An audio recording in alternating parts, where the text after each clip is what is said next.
Was there a session? There's one session. This was like a conversation. Okay. Like me saying, Yeah, that's hey, okay. what's going on with titanium dioxide? Right, I see. So that's the one, and then that's the other. Yeah, no, yeah. So our followers.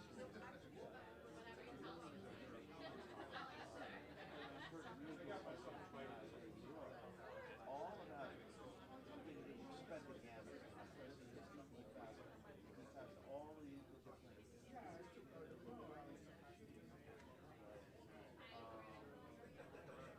So that's a follow-up. We're going to combine them all. Next year, you guys no, too high. On titanium dioxide.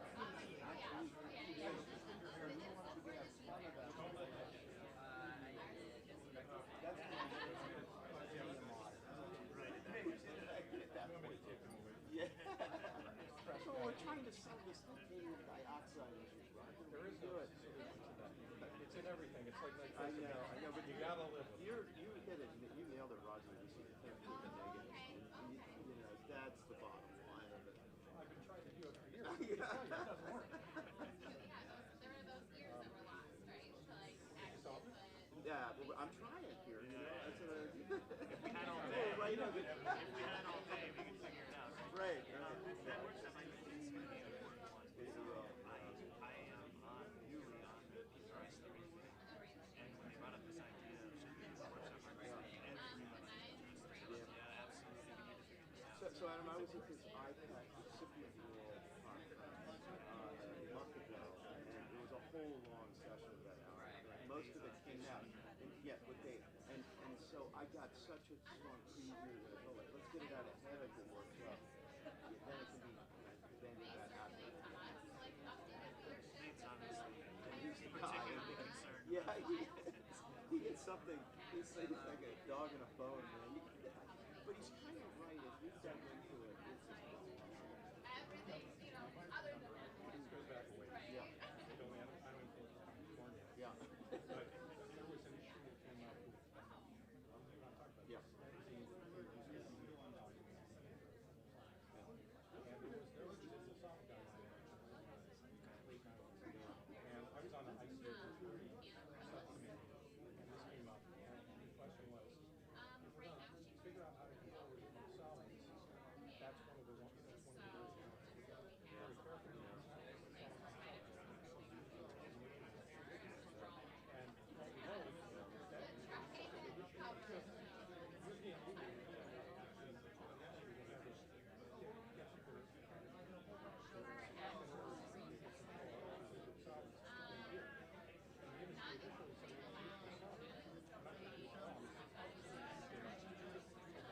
because you got to talk to small people and supply chain to figure out how to do it. So I But it isn't even clear that it's not like that. We are not. It's not benzene. no safety issue. Yeah, there's no That is the safety, safety. particularly in the medicine form of it. Well, I mean, I told you this thing. Yeah. Sometimes there's companies who work with Right. they have a hard time rationalizing what the safety is. Yeah. So you're doing, these neuroscience comparability evaluations, and you come up with answers that are different, and then you just It's tricky. And it's really well, I don't know if these, I mean, I shouldn't say internally. I'm not sure how much the farm talks world. I want to thank you all for joining us either in person at the National. and he said, what could we do? I said,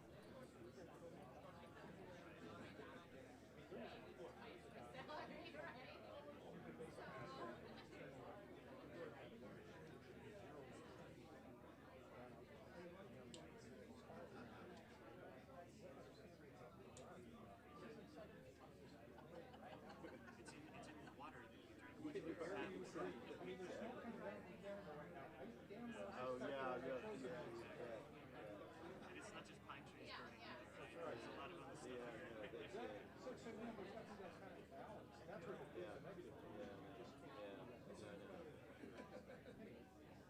So this story should help because we really got some good stuff out of Europe, taking the history of it. I think it's going to help people. Yeah, absolutely came from the truck. But more food, it wasn't focused at all on farming. Yeah, And Europe's it's calling still, cards like seafood. yeah, So this it is. This is, you got it. It's politically, culturally, politically. because they have, for example, their agriculture is all spent on how do they control the crop? How do you control the big farms? Yeah. But the farms are important to them. You can't, the seeds can't go to them. So I'm just throwing that out because I think we have to be careful. Careful with stepping stones. Or even implement.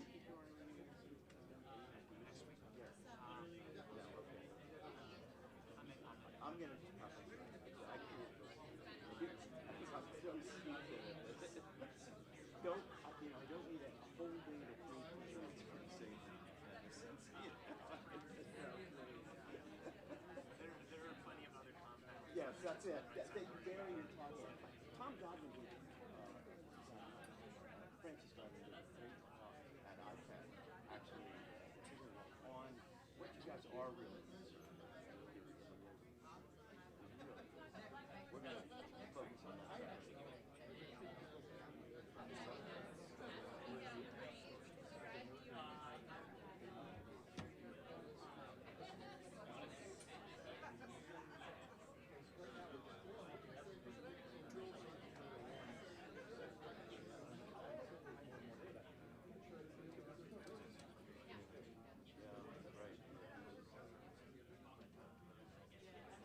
So we're all not.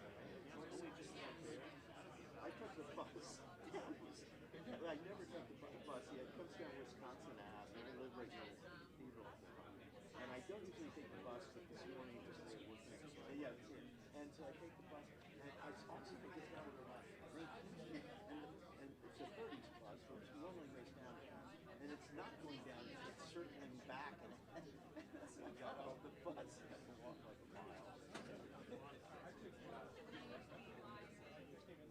Oh yeah, the Metro's great. They're here, perfect.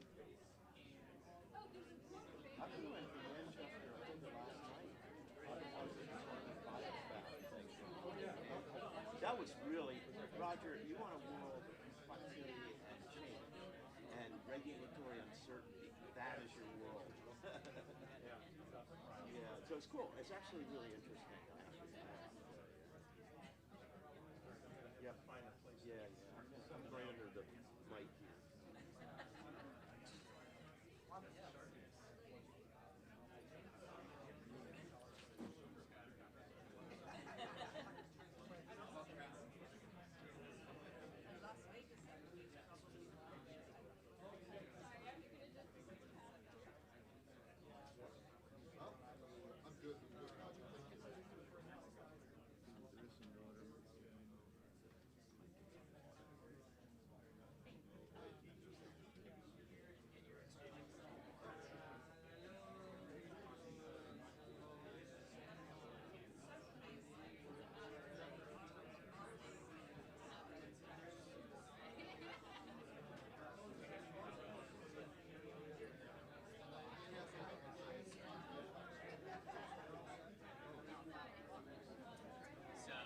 Okay, so Here's the clicker. And down there you'll have your slides. Yep. So yeah, it should be straightforward.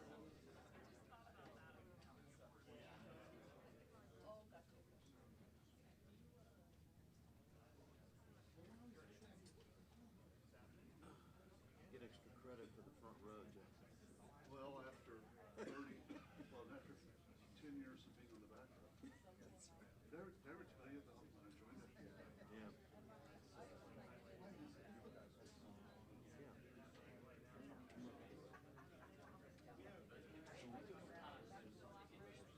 And what I discovered, none of these are. Yeah. Is every time I try to have it, Yep. people are on the phone. Having me a face.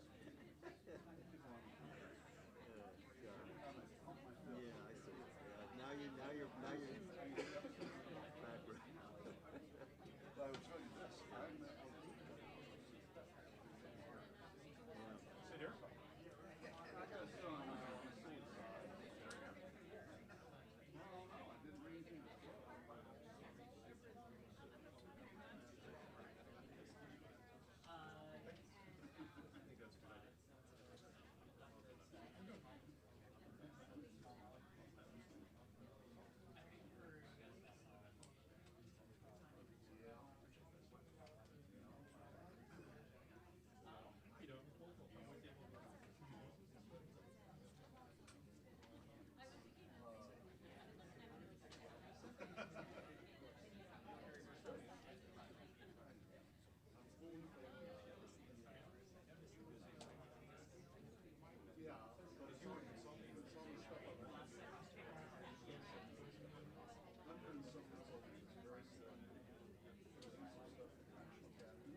Yeah.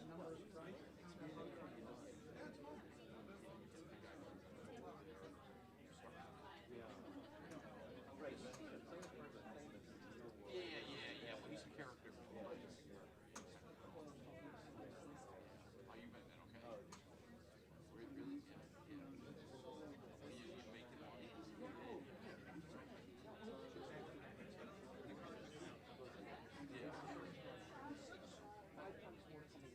Yeah, sure. No time left over to do anything. Just 5 times harder to do it because you're not seeing it. So it's the perfect storm, like overwork and Covered a little bit. I will try. Well, I had a really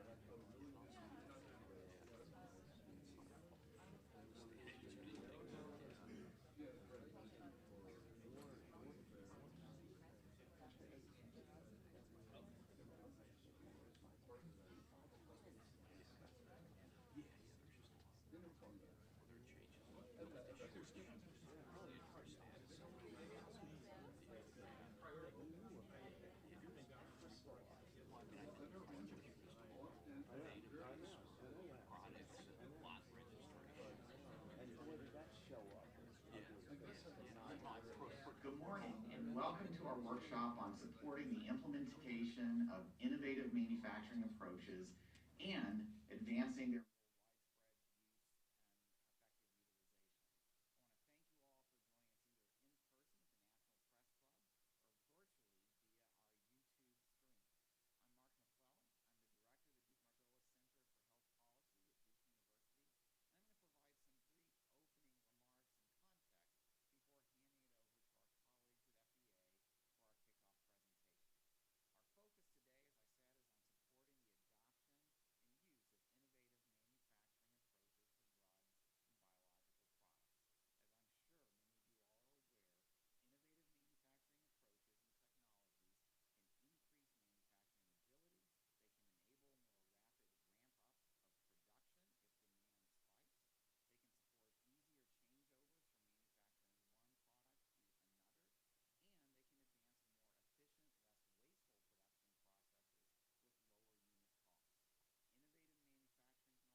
technical, regulatory, or other challenges associated with the adoption of innovative manufacturing approaches. Still, despite these initial efforts, widespread adoption is not yet a reality, and stakeholders are citing a range of technical, regulatory, and commercial barriers to adoption. So we're here today for that reason. We're going to discuss regulatory strategies to support further adoption of advanced manufacturing. This will build on the work of the emerging and advanced technologies teams. And we'll talk about new initiatives as well, such as the Advanced Manufacturing Technologies Designation Program that we'll turn to in the afternoon today. Ultimately, these programs are aiming to help us achieve a more modernized, flexible, and resilient pharmaceutical supply chain with improved quality and reliability, lower costs, and fewer drug shortages. I'm going to walk through our agenda in just a moment, but let me turn first to the logistics for today's meeting. On to the next slide. This is just a reminder of the Duke University Statement of Independence. Our statement means that neither Duke nor the Margolis Center take partisan positions. But of course, we want to encourage individual participants to speak their minds and express their opinions regarding important issues in a supportive environment. I also want to disclose that I'm an independent director on the boards of Johnson & Johnson, Cigna, and Alignment Healthcare. I co-chair the guiding committee of the Healthcare Payment Learning and Action Network, and I receive fees for serving as advisor for Arsenal Capital Partners, Blackstone Life Sciences, and MITRE. Duke-Margolis and FDA are convening this workshop with a diverse group of participants under a cooperative agreement with the U.S. Food and Drug Administration. While Duke-Margolis does conduct a range of work at Duke-Margolis related to the manufacturing of drugs and biologics, and ways to improve manufacturing, our only role here today is to serve as a neutral third-party convener and moderator for what we hope will be a timely and very lively and informative discussion. The conversation today, while supported through a cooperative agreement with the FDA, is not a federal advisory committee. We will not be voting, will not be seeking to come to a consensus, we won't be making recommendations. This meeting will be a success if we have a constructive exchange of views from a range of perspectives about the challenges in advancing manufacturing and how to overcome them. So on to a next step. Another key aspect of logistics is participation. We'll be using Slido for audience questions and comments. This applies to both the in-person and virtual participants. We want to hear from as many of you as possible on the issues that you think are most important to cover today. So we hope you'll take a moment now to log in to the Slido by scanning the QR code here on the screen, or by navigating to slido.com, and entering the code DMJune8. You can see it listed on the screen as well. So that's either use the QR code or slido.com, DMJune8. If you would like to ask a question during the meeting, we want to encourage you to use this platform to submit questions at any time. They'll be monitored by our team. We're going to pass along as many as possible to the session moderators to include in all of our sessions as time permits. And we also appreciate any comments that come in that are useful for all of us to think about how to make progress on these issues. Finally, I just want to remind you all that the meeting materials, including the agenda and speaker bios, are available on the Duke-Margolis event website. For those of you who are here in person, you can access them using the QR codes that you received at registration. We also have Twitter information on the slide here. Participants should feel free to tweet about the meeting using the hashtag Innovative Manufacturing Workshop. That's down there at the bottom, hashtag Innovative Manufacturing MFG Workshop for our Twitter handle for the meeting. So thank you all for making this an active engagement meeting. So next, let's turn to the agenda quickly. After you finish hearing from me, we're going to hear a presentation from our colleagues at FDA that will give some more background on the current work of the CDER Emerging Technology Platform and the CBER Advanced Technologies team. That's the current regulatory framework and tools session that's coming up next. After a short break, we'll hear a case study presentation from a set of sponsors who have interacted extensively with ETP and CAT on previous submissions, followed by a brief discussion session to identify and further assess some of the key lessons learned from those experiences. We're then going to take about an hour for lunch break. And when we return, we'll have an FDA presentation and panel discussion on regulatory challenges to adoption. Then, for the remainder of the afternoon, we'll turn our focus to the Advanced Manufacturing Technologies Designation Program, which is a new program laid out in the omnibus legislation that Congress passed at the end of 2022. We're going to hear a brief presentation explaining what was included in that legislation, then a panel discussion with plenty of time for follow-up on the details of how FDA might proceed with implementing this important new program and how it fits into the bigger picture of promoting the adoption of innovative manufacturing approaches. So as you can see, we've got a lot of material to cover today, a wide range of speakers and panelists lined up to share their perspectives and hopefully hearing from all of you as well. So let's get right to it. I want to turn to our first presenters, Dr. Larry Lee, Deputy Super Office Director of Science in FDA's Office of Pharmaceutical Quality, and Dr. Manuel Osorio, who's lead of the CBER Advanced Technologies team. Larry and Manuel, turn to you now.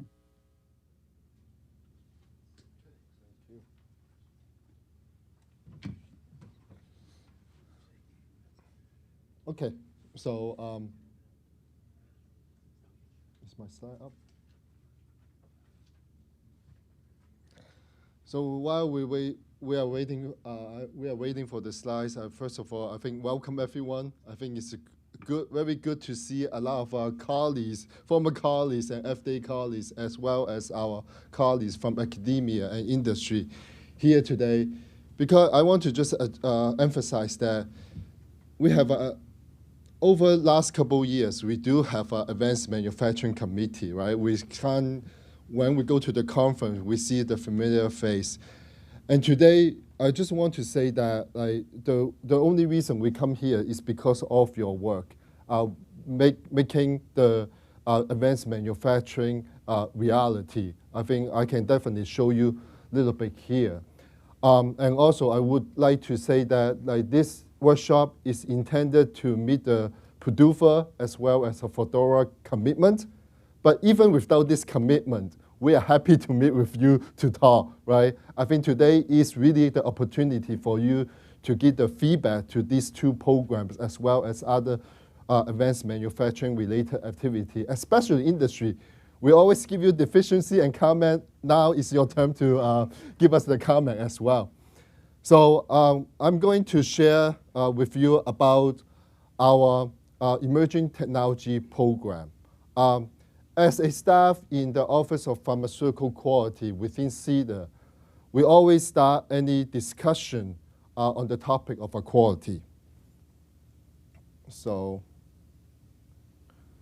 yep, a quality product of any kind consistently meet the expectation of a user. As you can imagine, like drugs are no different, right? Patients expect safe and effective drugs with every dose they take. And therefore, we define pharmaceutical quality this way: to ensure every dose is safe and effective, free of contamination and defects. And the job of our office is really to assure the quality. And then we believe that this is one of the things gives the patients confidence in their next dose of medicine. I think what we do is not just because we want to regulate people.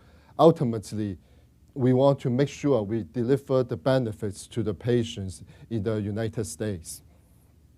And I want to go through a little bit.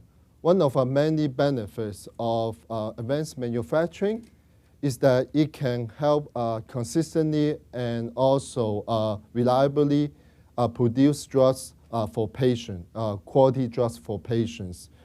And let me just emphasize that patients are not the only one who will benefit from advanced manufacturing. As you are aware, right, advanced manufacturing is really one of the key components of the U.S. overall strategy to strengthen domestic manufacturing or the supply chain, as well as to increase the supply of a quality drug in the United States. But it also can really help us to develop the drug faster, especially if you use it appropriately, and also one of the proactive approach to prevent drug shortages by providing a more flexible and also agile manufacturing platform. But I'm not saying like there's anything wrong with the current technology, but this will also definitely give you one option you can consider in the near future or now. Right, despite these benefits, I want to say advanced manufacturing has not been adopted like widely in the industry for manufacturing development and also the manufacturing.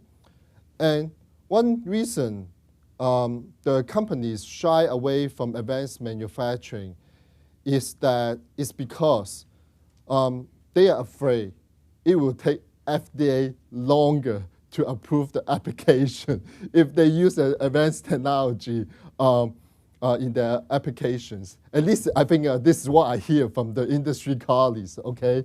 May not be true, but like, that's what I hear. And one example, good example, is continuous manufacturing, because many assume that using continuous manufacturing in the application really will slow down our assessment and also delay the approval. But the actual numbers may surprise you. Because of this, I think internally we conduct the internal audit that analyze several components of the approved advanced manufacturing application or continuous manufacturing applications, including the time to approval and market entry. And surprisingly, the audit indicated that the continuous manufacturing applicants had a shorter approval periods and quicker market entry as compared to batch manufacture applicants. They are 3 months shorter to approval and 4 months quicker to the market.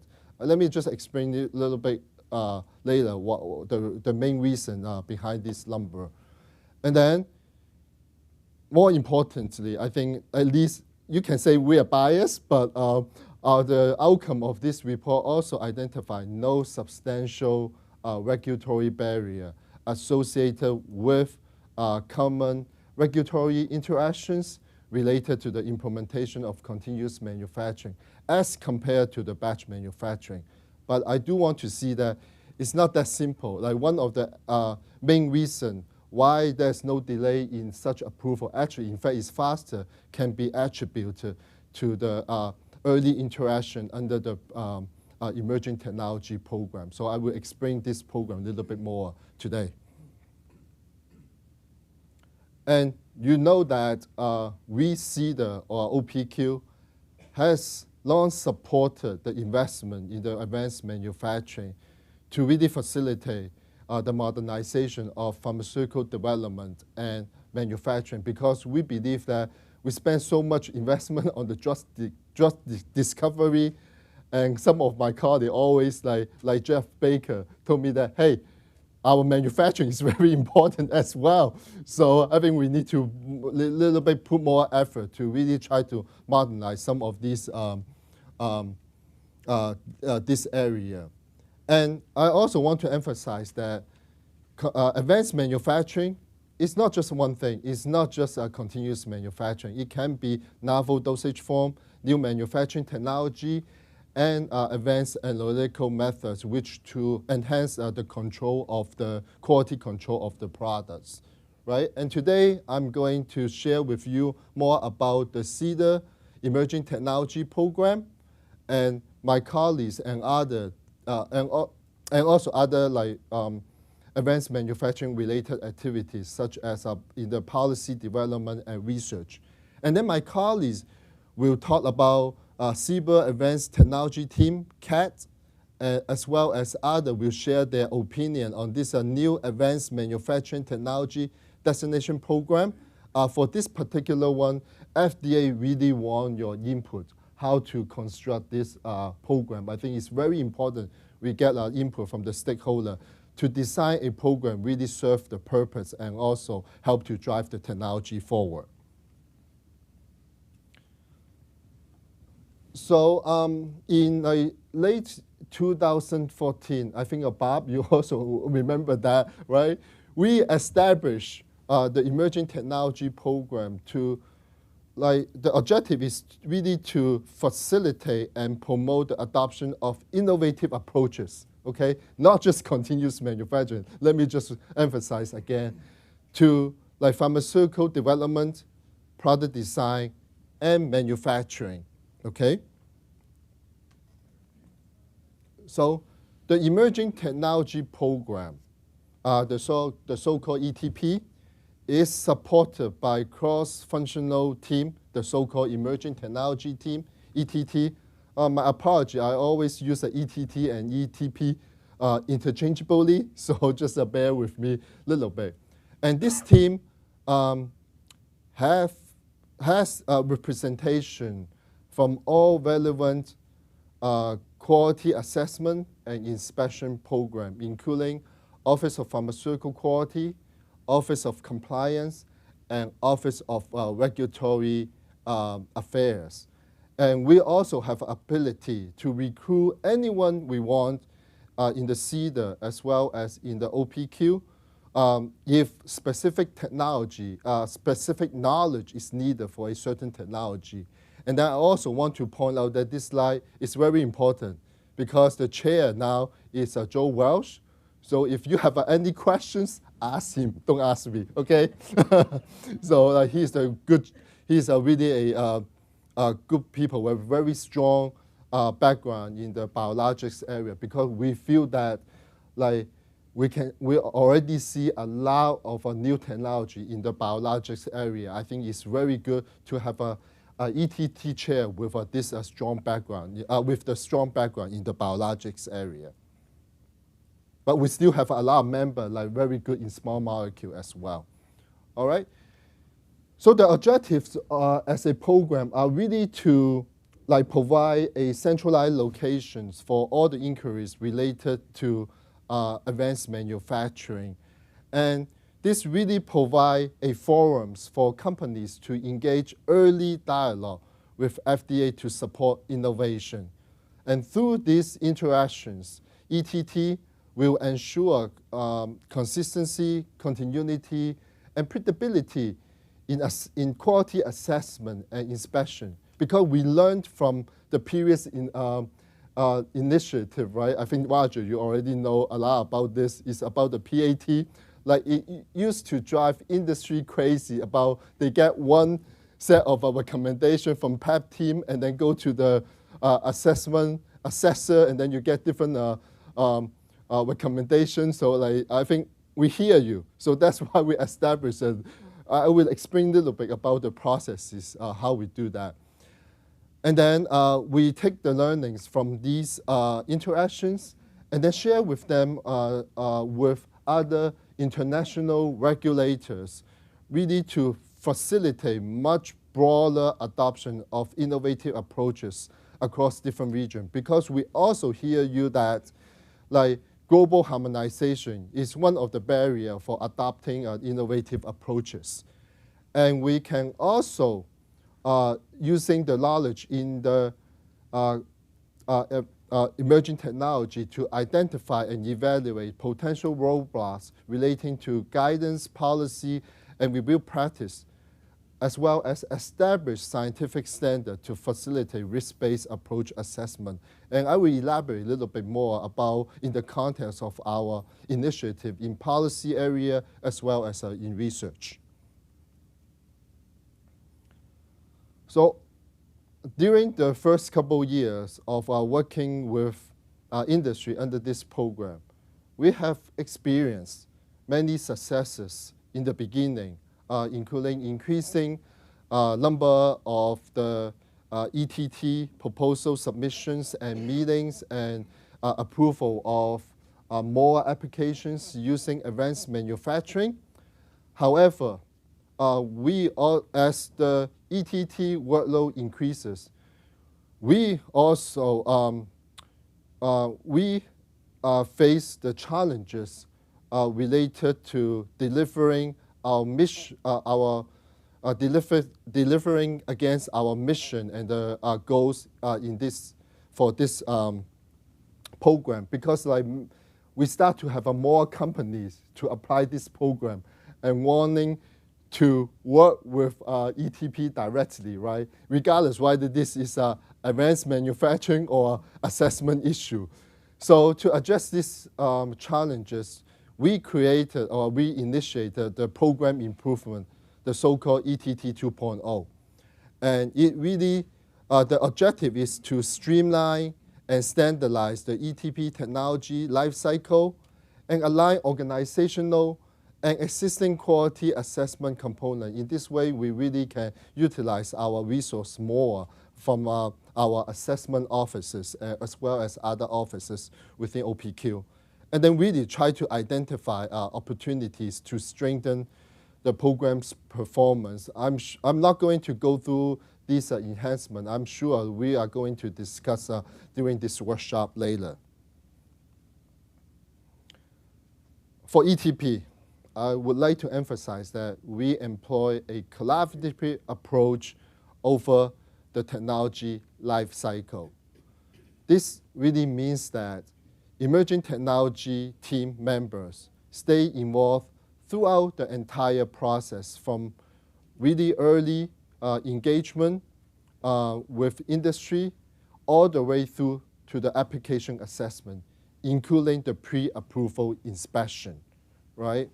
And also, I want to emphasize that the emerging technology member and the assessment team originally assigned to ETT proposal likely remain to be the same throughout the entire process, including the application, right? But sometimes we may need to change the member a little bit, but most likely we at least have a few people like stay involved throughout the entire process.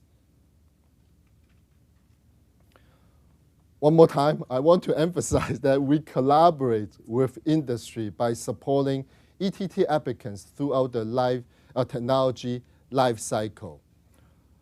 Let me just give you a little bit more specific here.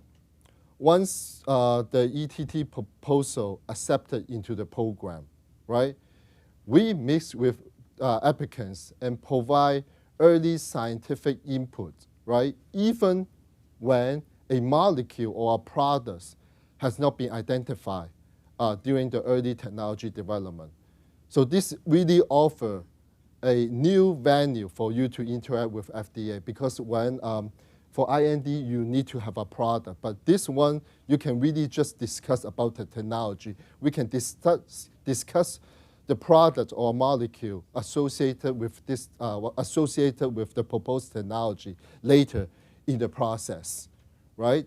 Then the applicants can also request site visit from ETP, meaning that we ETT member with our relevant assessor can go to the facility who hosts this new technology and then have a really in-depth discussion with the industry subject matter experts. This really helps a lot because we can have all these brainstorming and then talk about the regulatory hurdle, talk about the scientific, not only increase the knowledge of our assessor, but also help the industry to understand our future, our expectation in the future submission. And when the application is received, the ETT member will be part of the assessment team, like completing the quality assessment of the application and inspection to really ensure the continuity throughout the entire process, right? Of course, in the beginning, it's not that easy because you have suddenly have an ETT member working with the regulatory, the review office, and the people may think about why do we need to add another member into the team. But I think we overcome some of these internal resistance, be able to be collaboratively work within the FDA to really drive the technology forward, right? But one thing I do want to emphasize that ETT member only have 20 people, right? Even though we can recruit all the staff. So one thing is very important to keep in mind that new technology cannot be emerging forever, really, okay? Because once you get enough knowledge, this continuous manufacturing just become a part of batch manufacturing, right? So the goal of an emerging technology program is really to graduate the technology as this type of technology go through the technology cycle under this program, right? So what I want to just emphasize that, let me see. One thing I do want to emphasize that is that this start with the companies and industry developing the technology, right? Then they are having the early engagement with the emerging technology team on the technology development and implementation. ETT continues to work with the applicants or ETT applicants as they evaluate the technology, as well as resolve the scientific and regulatory issues with the industry and the companies together. Once ETT receive or approve 3 applications for the same technology from 3 different companies, right? We define that this will be the time to really consider to graduate this technology, meaning that this type of technology eventually will go through a standard regulatory quality assessment process.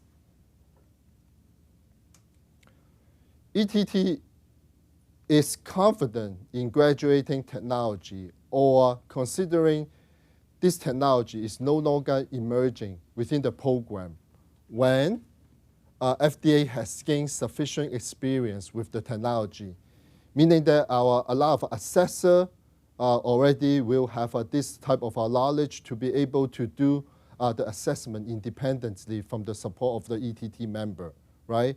And the ETT technology can proceed fully through the standard assessment process with no or minimum support from the ETT member. Let me explain to you why this is important. Why this is important. The graduation strategy, because it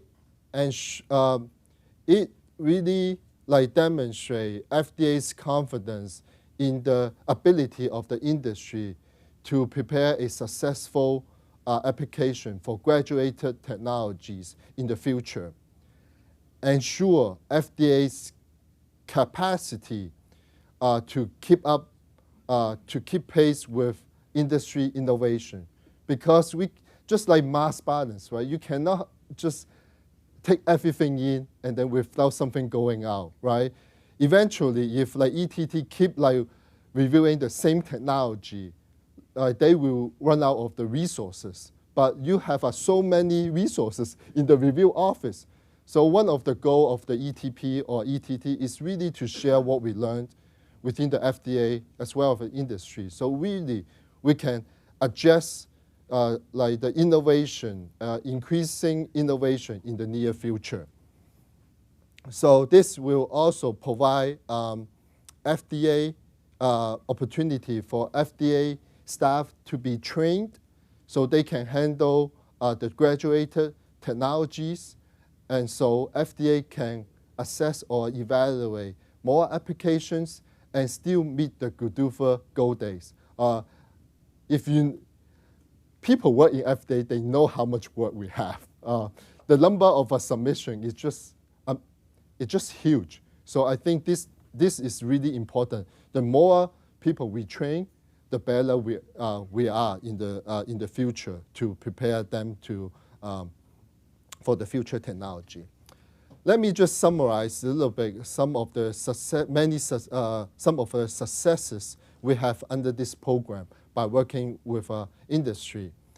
We approved 19 applications since 2014. You may not think this is a high number if you compare to our generic approval number as well as all the new drug number. But I need to tell you that this type of a technology is very disruptive to the industry. So be able to approve 19 applications is very significant. So each year we approved about 2 to 3 applications, and with 4 approved in 2020. And this slide you can see the type of a technology we approved in this application. No surprise, continuous manufacturing is really the major one in our approved application today.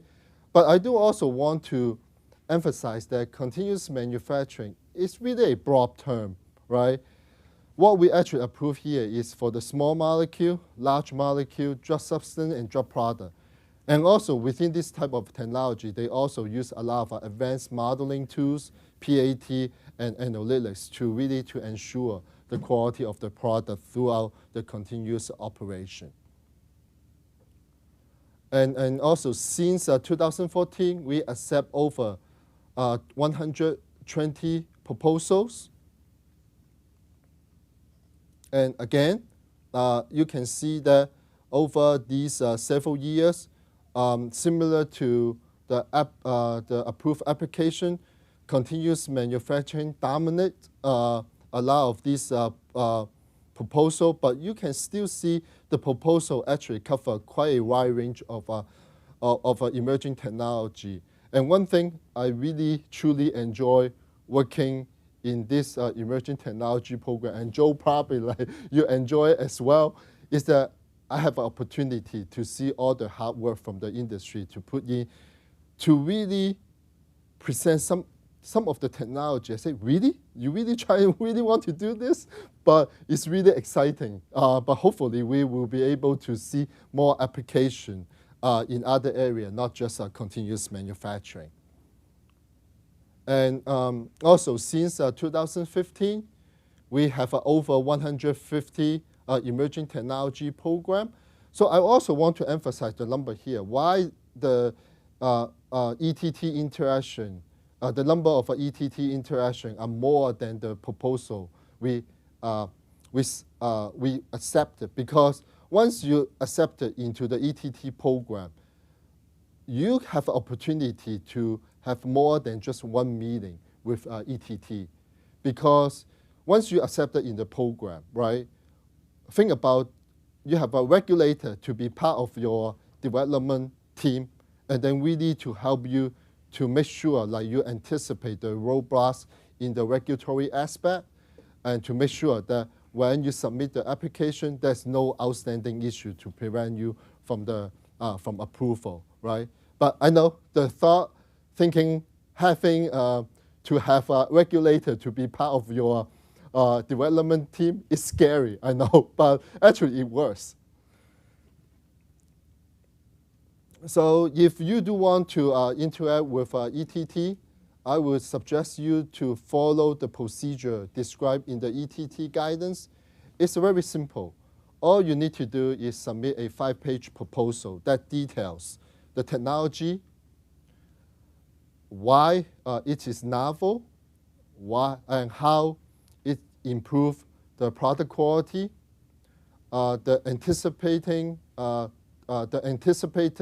develop and implementation roadblocks, and also have some idea about your development timeline and what is your strategy for the future submission, right? But if you don't have that information, it's fine. I think we relax a little bit, Joe, right? So to really try to get more folks to come in a little bit, all right? But eventually, we do want you to work with a company or manufacturers to bring this technology forward. Based on the experience we gained from the Emerging Technology Program, as well as the outcome of a series of workshops at the National Academies of Science, we recognize that a new regulatory framework is needed for certain technology. This technology include the integrated, flexible, distributed manufacturing technologies that can even operate at the point of care, as well as artificial intelligence in pharmaceutical manufacturing. I think this is a fancy word, but I look at it as using a really more advanced modeling and technique to enhance the process control and monitoring, right? To address this need, we started the so-called the framework for advanced manufacturing evaluation, the so-called FRAME, which is led by Alan Fisher here. He's in the audience today. We believe that one of the key components of this FRAME initiative is stakeholder engagement, to share our current thinking and also get stakeholders' input. We publish discussion papers as well as held and planned a couple workshops on the distributed and also point of care manufacturing technologies, as well as AI in support of this framework development.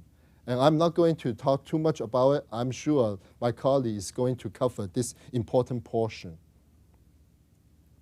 And we also partner with regulators and industry to develop a harmonized guideline on continuous manufacturing based on what we learned from our emerging technology program. And I want to really share with you that this guideline has been adopted in November 2022 by ICH. And I also want to emphasize that you cannot evaluate new technology without scientific knowledge, right? So therefore, we have a very rigorous research and science program to support emerging technology program. We have been utilized our in-house laboratory and computational capabilities, as well as collaborating with academia, such as MIT, Rutgers, and Purdue, to really study conduct research for various technology, as listed here, the slides here. We use the knowledge generated from this research, as well as the application, as well as the information from the application, to really help us to conduct the science and risk-based quality assessment, policy and guidelines development, such as FRAME and ICH Q13, and more importantly, to really train our staff so to improve their, to really improve their ability to evaluate this type of a technology in the near future. And with this, I would like to thank for your attention. I want to say that Emerging Technology Program is really one of the programs FDA implemented to really help to drive the innovation forward. But we understand that this program still have a lot of areas for improvement. And also, my colleague Manuel is going to tell you about the CBER effort in this area. But I'm really looking forward to today's discussion, your comments on this program, and your experience interacting with FDA through this program. And thank you for your attention. And Manuel, please come up.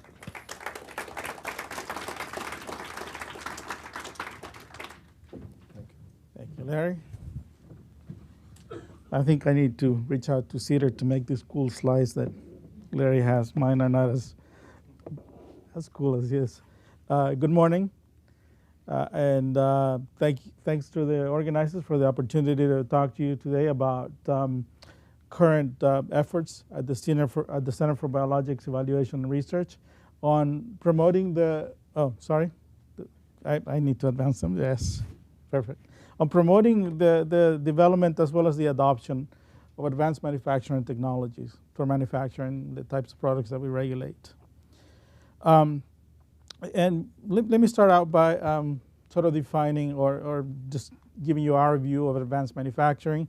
Both Mark and Larry have already talked about the benefits of implementing advanced manufacturing. So I just wanted to sort of define and let you know how we think of advanced manufacturing. So we think of it as an innovative pharmaceutical manufacturing technology or approach that integrates novel technological approaches, which it can also use established techniques in a new or innovative way.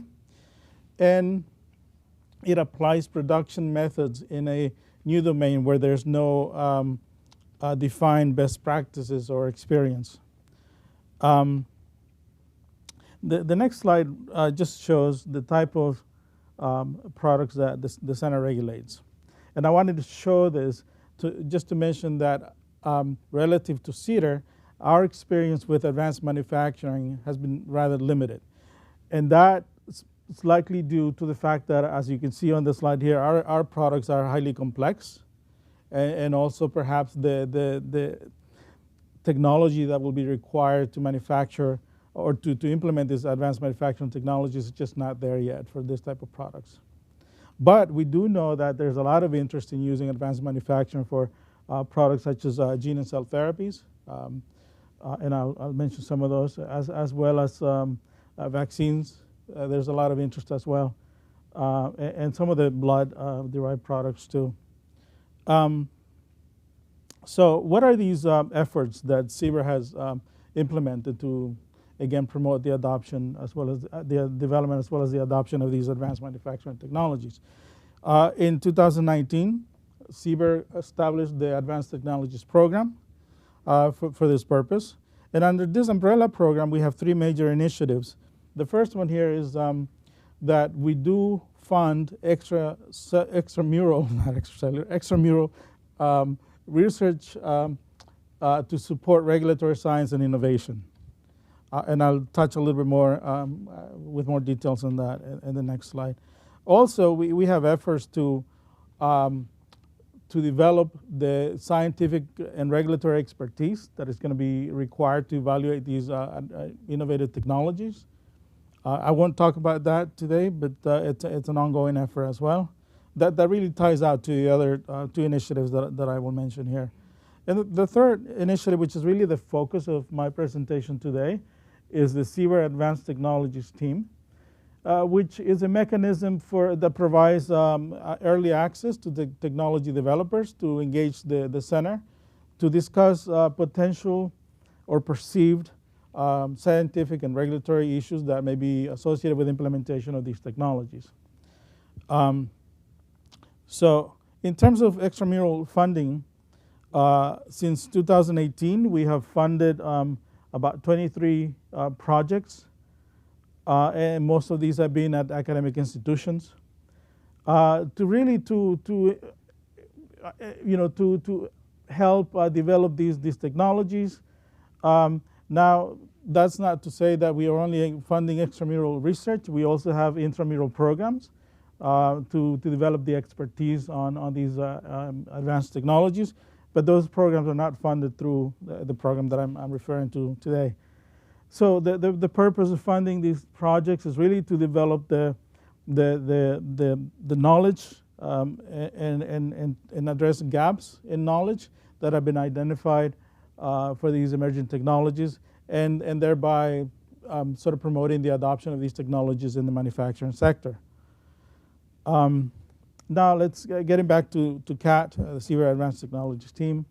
It's a program that was created in 2019, and it was established to promote dialogue, education, and input among CBER staff, and for that matter, actually FDA staff, as well as between CBER and prospective developers of these advanced manufacturing technologies, to really encourage the implementation of these technologies in manufacturing. The team, similar to the ETT, is composed of a small cross-disciplinary, cross-functional group that represents CBER leadership, as well as relevant policy and review and inspection programs. So we have representation on the team from the Office of the Director. Yes, Peter Marks sometimes sits on these meetings. He wants to. He's very interested in these interactions. The Office of Vaccines, the new Super Office of Therapeutic Products, the Office of Blood, and as well as the Office of Compliance and Biologics Quality. There are some offices in the center that don't have permanent representation in this team, but for example, the Office of Biostatistics. But if there is an interaction, a CAT interaction that requires their input, we can call out to them to participate. So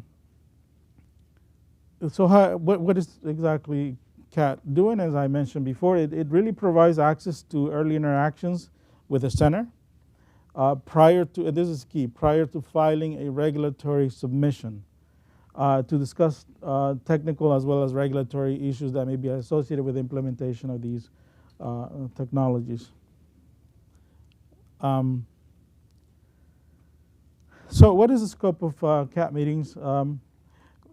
Really, these meetings are designed to discuss novel technologies with significant impact on product development, manufacturing, process and control strategies, manufacturing analytical methods for which the center has very limited experience. And that's also key, because our experience, or the level of experience that we have with that specific technology, determines how we can whether or not we consider that technology as novel, as a novel approach, right?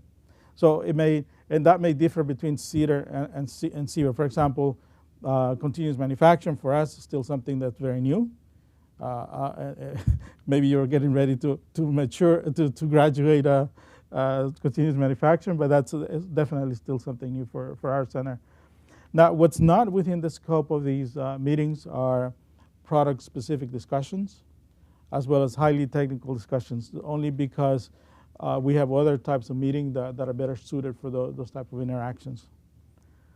Okay.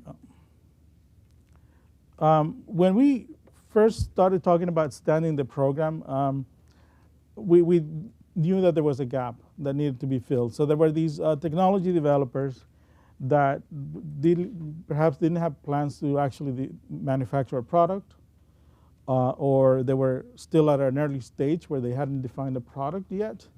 And there was really no way for them to interact with the center to get advice on the development plans.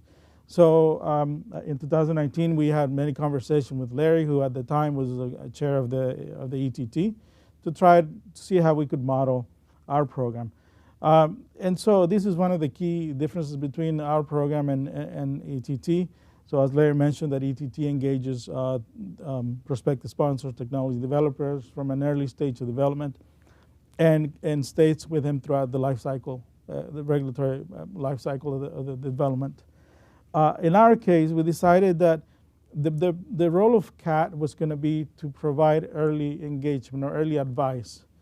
Again, these are discussions that are not product specific, because we already had other meetings that could happen at an early stage, such as the Interact meeting that is listed here, which is a meeting that can be used to discuss product specific issues such as farm and tox studies, CMC, as well as clinical study designs. But CAT, again, that's not the scope of CAT. So we decided that CAT was going to be really early stage before a specific product was going to be identified. So if it's at the beginning, and I've sort of displayed it this way, not CAT in front of Interact, not to give the impression that you have to have a CAT meeting before you go into an Interact meeting or into a pre-IND meeting, right? So you don't have to come in if you have a new technology, and it depends on what stage of development you are. You don't have to come in and have a CAT meeting before you submit a pre-IND meeting request. So I just want to make sure that that's understood.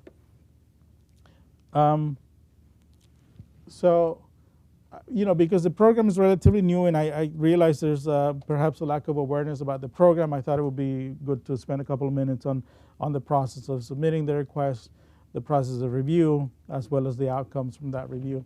And so we have this web portal that can be accessed through that link there. And it provides instructions on submitting a request, which is really a two-page backgrounder that provides the following information.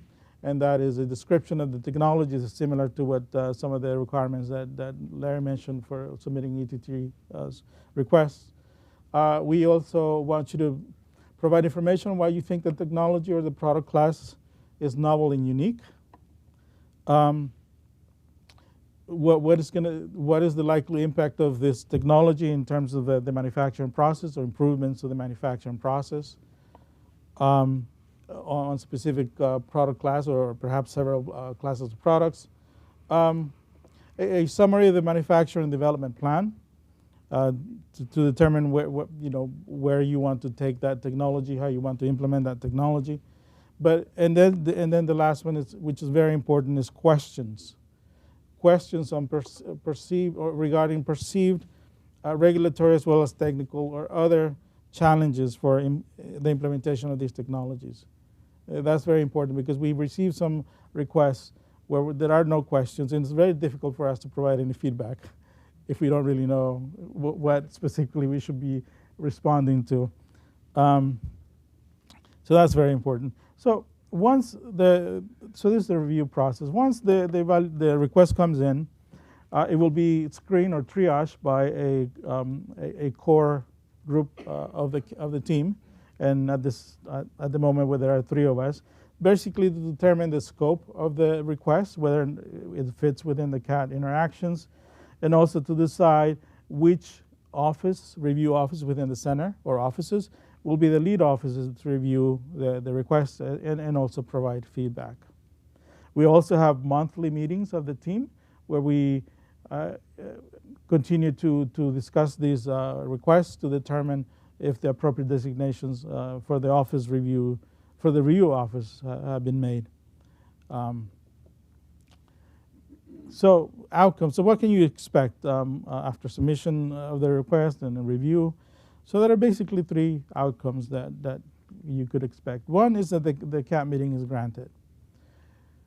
This largely depends on the novelty of the technology, because you can imagine that these CAT interactions really benefit both industry or technology developers and as well as the center, because we can provide informal advice, right, to try to minimize the risks that are associated with implementation of that technology, but also it gives the center a unique opportunity to learn about new technologies, and so that we can start thinking about how to develop the regulatory and technical expertise that is going to be required to evaluate them when they actually come in as part of a formal regulatory submission. And basically, oh my God. And so if a meeting is not granted, we provide also responses. So that's why it's key that you include those questions in the backgrounder, the 2-page backgrounder. If we don't provide any feedback, it's also because we may make a recommendation that the topics that you've included in your request or the type of information that you've included could be perhaps better addressed by requesting other types of meetings, such as the Interact meeting, pre-IND meetings. Am I really out of time? Okay, I'll just take two minutes, very, very quickly. So this is a graph to show you just the interest that over the last 4 years in this program, right? So the dark blue columns or bars represent the number of CAT requests that we have received. The lighter color ones represent general inquiries that we have received over the last 4 years. And so we have received about 110 CAT requests that came in with a 2-page backgrounder. And you're wondering is how many meetings we have actually granted. And that number is actually 23. So it's a low number, I understand. But you have to understand that we launched the program a few months before the pandemic hit, right? So in 2020-21, we received a lot of applications. We knew there was a lot of interest. But because, as you know, CBER had to redirect the resources to address the pandemic. So that really impacted the availability of our subject matter experts. And we were really not able to address many of the requests that came in or grant many meetings in a timely manner. So, but things are not as bad. Of the 23 meetings that we have granted, 1/3 of those have been granted in the last 6 months. So that's an indication that really we're getting back to a more normal state, and the availability of experts has increased so that we can better respond in a more timely manner to these requests and also increase the number of meetings that we have had. Some of the technologies that we have discussed through these interactions are listed here. And then just because of time, I'm not going to really go through them, but just continuous manufacturing is one that you know, we see a lot for vaccines, for gene therapies in terms of manufacturing AAV vectors, for exosomes, for cell therapies. And I just wanted to mention that besides the role of CAT in providing this early access to the center to obtain regulatory advice, that we are also collaborating within the agency, and we established, FDA established this Center for Advanced Manufacturing of Pharmaceuticals and Biopharmaceuticals in June of 2021, so that was 2 years ago. And I'm not going to go through that, but so this is the mission of the program, right? It's really to accelerate the adoption of these technologies in the manufacturing sector. And as part of this program, Larry mentioned the FRAME initiative, which is sort of fits under this. And so here are 6 areas that we identified as potential areas of collaboration between the centers in the agency, and FRAME would sort of fit under the fits under regulatory framework. Internationally, we have also, I'm not going to go into details about ICHQ 13, but just to say that CBER is very much involved, working with CDER as the FDA representatives on the working group that developed the harmonized guidance. And here I just wanted to say that although the focus of the guidance is on small molecules and therapeutic proteins that are regulated by CDER, that the principles that are outlined in the guidance can apply to other entities, such as some of the products that we regulate in CBER, right? And sorry, I'm going quickly. This is just to summarize. You know, I hopefully I convey the message that CBER is definitely committed to accelerating the adoption of these advanced manufacturing technologies, and for this reason we created the Advanced Technologies Program. We encourage the innovators to engage the center through the CAT program at an early stage of development to address scientific as well as, technical as well as regulatory issues associated with their implementation. We're collaborating within the agency, domestically as well as internationally, and those are some examples. And here I just wanted to end with ask for a favor. So as I mentioned, we launched this program as a pilot in 2019. And to use the software analogy, it was perhaps version 0.5. Currently, I think we're at version 0.8. I mean, we're way behind CDER. They're already version 2.0.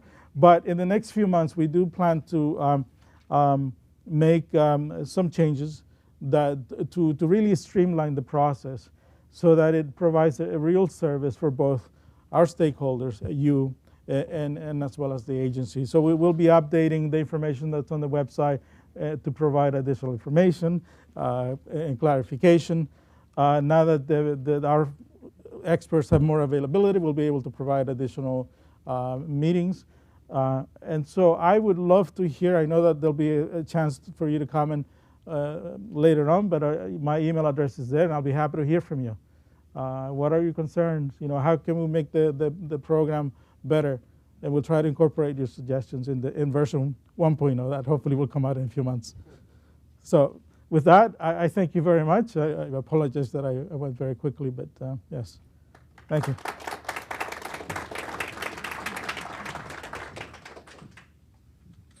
Thank you, Manuel. Thanks, Larry. Great presentations. We'll take a short break now, about 10 minutes. So we'll reconvene at 10:15. There's water outside, and 10 minutes goes by quickly. So we'll see you back here soon. And if I could ask the speakers for the next panel to go get mic'd up in the back. Thank you.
But it's still like a long drive. Boston is out of control.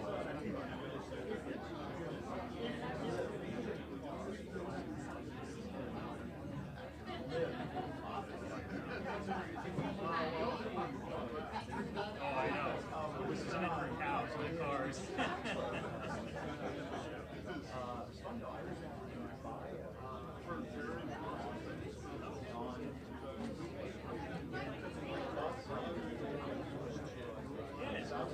Especially if you're going outwards, right? It's not so bad.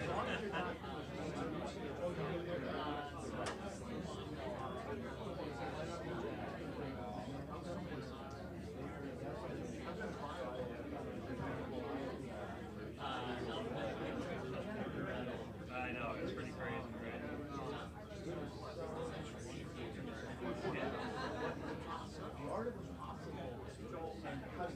Oh, I know. That's one of the reasons why it's kind of hard to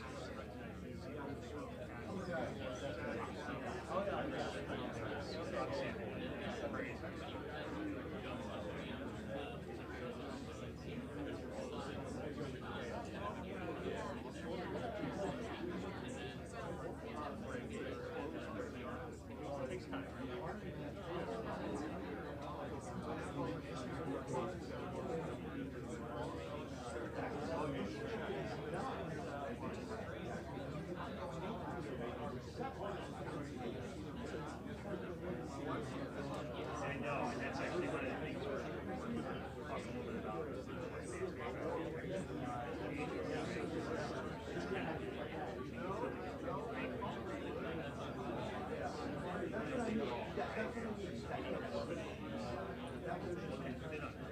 Yeah.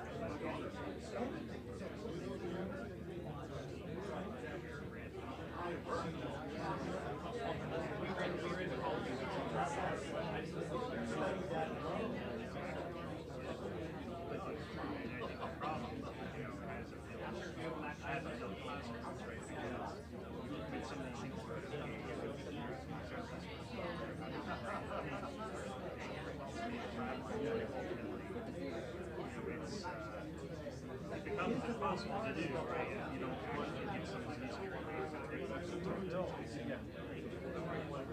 yeah, absolutely. Yeah, it's good to see you. Yeah, pretty in person for a while, right?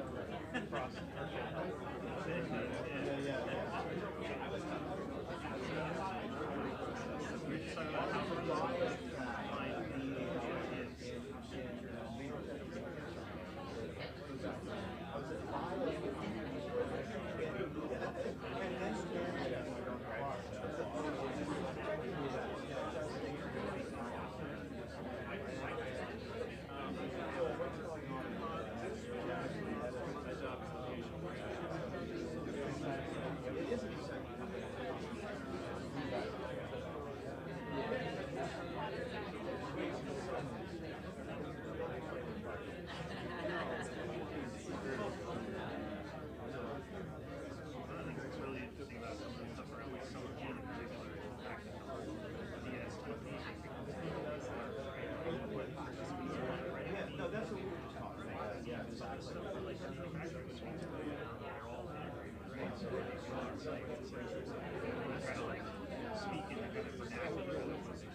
No, they don't get it exactly wrong.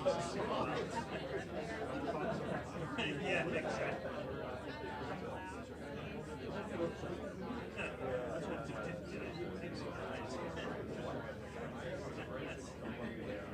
It is funny, right? Because then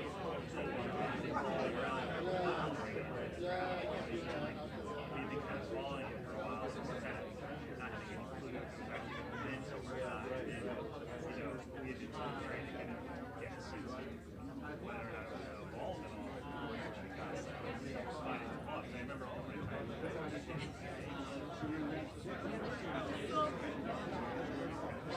Very bright. Hey, Tom, how you doing? It's so good to see you. I want to give you a huge hug.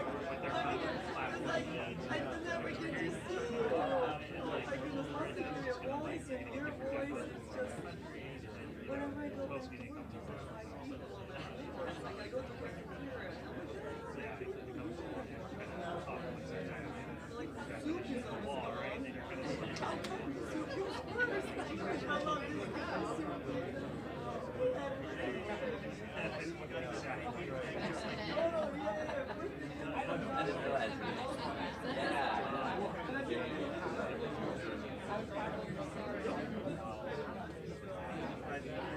I did. Yeah. Right after Sunday,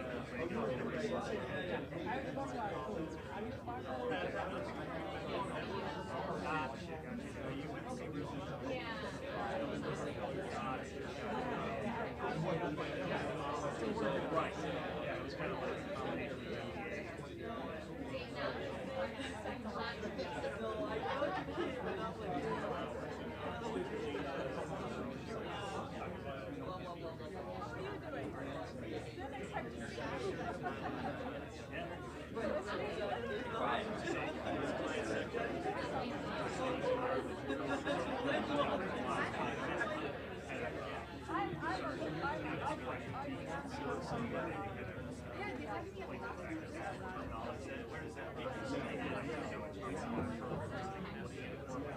yeah, it's a general desire. Yeah, I saw people kind of looking at the area this way. I know it's like old research talk habits, right? You know, saving all the data.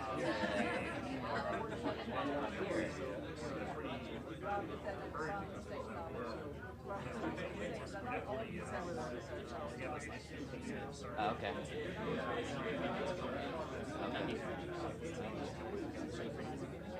Some rights forward. Yeah.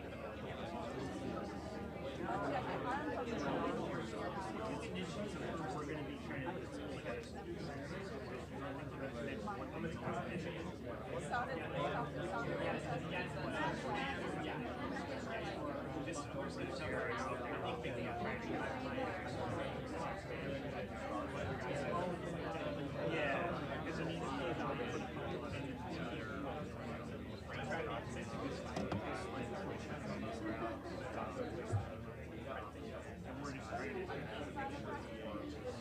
Hey.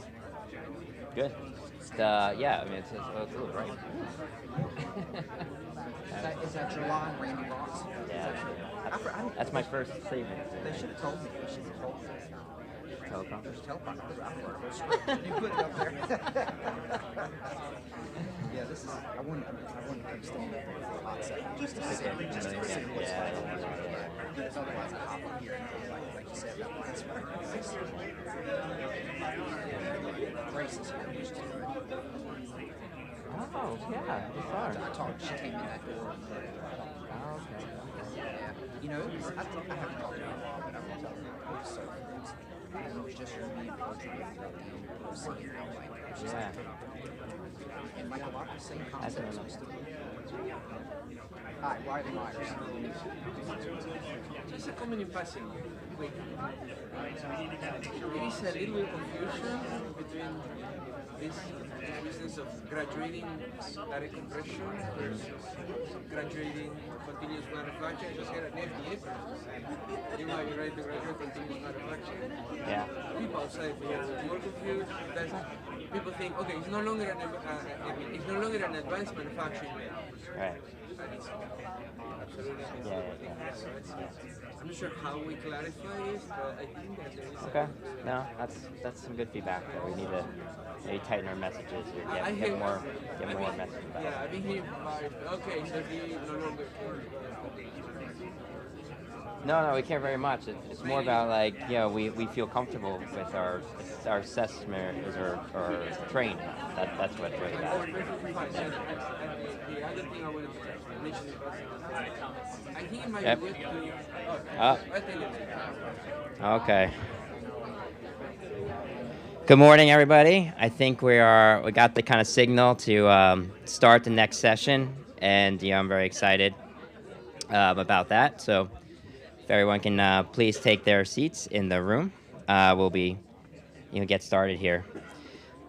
So my name is I'm Thomas O'Connor. I'm the Deputy Director for the Office of Testing and Research in the Office of Pharmaceutical Quality and CDER. I'm also the Vice Chair, as Larry on Larry's slide, of CDER's Emerging Technology Team. And I'm really pleased to join you today to kind of moderate a session where we're going to learn from sponsors who kind of interacted with the program. So you heard Larry and Manuel describe the ETT and CAB program, so it's kind of like hearing the other side of the story, right? What was the experience like working with those programs? And then after the presentations, we'll have a few minutes. We have some questions, and if you have questions, I think you can submit them through Slido. But first, I want to introduce our speakers, and they'll take turns going through quick case studies of their experiences. So first, we have Nandita Vishwanathan, Process Design Lead Expert at EMD Serrano's Global Drug Substance Development. Paul Kirwan, Senior Manager for Regulatory Affairs, CMC at Amgen. Ahmad Amaya, Senior Director for Global Regulatory Affairs, CMC at Eli Lilly. And Celeste Frankfield Lamb, Director of Global Regulatory Affairs and CMC Policy and Advocacy at Merck. And then also joining the panel today is my colleague from the FDA, Kim Schultz. She is the Chief of Gene Therapy and the Office of Gene Therapies within the Office of Therapeutic Products and CBER at the FDA. And now I'll turn it over to our panel presenters. Nandita, you will go first. Thank you.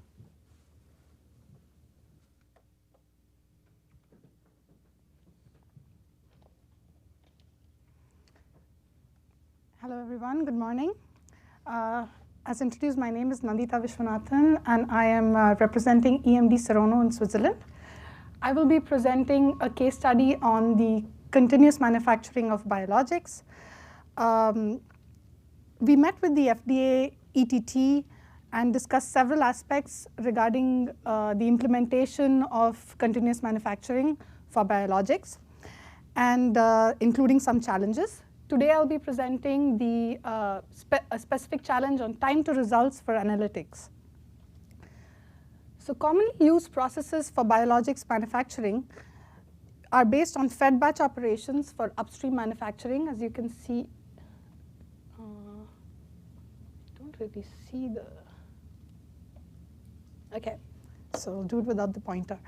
Are based on fed batch operations for upstream processes and individual batch processes for downstream purification. In the efforts to move towards continuous manufacturing, the upstream processes often use a perfusion bioreactor, which generates clarified harvest on a continuous basis, and which is then purified on integrated batch steps for downstream purification. So this is not perfectly or fully continuous, or it's only partially integrated continuous manufacturing, because the harvest is collected for a definite period of time before which it is processed through continuous capture in downstream. So thereafter in downstream, there are the protein A-based chromatography steps for purification. Then there is viral inactivation through low pH, and then flow-through chromatography steps for polishing, followed by nanofiltration, which generates one or multiple batches of drug substance. Future approaches, which you see down here, aim towards a complete integration of of continuous manufacturing, and which avoids process segregation, minimizing the number of surge tanks in the process, and enabling an end-to-end device connection. At EMD Serono, in our journey towards implementation of continuous manufacturing, we started in mid-2017 with our first pilot scale prototype of continuous downstream process, purification process. And further on, in early 2020, the first manufacturing scale equipment that was installed, a picture of which is shown on the left bottom. And then we went on to manufacture the first process in using upstream, continuous upstream, that is a perfusion-based upstream process. But the downstream process was done with our qualified fed batch equipment, but adapted to continuous downstream set points. Then later on, we tested the same process in our continuous downstream processing skid, and in a non-GMP environment, and verified that the quality that we obtained were indeed similar between the first qualified equipment and the newly installed manufacturing skid. And that was around the time that we had the first interaction with the FDATT, wherein we presented our strategy and obtained comments on our strategy and helped confirm our approach on process design and control. Concurrently, we had the qualification of the continuous downstream skid for GMP manufacturing. And since then, we have performed more clinical batches from this integrated continuous upstream and downstream process. And we have almost 3 biologics already produced using this combined upstream and downstream continuous manufacturing approach. We presented this topic also in the recent inaugural meeting of the Quality Innovation Group with the EMA. And we've also been a part of the ICH Q13 writing and providing comments as and when necessary. And we've also, during the entire process, during its draft and in its final form, we were able to refine our approach and also think of possible challenges for its implementation. So one of which I will go through in a bit of detail today. So one of the recommendations of ICH Q13 that we think cannot be directly implemented for biologics is what you see here, that process monitoring and control support the maintenance of a state of control during production and allow real-time evaluation of system performance. And regardless of the approach used, appropriate monitoring at suitable stages of continuous manufacturing process enables timely data analysis to ensure operations are in a state of control. But the current state of process analytical technology, and clearly this might change in the future as the technology advances, but as of now, there is no process analytical technology that can enable real-time assurance of a state of control in order to take timely action on the process. In other words, the lack of PAT or at-line methods with appropriate time to results does not allow comprehensive monitoring of product quality when the process is running. I'll explain a bit more in detail in specific context to our continuous manufacturing setup. So if we just compare the processing times of traditional processing versus continuous manufacturing, so on top here, you have a schema of how the current state-of-art commonly used fed batch processes are run. So you have the clarified harvest. Once it's generated from the bioreactor, it is tested, and there are multiple runs of chromatography that are run one after the other. And once the material is generated, it's pooled, viral inactivated, tested, and then the next step is run. So you're waiting for the testing of the previous unit operation to complete before you start the next one. So because of all these steps that are occurring in a serial manner, the processing from the harvest to the drug substance takes about 50 hours in a normal scenario. One of the aims of continuous manufacturing is to reduce this processing time, of course, without compromising on product quality.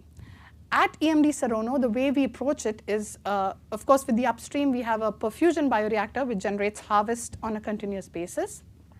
And then this is followed by a sequential multi-column capture chromatography, protein A resin-based capture. So you have one column loaded and the other column being ready to be loaded simultaneously. So you have each column, each operation is parallelized, so one after the other in a continuous manner without batch pooling. So this enables process to go from harvest to the purified material in about 6 hours.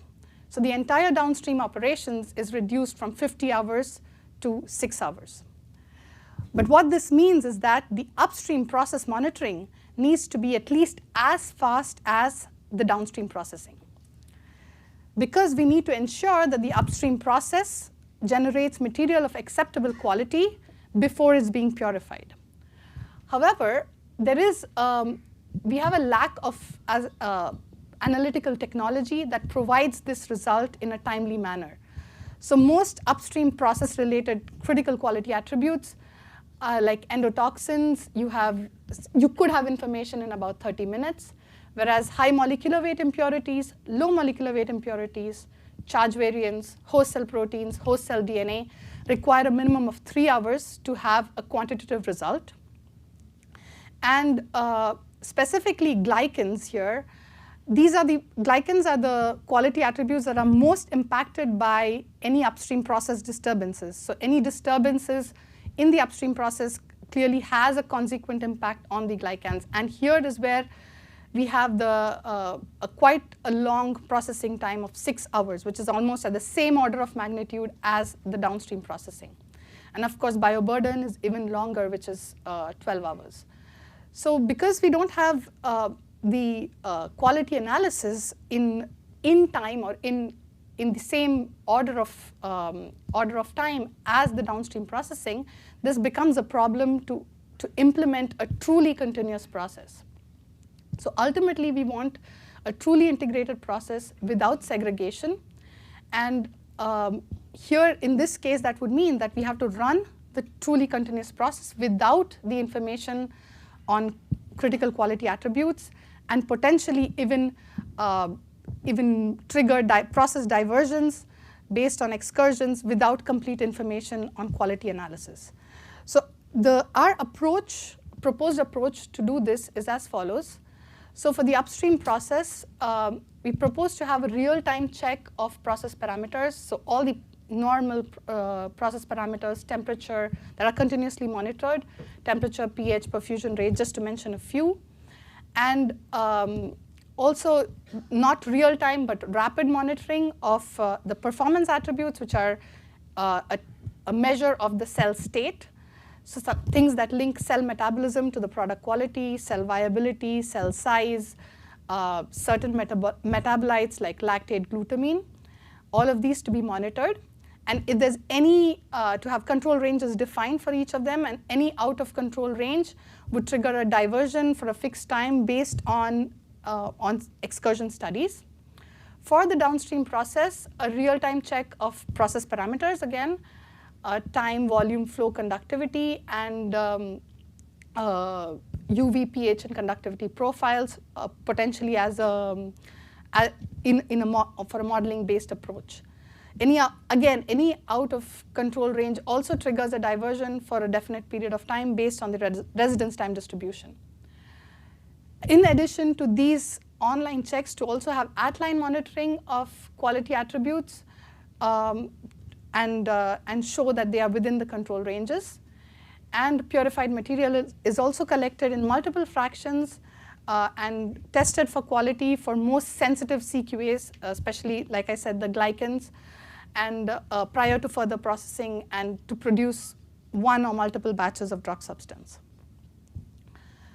So that with that, so this topic was discussed amongst, as I said, several other topics with the ETT program.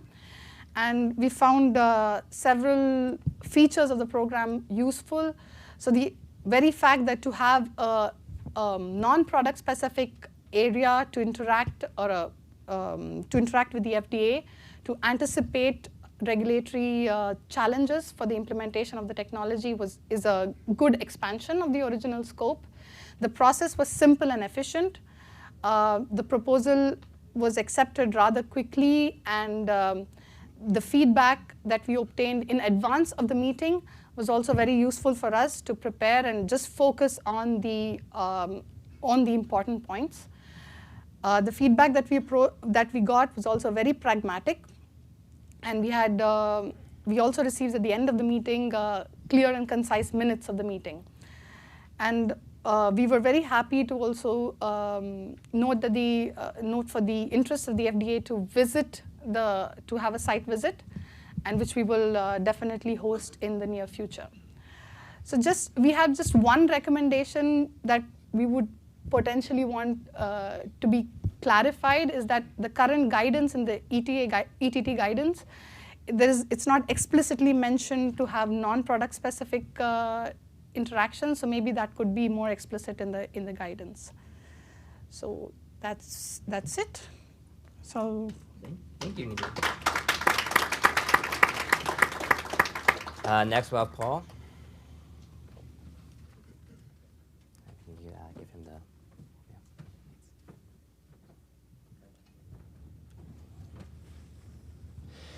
Okay, I'm very pleased to be with you today to talk about Amgen's participation in the Emerging Technology Program. I want to thank the organizers for the chance to talk today. So I'll discuss the development of the multi-attribute method in collaboration with FDA in a great deal. So this is just the first slide, just a basic comment that the views represented in this presentation are my views. So as we discussed early in the introduction, there's many different approaches that companies can take to innovative manufacturing. I've listed a few examples here, but this is certainly not an exhaustive list. But as was seen in the results from applications and things, that there's been a lot of progress made with continuous manufacturing. So continuous manufacturing can improve, obviously, efficiency of production. There's modular facilities, for example, that can provide on-demand scaling for products. And there's also advanced analytical testing that can provide attribute specificity that increases efficiency of testing and product release. And it's this last topic that will be the topic that I'm focusing on here. And I want to make the point that advanced analytical technology is really a major component to innovative manufacturing. So if you consider this kind of typical biologics manufacturing process that I show here, I think we're all aware of the fact that there's extensive testing required to ensure both process control and product quality. Now, the conventional methods that are used to perform these tests are often redundant from drug substance to drug product.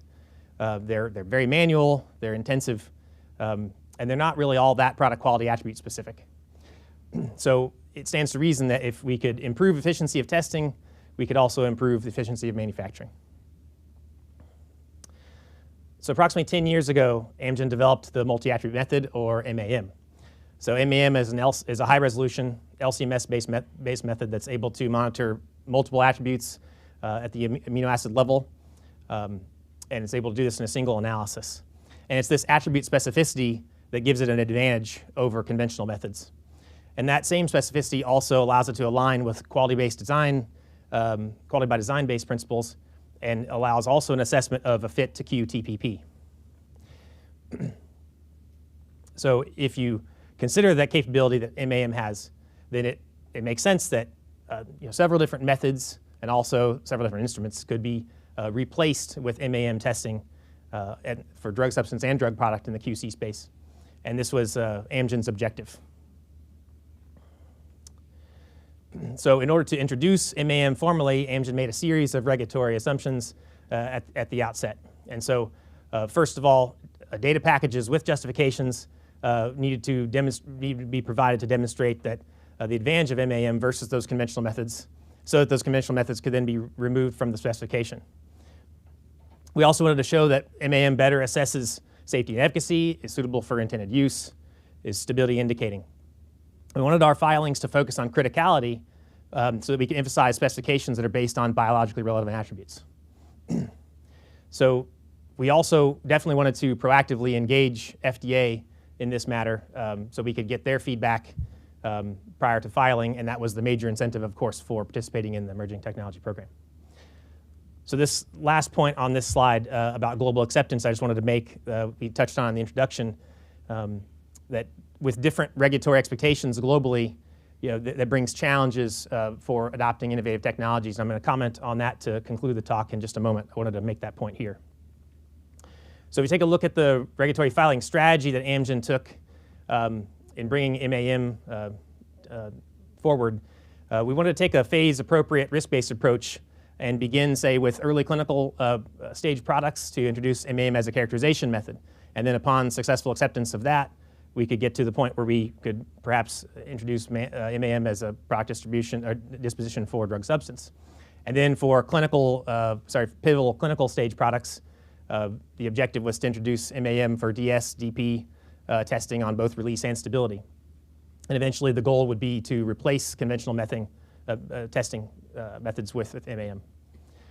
So again, to return to the advantage of MAM with its attribute specificity, when we established the specification, we were able to do that with a modification-specific manner, so like deamidation, oxidation, as shown in this list.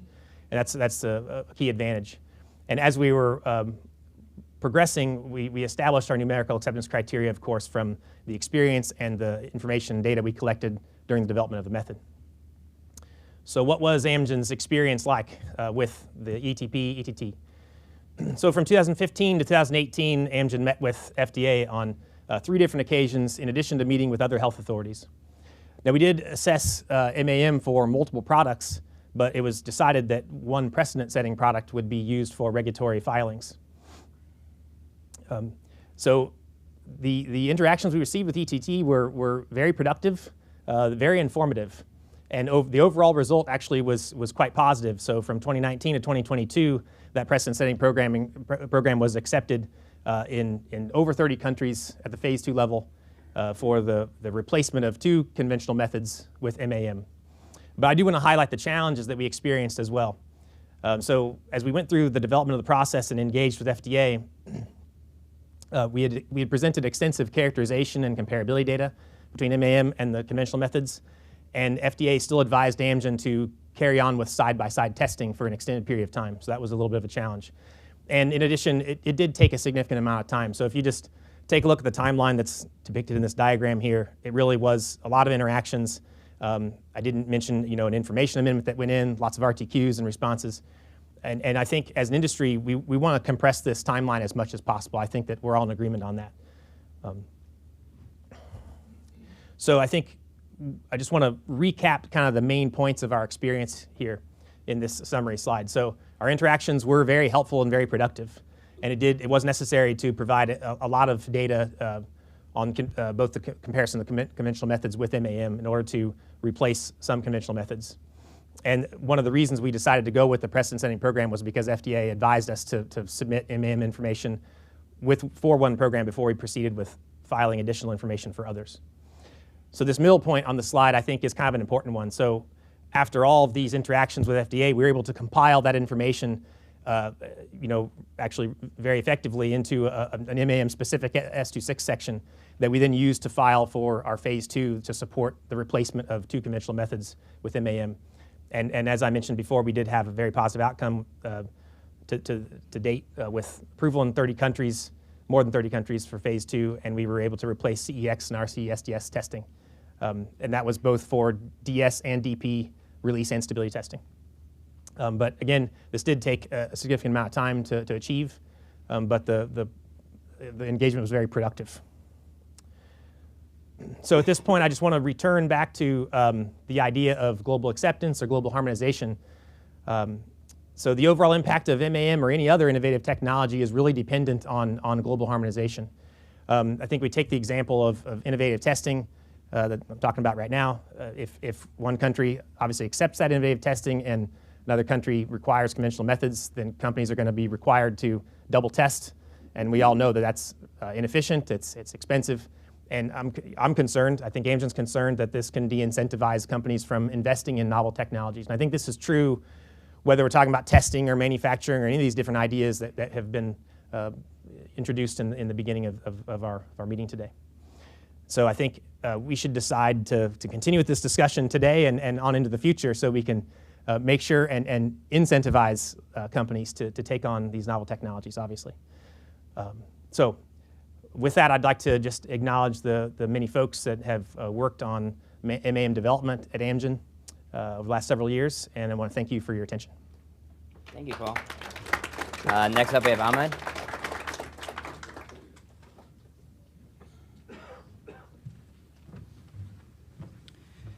Good morning, everyone. I'll be sharing case studies on our experience working with FDA's ETT on continuous manufacturing, to implement continuous manufacturing. I'll be sharing 3 case studies, one kind of expanded drug product case study, followed by 2 shorter ones, one on drug product and one on drug substance. So before I dive into the case studies, just to share, we have at Lilly invested heavily in continuous manufacturing for a number of years now because of a lot of benefits to the business and to the patients, as well as to manufacturing flexibility. A lot of examples where we have already realized, across the safety and environmental pieces, for example, smaller footprint, the pipeline speed, especially because you can do the development at commercial scale and you can replicate the same lines that you use in development to GMP manufacturing.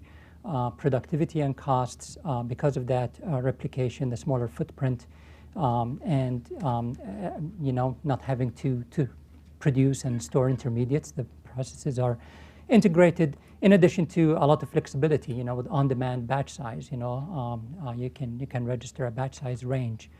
You can have multiple configurations within the same platform. And most importantly, this is done with a higher assurance of quality on top of the conventional batch manufacturing processes. On the drug product continuous manufacturing piece specifically, our investment and involvement started more than a decade ago.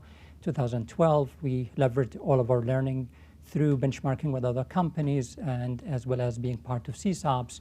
But then we started to invest heavily in our own internal platform. Roughly around 2012, we spent a number of years to optimize that. And then in 2015, once we've optimized the physical build as well as the automation pieces that go along with it, we started using continuous drug product for developing NCEs back in 2015. And a couple of years later was our first entry into the commercial product side with 2017, our first approval of continuous manufacturing with Verzenio.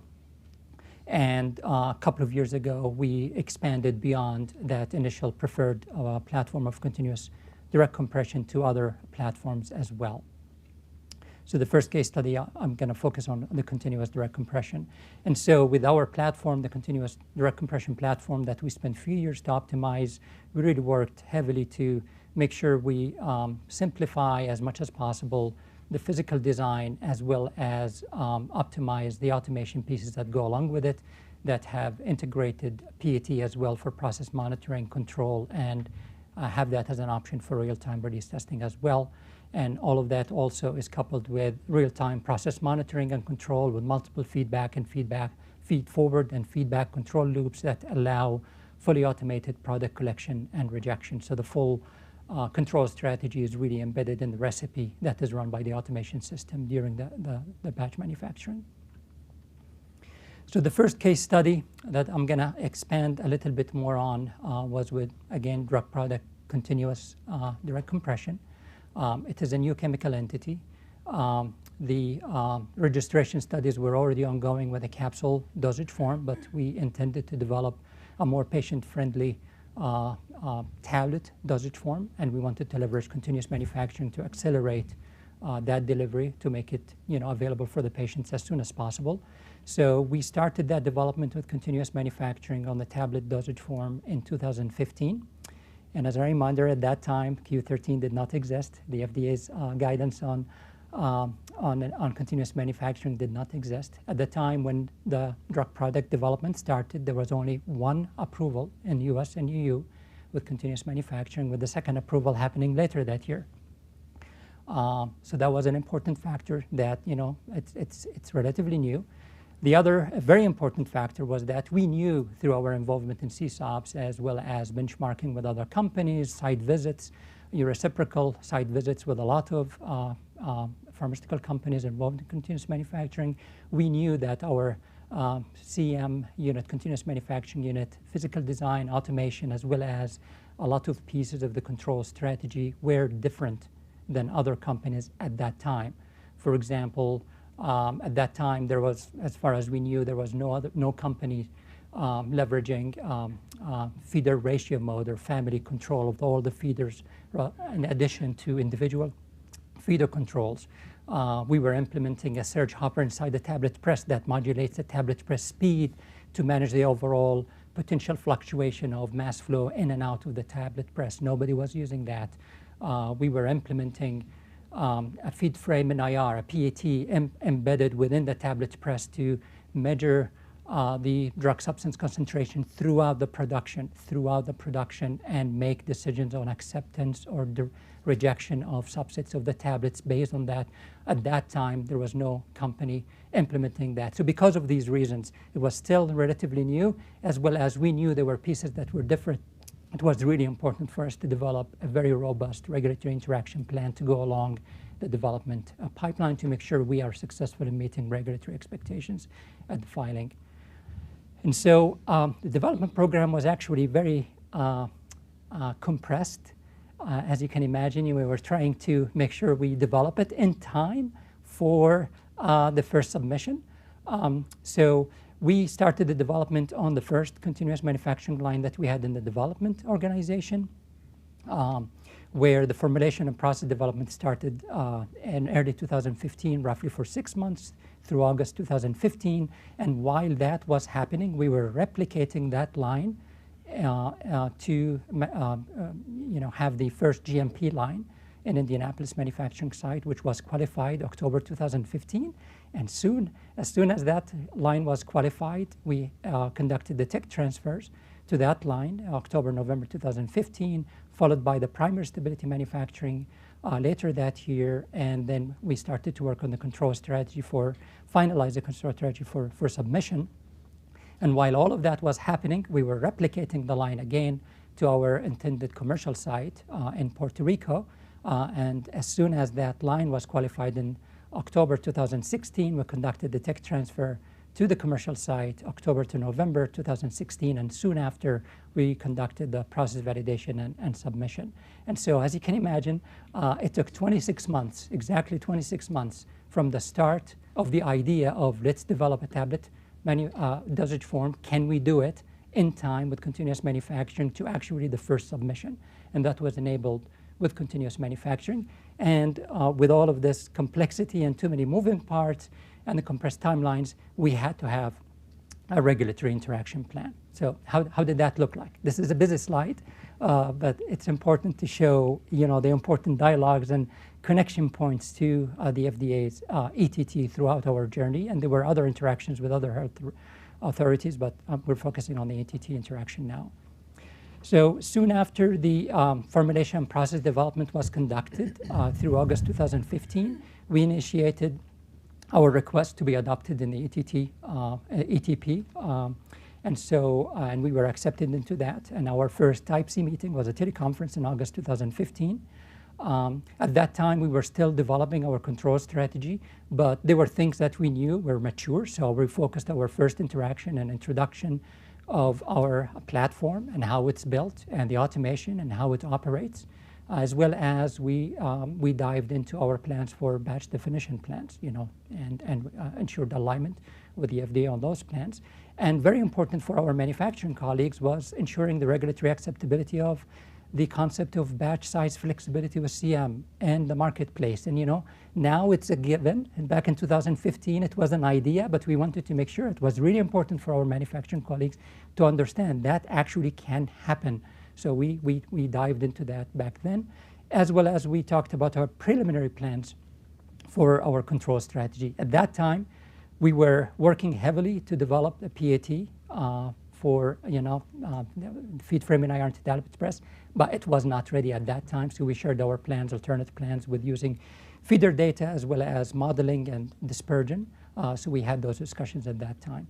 We took all of that feedback into the subsequent pieces of the development program, tech transfers and finalizing a control strategy for intended commercial control strategy. That led to the second interaction of the Type C meeting and the face-to-face meeting in October 2016, where we really dived into the final control strategy pieces. And it was a very, very helpful meeting because we had very clear proposals and we got very clear feedback. And then we also shared our plans for subsequent tech transfer plans and process validations. We took all of that learning to execute the tech transfer to the commercial sites. Once we had all of that data, then that led to probably the most important interaction with the ETT, which was the commercial site visit in January 2017 in Puerto Rico. That took place over 2 days. We had, I think it was about 14 visitors from the FDA across reviewers and inspectors. It was a very, very good meeting, covering presentations, discussions, videos, and tours. We had comprehensive, in-depth discussions, not only on regulatory pieces, but on technical pieces and quality pieces as well. And then we discussed some unresolved plans from previous meetings, and we aligned on the expectations that the FDA had on the information we needed to include in the submission.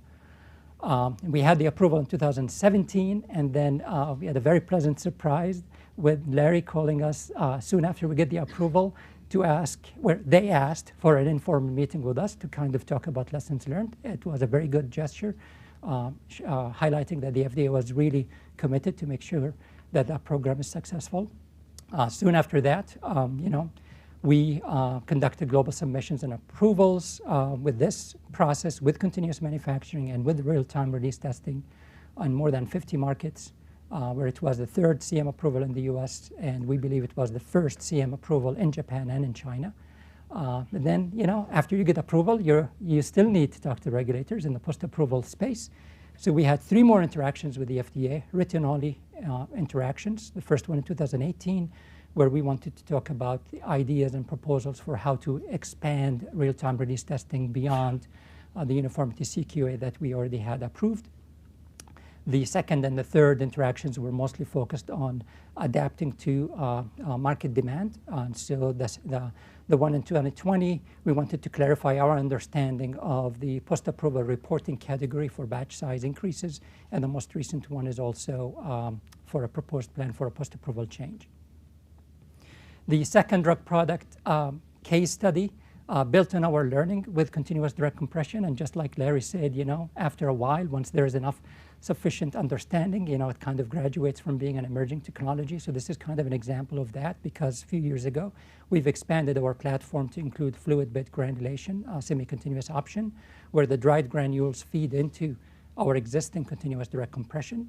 So that was used to develop an asset with a high drug load. And so we had an interaction with the ETT in March of 2022, where we focused our interactions on the control strategy elements for that new piece. And we did not cover the continuous direct compression platforms because we already knew the expectations there.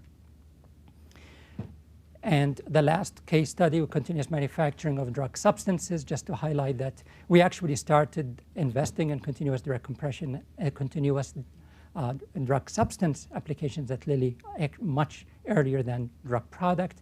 And the third case study involves drug substance continuous manufacturing, that includes hybrid process integrated batch and continuous operations with drug substance applications, where it was an experience during the COVID days where we had a Type C meeting, a teleconference, and we had intended for actual site visit.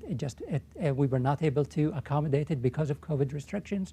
So we used technology to accommodate that, and it worked really well.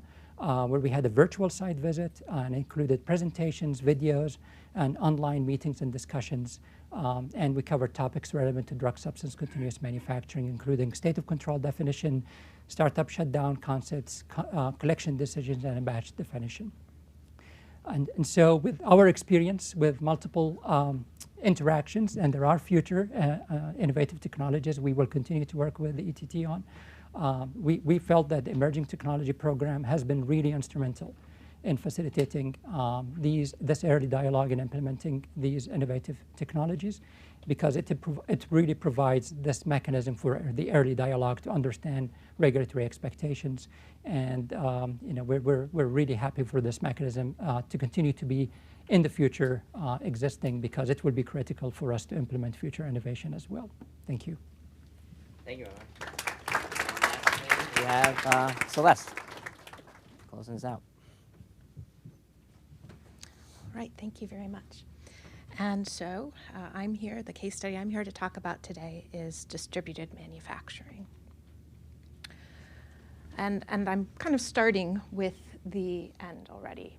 The concept of distributed manufacturing is gaining global acceptance. And to my opinion, that all started with the ETT. Back in, I think somewhere around 2018, we had this idea. We had a small molecule drug that had a long-acting formulation. When you have these types of complex formulations, complex drugs, typically if you're changing a manufacturing site or if you're adding a new manufacturing site, a bioequivalence study is required. And this can be a challenge, particularly for a long-acting formulation, because the study itself is even longer. And so we were estimating with this particular program anywhere between a year to 2 years delay if we were to change a site or to add a new site and to implement manufacture in that new site. And so we were thinking about ways that we could address that challenge. Additionally, there is always the concern. The reason you need to run a bioequivalence study is the risk to the product when you are changing a manufacturing site. And so we were looking for solutions to reduce that risk and shorten that delay to manufacturing. And so we wondered, what if we just picked up the manufacturing site and moved it somewhere else? We changed the location. Would that actually be a manufacturing site change? So that was our idea. And we didn't know if we would be accepted into the ETP or not, but we submitted an application. It was only 3.5 pages. I think that's long compared to what CATT is expecting, the 2 pages. But regardless, the point is that it was not difficult for us to put together our idea and send it to see if this was something that we could engage in conversation with the FDA. We were accepted very shortly thereafter.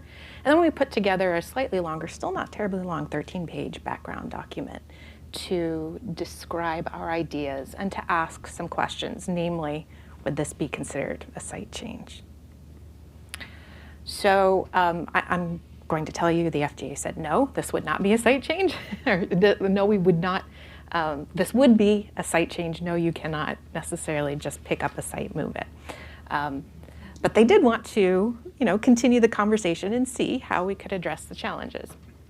And they gave us some really, to us, surprising advice when we first met with them face-to-face. And that was, we're here to consider if there are changes that are needed to the regulations and to the guidelines.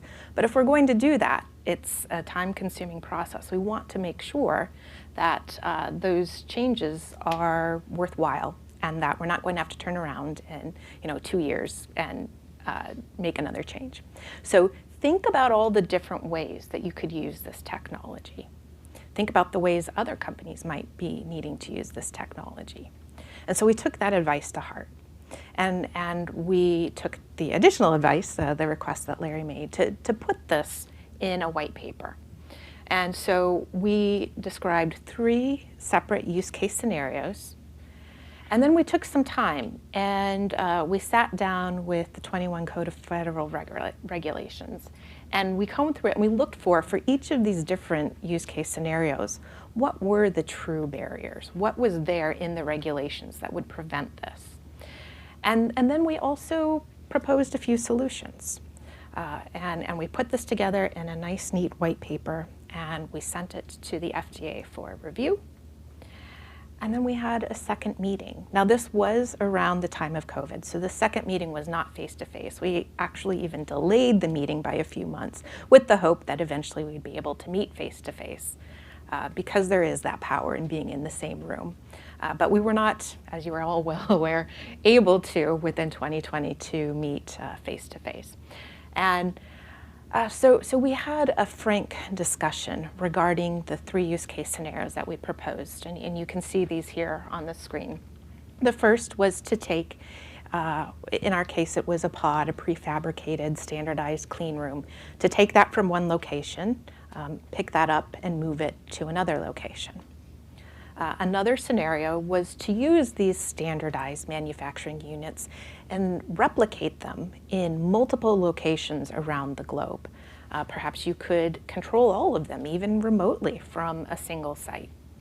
And then the third scenario was to put the manufacturing unit on wheels and have the ability to move from location to location. And this could be, you know, for perhaps clinical manufacture or, and again, in an emergency response where you need to get the product to people quickly. Perhaps the product itself has an advanced or advanced needs for shipping. And there are benefits to being able to perhaps, you could imagine if you could ring fence a vaccine and stop a pandemic. So again, something that was purely theoretical, but we wanted to then consider what the challenges would be in each of these cases. And the FDA was very frank with the different types of questions they had. And I've put a few here on the slide, some of the questions that they were asking us. So first of all, how frequently would you be looking to move a manufacturing unit? Of course, the response is it depends. What if there was an inspectional finding in one of these units and we had this global network of units? How does that impact the other units? How do you respond as a company, and how do you ensure the equivalency between the different units? The answer was, it depends. And what considerations and factors would be evaluated when moving? And there, of course, the answer depends upon which scenario that we're looking at. And you know, I think this is something that is common to almost all of the innovative technologies that we've been discussing. There is a real need to consider the specifics around that particular scenario. And this is why taking a risk-based approach can be very useful. And I'll discuss that again later on this afternoon. So the concept of distributed manufacturing continues to progress. Like I said, it started with the ETT, and the momentum is built. The traction has grown. We've already talked about the fact that we have the FRAME initiative that is there to help support advanced manufacturing, distributed manufacturing, point-of-care manufacturing. The FDA put out their discussion paper last October that engaged the broad community to share their thoughts and put forward proposals. And then there was a public workshop last November. And the conversation continues. So just as Paul, you know, and I like your graphic better, I want to borrow Amgen's. There's a need for a global approach, global collaboration, both from industry's perspective so that we ourselves are taking a similar approach, but also from the regulators. And we've seen progress here. Just as Nandita, you were talking about the EMA's Quality Innovation Group, their Listen and Learn session last March. We were also there to talk about distributed manufacturing, and the FDA was there as well. And that was very encouraging to see that partnership there.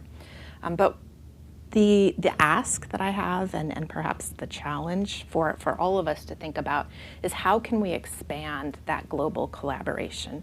Because we have a global supply chain. It's not just the US and Europe, or the US and Europe and Japan. You know, what about Brazil? What about Korea? What about Malaysia? Is there a way that we can bring these other regulators into the fold, to educate them, to share our perspectives, to share, you know, the FDA's perspectives? to try to bring that global harmonization. Because it's a challenge for industry, to have 30 individual meetings and receive 30 individual responses. And so if we can move towards that global collaboration, that global harmonization, it will do a very long, or it will go a long way towards supporting the innovation in this industry.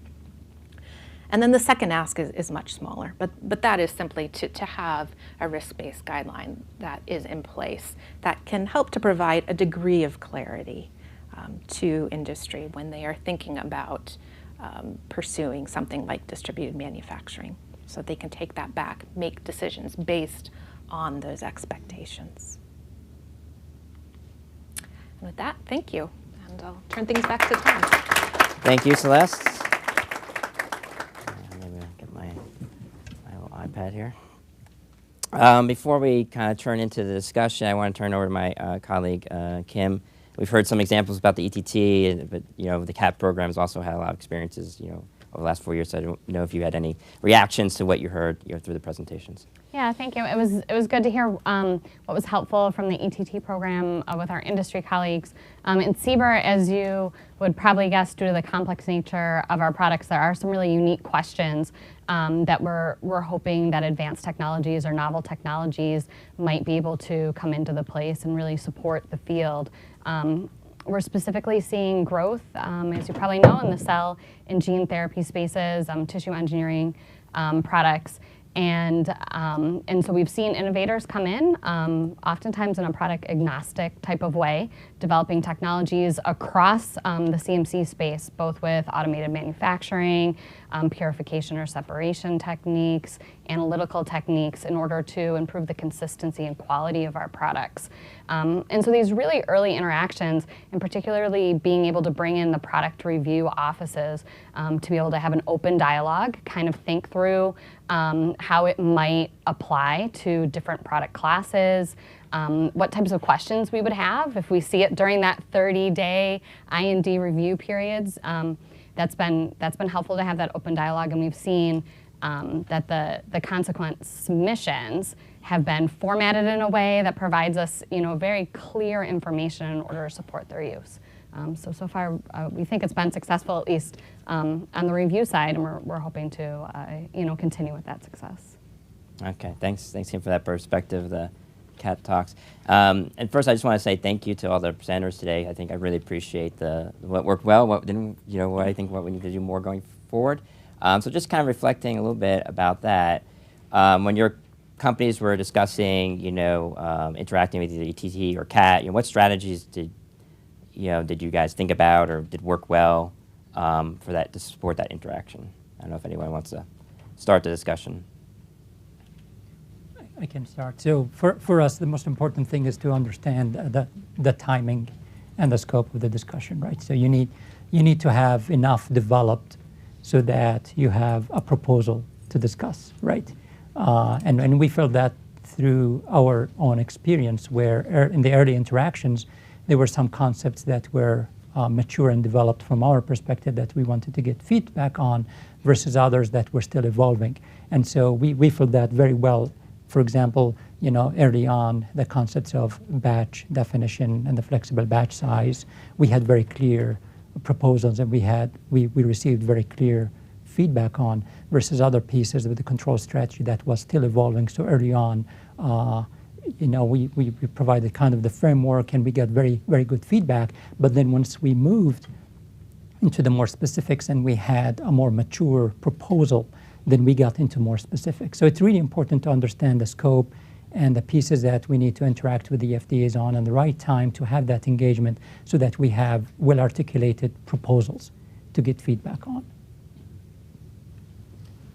Does that resonate across your experiences? Yeah, I think I would agree with that. That you have to have adequate data to go into the discussion. Otherwise, FDA can't make an assessment. That's really clear. I think it's fair to say that depending on the time frame that some of these interactions took place, and say for Amgen's perspective, it was early in the existence of the ETT and the ETP, right? And so we heard Dr. Lee say that there's already been a 2.0 and there's improvements and all these things, and so I think it's probably fair to say that we're all getting better at this to some extent, but we do need to be prepared when we go into these meetings, and I think FDA is ready to be more efficient as well. That's what I think from my perspective. So. And unless you guys had a different experience because you came in with something that was more blue sky, I would say, not so much data at the time, right? Yeah, so. Very true. And you know, that's something that I think there does need to be a balance because, you know, for some of these topics, it is really important to discuss early on because those discussions can influence the way that you develop the technology that you are trying to bring forward. But by the same token, you know, I think it's true that you have to have something concrete that you can actually share, some proposals that make the discussion worthwhile to, you know, the ETT to spend their time on it. So. Right. And then I think also heard, you know, Paul, kind of like the length of the interactions, so kind of reflecting back as you kind of think about your next interactions, kind of strategies to like help speed that up, or like what we can do to. Well, I think that with the topic that I talked about, you know, MAM, I think that meets one of these categories that's approaching sort of the graduated stage. I mean, I don't want to speak for FDA, but it's an established method, and I think, you know, future interactions, you know, may be, you know, certainly more limited or more efficient. Let's say, you know, I know that there was a big change in the global view from the time that we actually filed our phase 2, you know, in all those different countries, because for phase 1 we did get some pushback from different countries, you know, and it wasn't as large of a scope of submission. It was, you know, it included maybe 6 different countries for phase 1, and so I think that kind of the industry's moved along at least with that particular technique. So I would presume that going forward, you know, interactions with FDA would be a little faster and things like this for this kind of method. But obviously, every time there's something new, then it requires a lot of investigation. Mm-hmm. And Kim, so how about like sponsors interacting with CAT? I know that's a different manual described as different kind of interaction timeline, and so strategies that companies have taken for us, like timeliness and scope of what they're talking to you about. Is that what kind of strategies have they, or what kind of maturity, I guess, have they come into the program with? Yeah, we've seen it probably across the board. I think the most effective or meaningful conversations are particularly, you know, early on when they're looking for technologies that could be applied across, you know, many different products, trying to understand how they, as not the actual product sponsor, what their role is and how they fit into that conversation between the product developer and the FDA, with their technology really being integral to the sponsor's submission. And so, you know, as much as we talk about the technology, we also talk about the regulatory framework and how to facilitate that discussion. And then, you know, as Manuel's slides talked about, there's then additional opportunities, either in interacts or pre-INDs or IND-specific meetings in order to further flesh out that relationship. Okay. Dia, do you have anything you want to add about strategy-wise? Strategy-wise, so we are pretty young in that sense with our interactions. I just had a comment on the timing. So for us, when we were developing the continuous manufacturing approach, there are different ways there are different decisions we had to make. So we could not come up with 50 different proposals to the FDA. So we had to wait till we had an idea or a prototype at the manufacturing scale to know exactly how we would be doing our process design and control. Where would we have the surge tanks and all of that? So that really, in that perspective, we waited to be a bit mature to go to the FDA, the proposal. And so it's kind of also a question from the audience about like what the ETT is working on. So does knowing that ETT's accepted, you know, technologies, you know, what technologies from other companies impact kind of strategies about what your companies want to bring forward, or have any influence internally? Like you kind of thinking about like, I know Ahmed, you kind of described a lot of intelligence you guys had about what other companies were doing, CM-based, you know, sharing, and so is this intelligence about what the ETT is seeing, is that useful to, you know, industry? Absolutely. You know, overall, I don't You know, I remember a workshop a few years ago when the question was asked, anybody can share an example of a new innovative technology that was not accepted by any regulatory body, and nobody was able to come up with a response. Nonetheless, these interactions are really important to align early on the details and the specifics, the acceptability of the approach. Are there additional considerations that the sponsors need to have?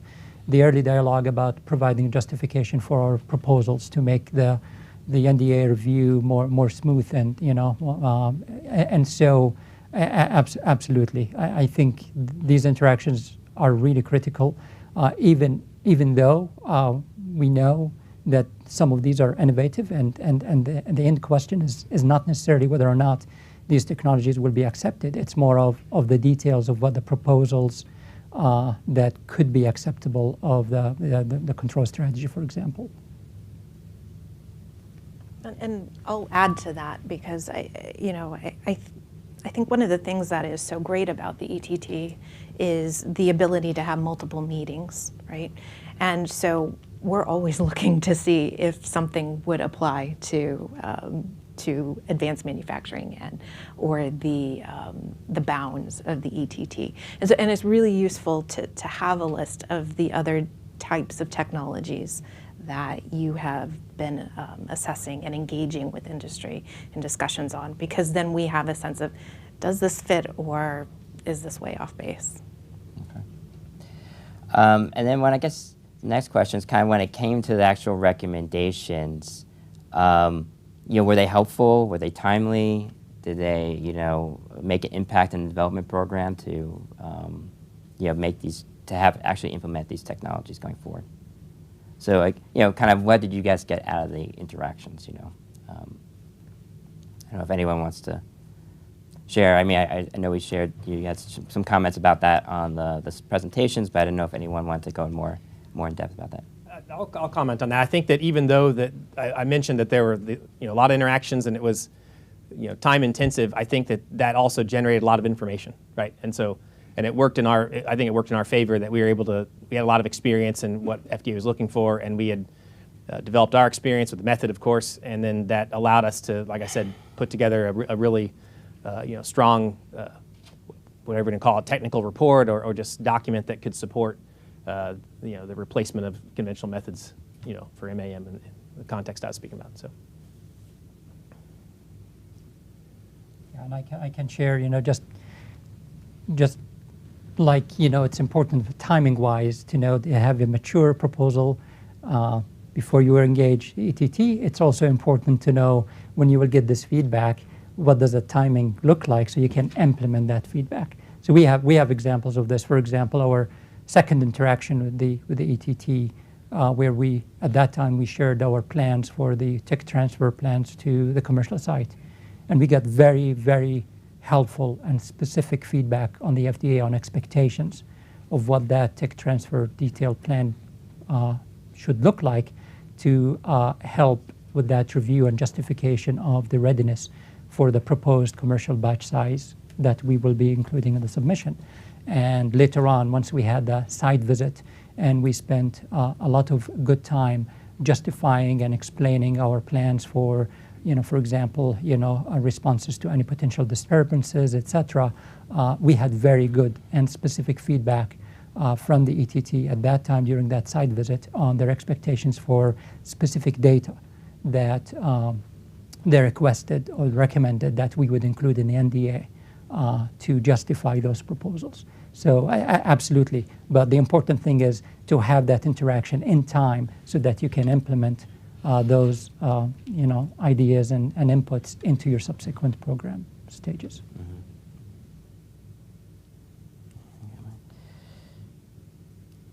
Then I guess next question was kind of around it kind of goes back I guess to this the category, like just what ETT has seen before, but I guess Celeste, maybe your experience is more relevant to this, kind of like when considering whether this applies to the ETT or not, what was those kind of discussions like, I guess, internally? Yeah. Well, they can be quite casual, yeah. right? We're always looking for ways to solve the challenges that we encounter. And frequently when ideas are truly innovative, there's a lot of questions around them. Is this something we could actually do? And you know, we do a lot of questioning internally. Is this something that we could pursue? Does this make sense? Is this worth reaching out to the agency for? And there's a lot of debate again, you know, and I think one of the things that I would encourage internally, you know, my colleagues and others out there is, if you have enough of an idea, you know, to put something concrete around it, to actually ask some substantial questions, submit that application. Because the truth of the matter is, unless it's something that, you know, you've already seen in the category of topics that the ETT is accepting, you really don't know until we pose the question. I can add to that. I just think that if a new technology is very disruptive, I think that it could, you know, potentially expand beyond, say, this idea of kind of 3 applications, right? I mean, if there's lots of different ways to implement it, then, you know, other companies, they may hesitate and say, oh, well, these other colleagues, they already filed this. But if it's really disruptive, there's probably different ways to implement that idea. And so I think that it's something that would be important for FDA to communicate that to sponsors. And obviously, if you know, you can just file the summary and put in a request to ETP, that's probably enough. But I think that that's something that's important to consider.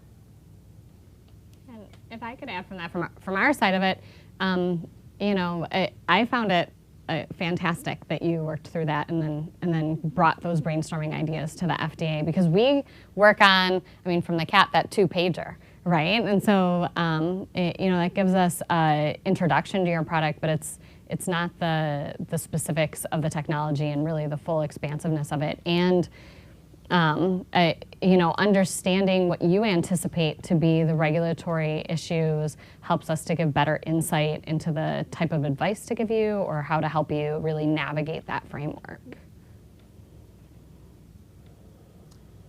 Okay, yeah, we have coming in a couple of minutes, but I did want to touch upon, you know, the topic kind of came up in a lot of the presentations, came up in the audience questions, kind of on the global question, right? Everyone's kind of smiling, right? Know it's coming. So for these programs, you know, is there, you know, I guess thinking about that global, is there kind of recommendations for how these programs or do you have thoughts about how we can do better as far as global collaboration? Well, one of the things I think, having had some of these informal conversations, that the ETT would be open to, if we desire it, to invite other regulators to some of the conversations.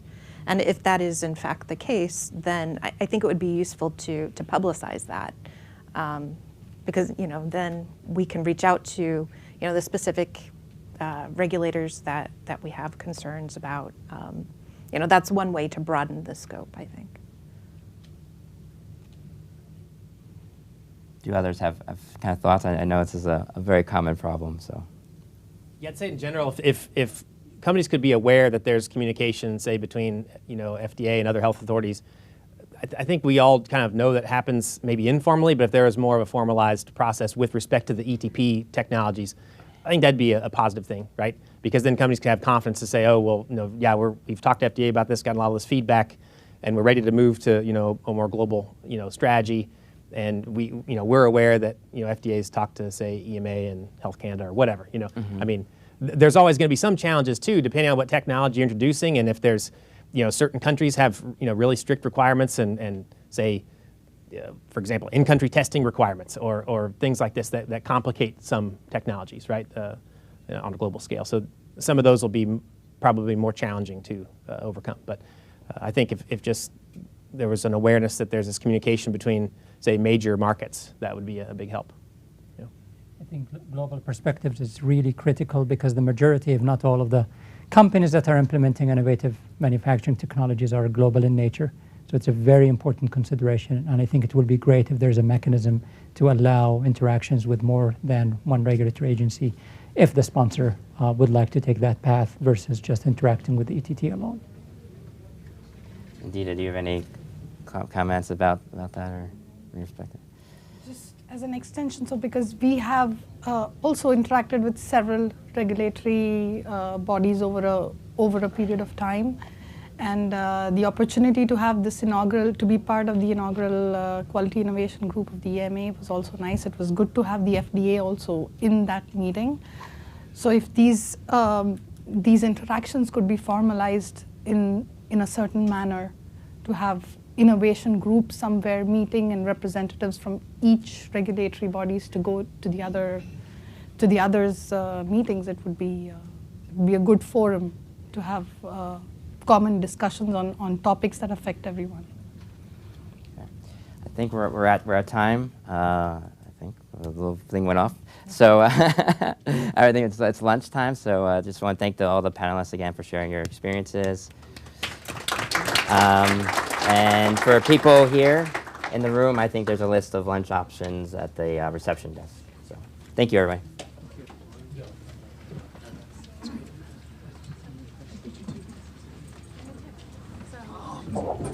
Yes, we'll reconvene at 12:35. Thanks, everyone. Oh, sorry, I missed the most fun part. How are you? Good. How are you, Jeff? Oh, I'm failing miserably at retirement. Oh, you can't keep at it, yeah. It's failing. No, it's okay. It's okay. But when the time comes for you, have a plan. Mm-hmm. And recognize that no plan survives first contact Back with the reality. retirement, yeah. My wife will periodically go, so what?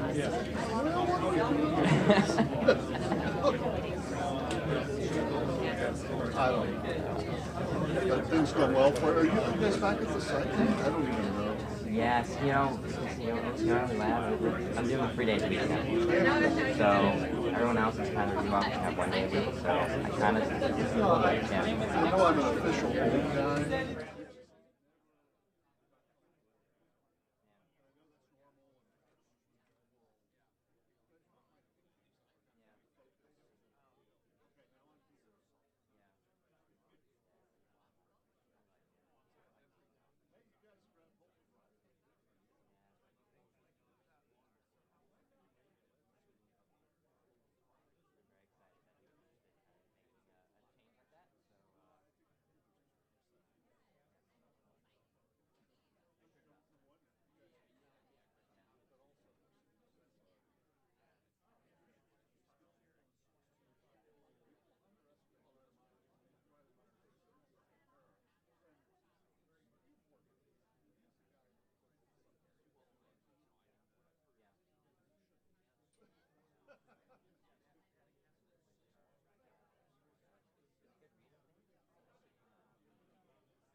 So as moderator, I also get the power of seeing the audience questions if I know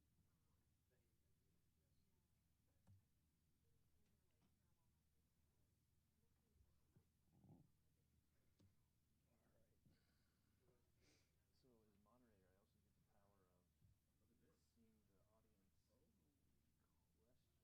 Yeah, I was gonna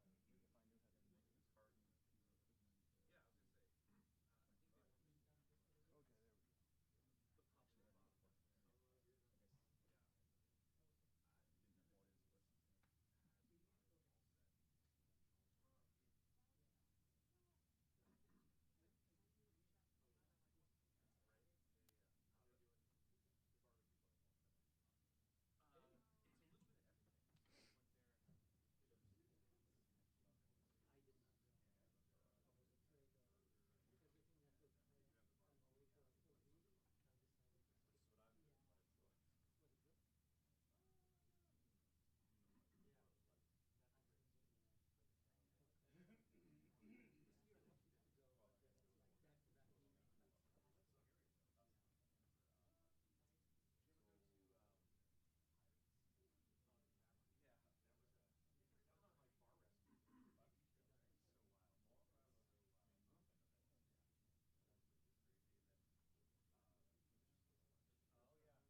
clicker. Yep, perfect. Thank you.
Yeah, I mean, you know, next time eventually people die, they can renegotiate. And he's made one too.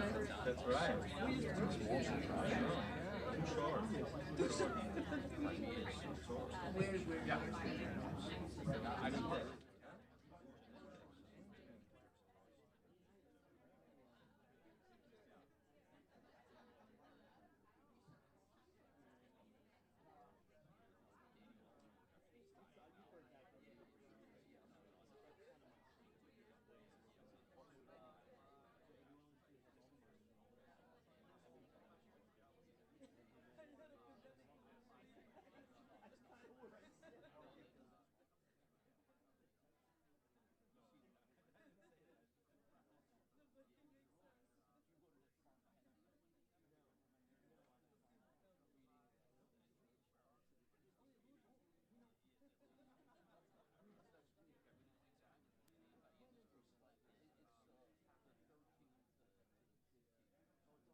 Yeah, but that was very, it was on strict timeline. And then, Which made it even more. All right, thank you everyone. Welcome back. Hope you enjoyed your lunch break, survived the air quality IC. Our next session will focus on regulatory challenges to adoption. I'm Adam Fisher. I'm the Director of Science Staff in CDER's Office of Pharmaceutical Quality. I'm also the lead of the FRAME initiative, which you heard about earlier today, and I will be moderating this session here this afternoon. So we'll begin with a presentation from my colleague, Riley Myers.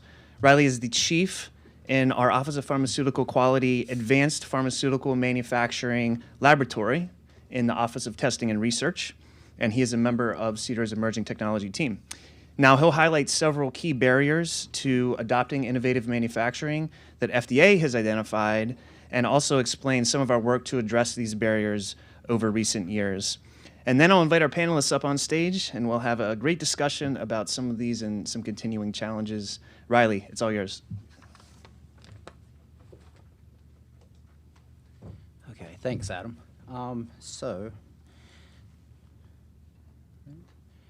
So our journey today starts in the late 20th century with an initiative started by Dr. Woodcock to modernize pharmaceutical GMPs for the 21st century. There were several reports published about this initiative, which identified 5 objectives, and 2 of which are applicable to advanced manufacturing technologies. And those are to encourage early adoption of new technological advances by the pharmaceutical industry and ensure that regulatory review, compliance, and inspection policies are based on state-of-the-art pharmaceutical science. This initiative was not focused on advanced manufacturing, but it set the stage for FDA's current multifaceted approach. And so here are 7 examples of activities at FDA that are ongoing to identify and mitigate regulatory challenges. The first 2, of course, are CDER's Emerging Technology Program and CBER's Advanced Technologies Program. Manuel and Larry described those in detail this morning, so I'm not going to go into further detail here. But I am going to talk about the remaining 5, which are FDA's efforts on international harmonization, guidances FDA has published that are applicable to adoption of advanced manufacturing technologies, how FDA research contributes to mitigating barriers, FDA's ongoing workforce development to streamline the assessment of advanced manufacturing technologies, and of course, I'll go into a little more detail about the most recent and ongoing effort in FRAME. So FDA supports harmonizing internationally to ensure that global regulatory practice is clear to stakeholders. And shown here are 4 examples of efforts that are applicable to advanced manufacturing technology through the International Council of Harmonization. First, of course, and it's been talked about while this morning, is continuous manufacturing, ICHQ 13, which provided recommendations for adoption of continuous manufacturing for small molecules of biotech products.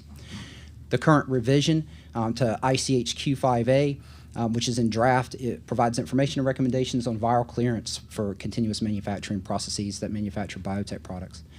ICHQ 14, which is also currently in draft, provides information for adoption of multivariate models for analytical procedures and implementation of real-time release testing.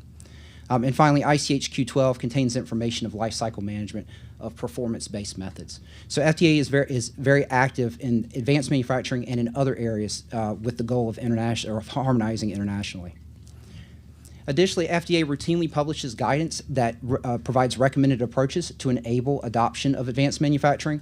So 5 examples are shown here. FDA published a guidance dedicated to implementation of process analytical technology. FDA published a companion document to Q, 8, 9, and 10 questions and answers that contains information on certain process models and implementation of real-time release testing. FDA also publishes method-specific guidances, such as development and submission of near-infrared analytical procedures, which contains information, of course, on NIR, but also on implementation of PAT and development of process models. The FDA also addresses post-approval issues. So the FDA published a guidance on comparability protocols for post-approval issues to CMC information, which, of course, includes maintenance of models and PAT.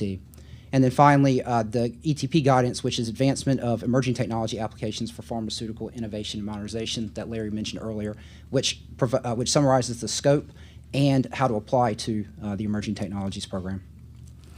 FDA research contributes to regulatory outcomes for advanced manufacturing, and so specifically CDER research directly supported or directly supports ETT feedback and application assessment for over 12 ETP projects.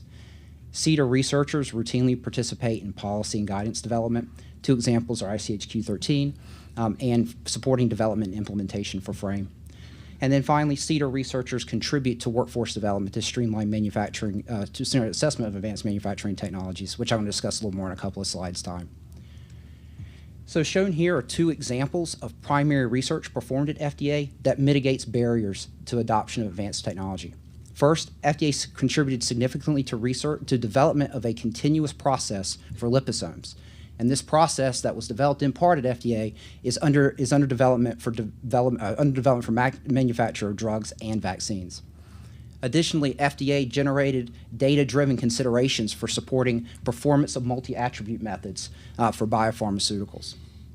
So these are just two examples of primary research that are performed at FDA, but there are any number of projects and areas ongoing at FDA and also extramural collaboration funded by CBER. And so here you can see, and Larry showed the slide already, but here you can see the types and numbers of each of those projects. And I'll just summarize this by saying that these projects generated more than 78 internal reports and publications. So in addition, and CBER also supports advanced manufacturing research, and some areas include 3D bioprinting for tissue engineering, novel manufacturing approaches for cell therapy products, continuous manufacturing of vaccines and adenovirus vectors, process modeling, and non-destructive analytics such as NMR for evaluating product quality. In addition to the primary research at FDA, FDA routinely publishes papers and other documents that review the impact of intramural and extramural research on adoption of advanced manufacturing technologies. These are 9 examples that have been published in the last 7 years, so on average more than once per year. Okay. FDA research also contributes to workforce development, which in turn streamlines advanced manufacturing assessment. So a couple of examples are continuous direct compression, that was talked about this morning, is part of the Emerging Technologies Program. Sufficient experience was achieved to transfer review responsibilities out of ETP. ETP trained future assessors on the technology, and now future CDC applications within FDA's experience will be reviewed through the standard quality assessment process. Additionally, FDA is constructing a new advanced manufacturing laboratory. One of the visions for that laboratory is to perform assessor training on advanced manufacturing technologies to streamline that process.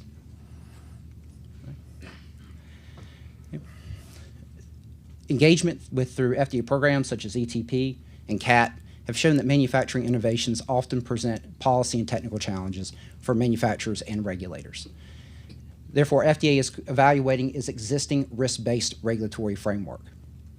This effort, which FDA calls the Framework for Regulatory Advanced Manufacturing Evaluation, or FRAME, aims to provide clarity and reduce uncertainty for products manufactured with advanced technologies. FDA's initial investment into FRAME was a series of workshops through the National Academy of Sciences, Engineering, and Medicine.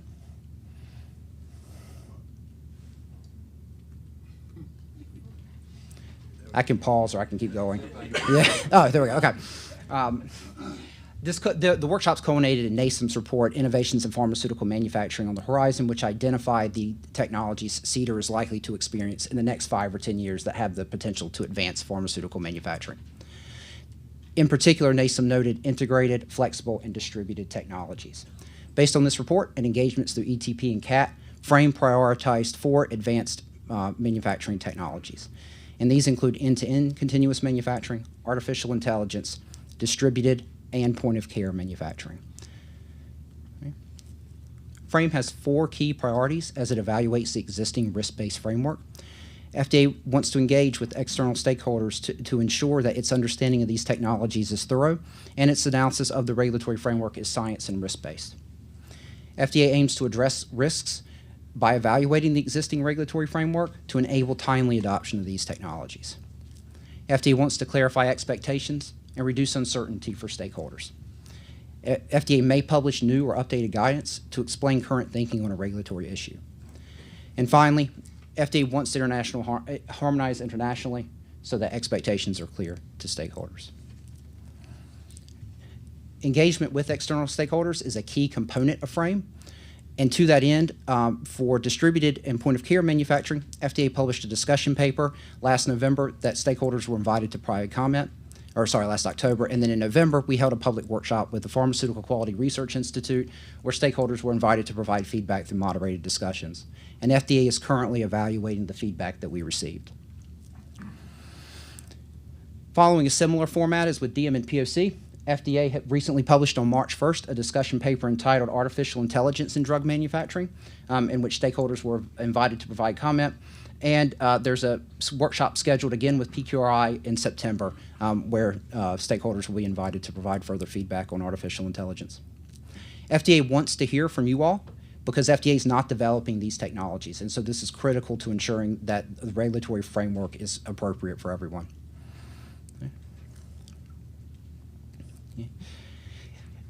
Given the nature of innovation in any field, there's expected to be a rapid evolution of the technology and in its complexity. And as a result, there is and will be challenges that, technical and policy challenges that FDA and manufacturers need to evaluate. And here are several examples of those. Advanced manufacturing technologies challenge the existing regulatory framework.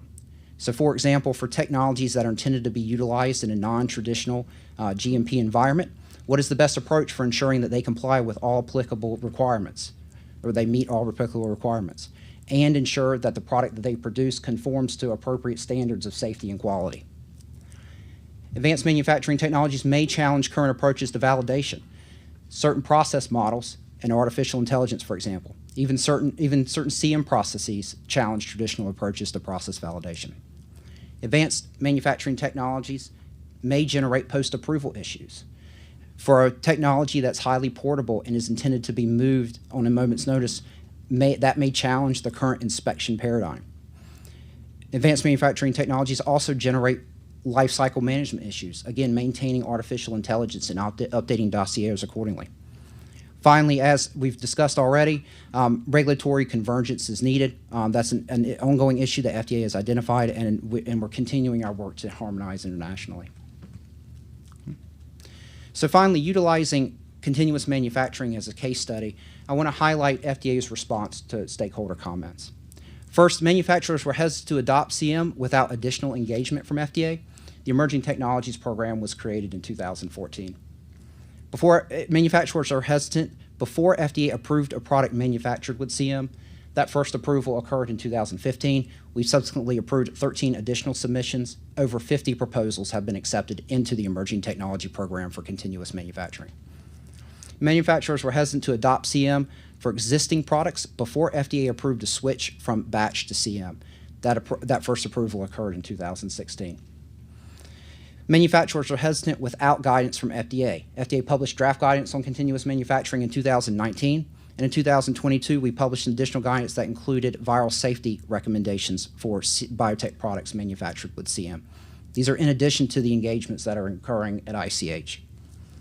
Manufacturers were hesitant to adopt CM because they feared that the timelines for FDA approval might be longer. As Larry showed this morning, in 2022, FDA published that the timelines for submissions with CM were actually faster than with comparable submissions that included batch manufacturing.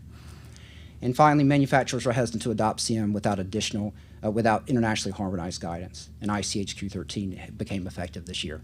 So this illustrates that FDA hears stakeholder feedback and takes specific actions to address it. Thank you.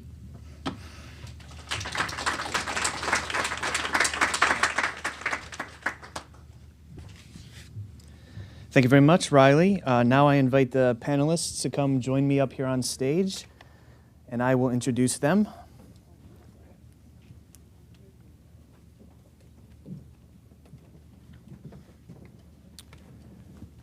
So first, I will introduce my FDA colleague, Ingrid Markovic, the Senior Science Advisor and CMC Policy Lead in CBER at FDA, the immediate office of the Center Director. Then we also have Roger Nosel, Head of Regulatory Strategy for NGT Biopharma Consultants and the lead for the International Society for Pharmaceutical Engineering Initiative. titled Enabling Global Pharmaceutical Innovation, Delivering for Patients. Then again, on our panel, we welcome Ahmad Almaya, Senior Director for Global Regulatory Affairs, CMC at Eli Lilly. Thank you again for joining us, Ahmad. We also have Geert Terrouw, Head of Manufacturing Technology and Innovation Advocacy in the CMC Regulatory PTR Policy Team at Hoffman-La Roche. And finally, we have Fernando Muzio, Distinguished Professor of Chemical and Biochemical Engineering at Rutgers University. And so now I'll ask each of our panelists to provide some brief opening remarks. And first, I will go over to Ingrid. Anything you'd like to elaborate on or react to or add to Riley's presentation that you just heard? Yeah, thanks, Adam. Appreciate that kind introduction, and just really want to thank the organizers. It's a really great pleasure to be here. I really like the energy in the room. Sort of coming back from lunch, there was all of this chit chatter, and people were just really excited. So it's really wonderful to see all the faces and all the people from different, areas of the career. So, you've heard a really beautiful presentation from Riley as well as, from Manuel and Larry. And so you can see that FDA is working really super hard trying to identify ways to incentivize innovation and also promote implementation of advanced manufacturing and bring that into our processes and facilities. And so part of that is, just advocacy, spreading the good word, sort of educating about the benefits of innovation, advanced manufacturing, as you heard, generating a smaller, more environmentally friendly and smaller footprint, bringing manufacturing efficiencies, reducing cost of production, as well as other benefits. And the other part of that is also providing sort of more standardized opportunities to interact with the FDA, as Larry and Manuel discussed, through CAT and ETT. So where you kind of have that opportunity for early dialogue, to kind of share some of the ideas. And so some of that exchange can really help, hopefully, the developers, to influence their further thinking. And so it may be helpful also to sort of take a look and kind of team tag on what Riley mentioned, looking behind some of the reasoning behind why some hesitation, has potentially been experienced with implementing these technologies. There was really an interesting study that FDA also participated with that NIMBLE ran. It's an active listening session. It's sort of a survey. Jeff is very well aware because he was highly instrumental in making that happen and sort of executing that study. So it's really sort of interesting, the findings that came out, which was also echoed in a number of presentations today, sort of looking and maybe differentiating the pre-approval space versus post-approval space, and kind of looking at a pre-approval space where a lot of times you have such a time line crunches, and you're kind of trying to push, your development activities, all your qualification activities, you're trying to get that done as fast as possible, and kind of introducing the new technology and sort of trying to understand the ups and downsides of that technology, may not be fully practical. Whereas when you're in the post-approval space, you're now all of a sudden exposed to the global regulatory environment and potentially, some unique features, of different regions. So truly, FDA has, been thinking about these issues, by participation through NIMBLE and some other observations we've had over the years. And as Riley mentioned, ICH has really been very helpful in kind of bringing that global harmonization. My personal favorite is probably ICH Q12, because I sat on ICH Q12 with Bob, who sits here, through step 2, and it really provided a number of really helpful tools to streamline post-approval changes in lifecycle management, as well as opportunities for regulatory flexibility where warranted. And another way also to sort of have that global harmonization is like looking at various reliance pathways and sort of putting more effort and understanding more, how can we work together globally, to bring about more harmonized processes. And so I would stop here and just thank you very much for your attention. We'll look forward to discussion. Thank you very much, Ingrid. Let's next go over to Roger. Thank you very much. I'm representing the International Society for Pharmaceutical Engineering. Since I left Pfizer in August, I've been on my own, and when I started working with ISPE originally back in the early 2000s, a lot of the initiatives that they took up involved innovative technology. And in fact, the focus for a lot of what they do is on innovative technology. They have, as you know, the FOIA award, which is the Facility of the Year award, which is predicated on innovative facilities, innovative technology in facilities. So when I had the opportunity, working with a number of other colleagues who are similarly dispossessed from their original jobs, we got together and decided that one of the things we needed to do was get some data on where the sources of the challenges truly are with respect to innovation. It's very easy for industry to look at the regulators and say it's your fault. The reason innovations don't proceed is your fault, and that's actually not the case. And so what we're doing right now with the initiative that Adam mentioned, which is ostensibly, it could be named, I guess, barriers to innovation, looking for the true source of barriers to innovation. We are running a comprehensive survey in 3 parts. And the first part is a very simple multiple choice review of specific areas where innovation is taking place. The second part is short answer. Where has the experience been with companies in particular with respect to innovation? And third is case studies. And we have at least one, I think 2 companies that are actually putting together some case studies reviewing where innovation has its most serious challenges. I had a sneak peek last week at some of the survey results. There are 180 respondents so far, which isn't too bad. Normally they get respondents less than 100, so 180 I thought was pretty darn good. And I'm just going to, I don't have a lot of data on it. This is not at all certified or qualified in any manner. It's my interpretation. But lo and behold, a good proportion of the sources and challenges of innovation are really a result of decision-making issues within companies. And they have almost nothing to do with whether or not there's regulatory acceptability, believe it or not. That doesn't come as a shock to me, having worked in a big company where we had debates about this all the time. But nevertheless, I thought it was important that we get real data to substantiate that, because now we can start looking at some potential solutions. And what is the primary issue that most of these companies face? It's whether or not they're going to recoup their investment.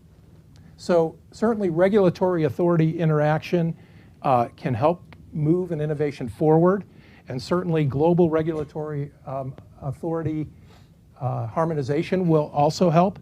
But a lot of it comes down to plain and simple bucks, money, and whether or not there's sufficient money for certain innovations to move forward, and to what extent, in fact, some of these innovations are platforms that can be used for multiple products. So I think that that's kind of important when you look at the overall expectations of identifying where we need to focus our energy on innovation. The other thing that's really important, and this came up several years ago, some of you may know Mary Oates. Mary Oates and I worked together at Pfizer for a long time. We used to have this little cartoon about a carrot and a stick. And for a long time, industry operated with regulators in a little bit of an adversarial way, where they felt like they were getting beaten over the head with a stick, rather than being offered incentives or carrots. And so one of the things that we may want to talk about on this panel a little bit is what would those incentives look like? And they don't have to be financial alone. They could be flexibility. They could be other things that we're talked about. So that's kind of what I'm bringing to the table today. Great. Thank you so much, Roger. Next, let's go over to Ahmad. Thank you for inviting me on this panel. Just as a reminder, so I work for Eli Lilly and Company, but in this panel, I'm sitting in representing FBIA. So the opening remarks I will provide is a summary of information that FBIA prepared recently as part of their preparation for interacting with EMA's newly found Quality Innovation Group, where they summarized FBIA's positions on the priority technologies as well as potential regulatory hurdles that may impact their implementation. And so from FBIA's perspective, the following are game-changing technologies that should be prioritized. These include analytical innovations for biological products, such as multi-attribute methods, using LC-MS, for example, to replace in vivo testing with automated in vitro testing, novel automated sterile manufacturing technologies to enable rapid development and supply and allow multiple manufacturing processes in a single facility, coupled with rapid microbiological QC technologies. Continuous manufacturing, of course, across different aspects of drug product manufacturing, drug substance, through flow synthetic chemistry as well as biological processing, autonomous and portable manufacturing facilities and point of care and or distributed manufacturing frameworks, digital in silico AI-based modeling approaches for process development, process and product understanding, including stability and control strategy, as well as technologies and strategies to support accelerated assessment of comparability following changes. For example, use of in silico biopharmaceutics models, as well as CQA-based assessment of biological products. And from the perspective on potential barriers that could impact implementation of such technologies, these include the following. Often, there is a divergence of the eventually approved and registered control strategies in global markets. And that may have an impact on the ability of sponsors to implement new innovative technologies globally, while at the same time come up with robust, reliable global supply chains. And so to enable innovation, legislation and guidance must be risk-based, harmonized, and flexible from a global perspective. A vital enabler for novel manufacturing technologies will also be legislation and guidance supporting use of platform and prior knowledge, as industry requests considerations for how this can be further enabled in global regulatory frameworks and guidance. Implementation and maintenance of harmonized global guidance will always be important, and the recent Q13 is a very good example of that, and obviously there's a need for more.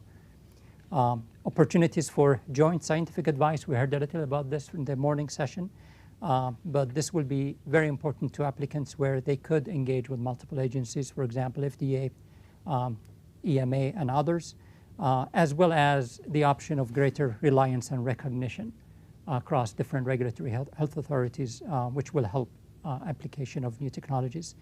And lastly, modernizing the global variation framework. You'll probably hear about this more, but how do we get more alignment with ICH principles across the board to enable an efficient introduction and expansion of new technologies initially, as well as to maintain them through the life cycle, not only for manufacturing technologies, but also for analytical methodologies as well as enabling reliance and recognition pathways.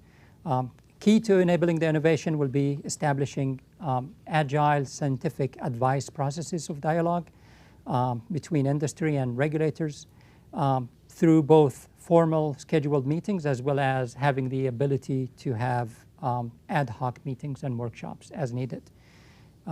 We really need regulatory leaders like FDA and EMA to work globally, leveraging ICH and other global mechanisms to encourage more globalization of standards and guidance to enhance the implementation of new technologies, as well as enhancing or providing the option of collaborative scientific advice pathway.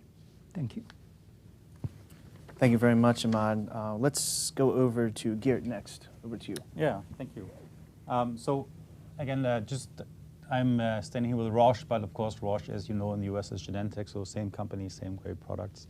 And I just want to say that we've also been using the ETT or ATP program quite extensively. As a matter of fact, I just looked up again. We already have interaction with the ETT with 4 different technologies. And so you mentioned about the graduation after 3 applications. Well, I can tell you that after your 3rd application, you get a frequent user card. So I have that here. It looks like a Metro card. No, yeah, it looks the same, but so we have quite some experiences, but also, similar to the statistics, all of these 4 technologies, and we had over a dozen meetings, we only have one of these technologies approved. So this is, can also matches a little bit the statistics we've seen. And they're really all over the spectrum, so from real-time lethal biologics to types of continuous manufacturing. So what I wanted to bring today, and I don't have as good notes, so I brought a slide, which I can bring up. There we go. I bring it all the way up. So this is about a particular technology that is actually an off-the-shelf equipment in the first place. It's called so-called gloveless robotic modular filler. And so it's for filling sterile product in sterile environment. And the word gloveless already gives it away. So it's a machine that doesn't really require any operators to operate manually, but rather robotics, has cameras, and so on and so forth. And so we decided this is a good fit for both our portfolio for various reasons. We also felt that it has certain significant advantages from a compliance and safety perspective. So at the start of the project in 2017, we felt that the technology, while commercial and off the shelf, was novel enough that we needed to proactively engage into action. And of course, we started with both health authorities with technology teams, and namely with the FDA. And you can show here in 2019, we had a first FDA meeting, second meeting. But then we also expanded this to other regions, and namely those where they have these machines located, because we have more than one of them already. And as you can see, we then went to some national health authority. We also interacted with EMA. We have heard about the EMA QIG, I think, at some point this morning. To some extent, the predecessor, although still they coexist, is the so-called ITF, Innovation Task Force. So we talked to them as well about technology. Now, a little bit different from the FDA, you don't really get such a binding advice. It's really more technology discussion. So subsequently, we have a third FDA meeting. And so with the FDA, we're actually good here, so to speak. We think we have all the advice we get. We would be good to go. But again, and I think Celeste mentioned that we have, as a large company, we have obviously a portfolio that's global. And so we also need to make sure that in other regions, this technology would be accepted when we then start to use it. So we've now also very recently engaged with the EMA again on a scientific advice, which actually includes the new QIG. So we're going to have probably one of the first companies who use the QIG for scientific advice. So where are we with that then all? Essentially, there's different regional guidances also that apply, and I listed them here. And particularly in Europe, the Annex 1 is the one that's probably most quoted. It's technically not a European guidance per se, because other regions also participated in the review, but it's probably the one that's most looked at. And it was recently updated. However, even in that there's a good thing and a bad thing, because maybe it allowed for more flexibility, but even still, that new version probably didn't anticipate the kind of equipment that we're planning on using. So there are still some things that need interpretation. And these interpretations then, especially if you have it the first time around, obviously something that's a risky situation, depending on which authority interprets this for you. So in essence, like I said, while we're very good with the US in principle, there are currently still regional differences in the regulatory acceptance of this technology. Even though I might say that in some regions there's dozens of these machines, including by other companies in use, but we're still working our way towards really an acceptance, at least in the main regions. Yeah, so I guess to some extent I'm barking up yet again the topic of international harmonization, but you can tell that this is in a really specific case. I wouldn't say we're a case where the technology was in the end not approved, because we're not there yet, but you can also tell that particularly some negative feedback has a very chilling effect on our management, and to your point, Roger, and that really put a big halt to the project. So hoping again that we are going to be successful, but then also hoping that we can together work. What's particularly sometimes chilling about this is clearly something that wouldn't show up much in the dossier. So this is something that you wouldn't basically go with Q&A and assessment and dossier.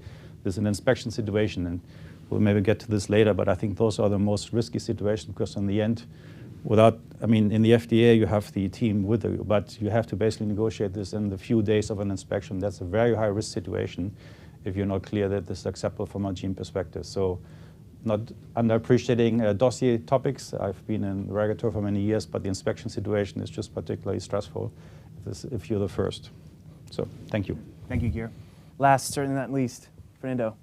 All right, thank you. I'm going to try to offer what is probably a little bit of a different perspective, right? I'm the only academic in this panel. Let me tell you where I'm coming from. So I personally started working on continuous manufacturing around 1998. So that's 25 years to the day. Was visiting GSK, I've told the story before, and in the course of 1 week there, we had this idea that we were going to put some feeders on top of the tablet press and make tablets that way, and we wrote a quick paper and sent it to GSK London House, and they rejected that proposal within 48 hours. And the reason was that they thought that the FDA was never going to let them do it, because we are a batch industry and we will always be a batch industry. That was the mindset 25 years ago, because over the next 4 or 5 years, I must have sent 15 more proposals to, everybody, Merck, Pfizer, whatever. Everybody said more or less the same thing. No, the regulators will never let us do it. Okay, so we went to the regulators. We had a chance to chat with Janet Woodcock and at the time Mejas Hussein. Turns out that FDA loved the idea. They put it on the PAT guidance, right? You go check the 2003 version, no, the 2004. And nobody ever said FDA is not going to let us. So first of all, I want to give credit where credit's due. I believe that the FDA has done a phenomenal job of promoting adoption of advanced manufacturing, supporting industry, leading other agencies. The reason there is so much alignment is because there was such a gap between all the things FDA had done and knew versus the European regulators or the Japanese regulators. I have talked with them a lot too, that it's easy to lead when you are ahead, right? It's harder when you're behind or at the same place. So, so that was my first point, right?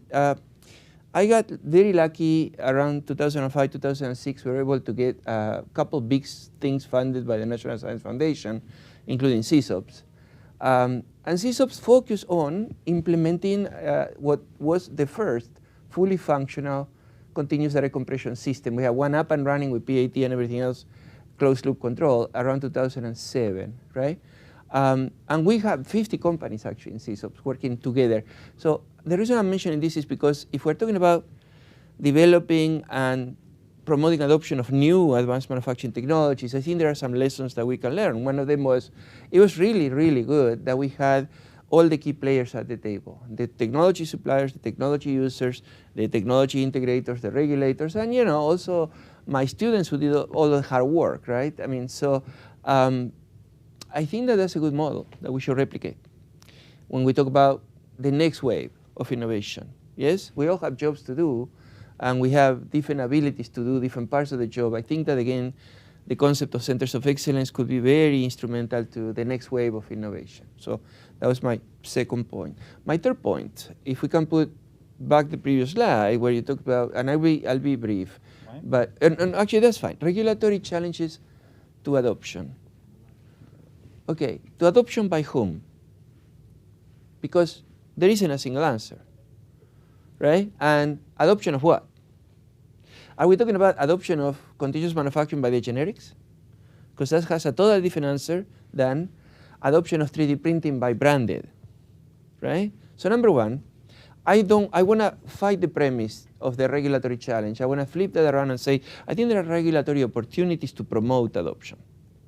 Yeah, let's tilt to the positive. The idea of the regulatory challenge is from 25 years ago. It's no longer, I believe, real.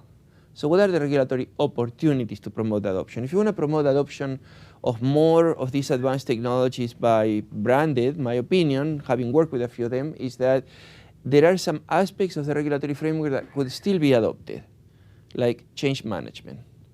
How much does the newer technology with the data density that you can achieve, the real-time elucidation of product quality, enables you to relax the constraints about moving product from here to there or making process changes or how many established conditions you really need to keep and things like that. I think that's a very big catalyst potentially. And I believe that we should be talking about, okay, if we can look at every single tablet coming out of a tablet press, are we still thinking the right way about how to approve those processes or approve changes to those processes, or maybe we can tilt the requirement of equivalent product quality really to looking at the product coming out, and then if you meet that, why do you need to worry about other things, right? I mean, so that was the second remark. The third and last remark is that we should be looking at this next wave of advanced manufacturing technologies in a broader context. It's great FDA is focusing on promoting the maximum quality possible, right? The safety to the patient, all that. The companies are focusing on making as much money as possible, right? And that's legitimate, but we have some national imperatives. We have a job to do. It is a major national security issue that we depend on other countries for more than 80% of the drugs we give to our population one way or another. It's a national security issue, and it's also, well, it's a problem from many angles, right? So That's one. The other is we are in an age where we could assure the quality of every product unit, but yet we have 300 drugs in shortage, 62% of that is caused by quality issues, when we have the technology, in some cases at least, to eliminate those problems at the source. Yeah? We need to get ready for the next pandemic or whatever it is, which means that we need a much faster process of developing and getting drugs in the market than what we have now.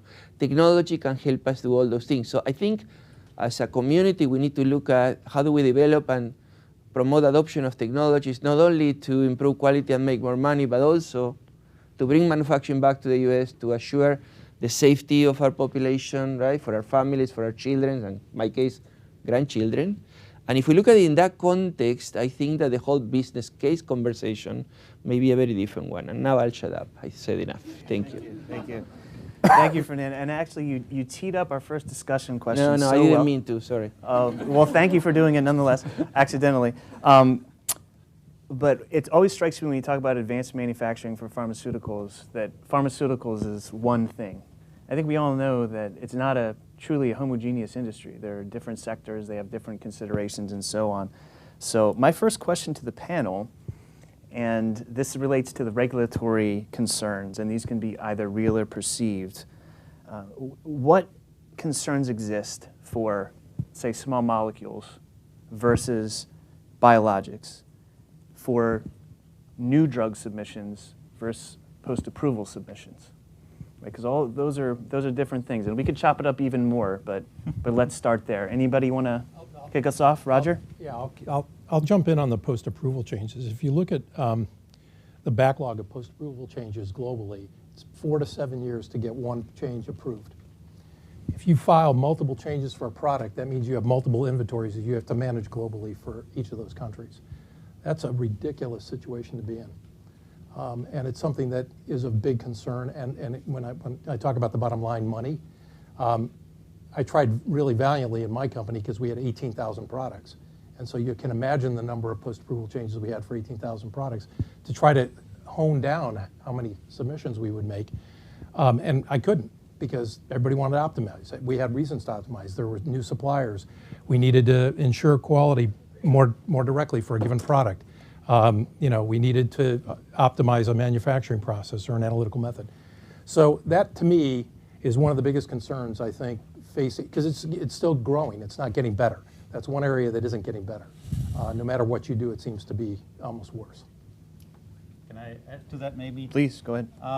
So absolutely agree with the post-approval. I think as a manufacturer, you basically have the choice. If you want to introduce a new technology, what do I do? Do I do it on a marketed product or do it on a new product? And it's basically, none of that is really ideal. As Roger pointed out, if you do it on a marketed product, you have to handle all these different supply chains.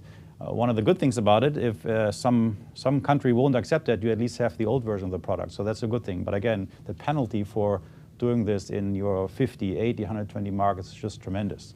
Also the penalty for supply chain. Now, if you do this on a new product, I always tell people, I think ideally something new, you want to do it on a BLA or NDA in the US because that's actually the best opportunity to really tell your story comprehensively.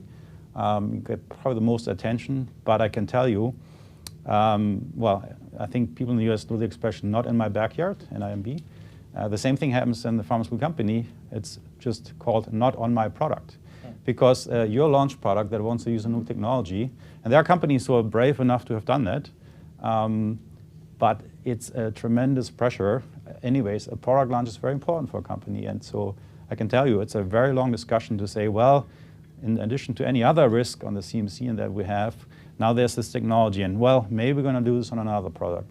So it's basically not really an ideal case here, although I still would say that, again, with a more comprehensive possibility to tell a story, a new product is good. In an ideal case, a new product, of course, had also the risk of whether the clinic actually works out, right? So you may invest all of this kind of thing, and then the clinical results are not there. That's another risk there. So again, pros and cons to both.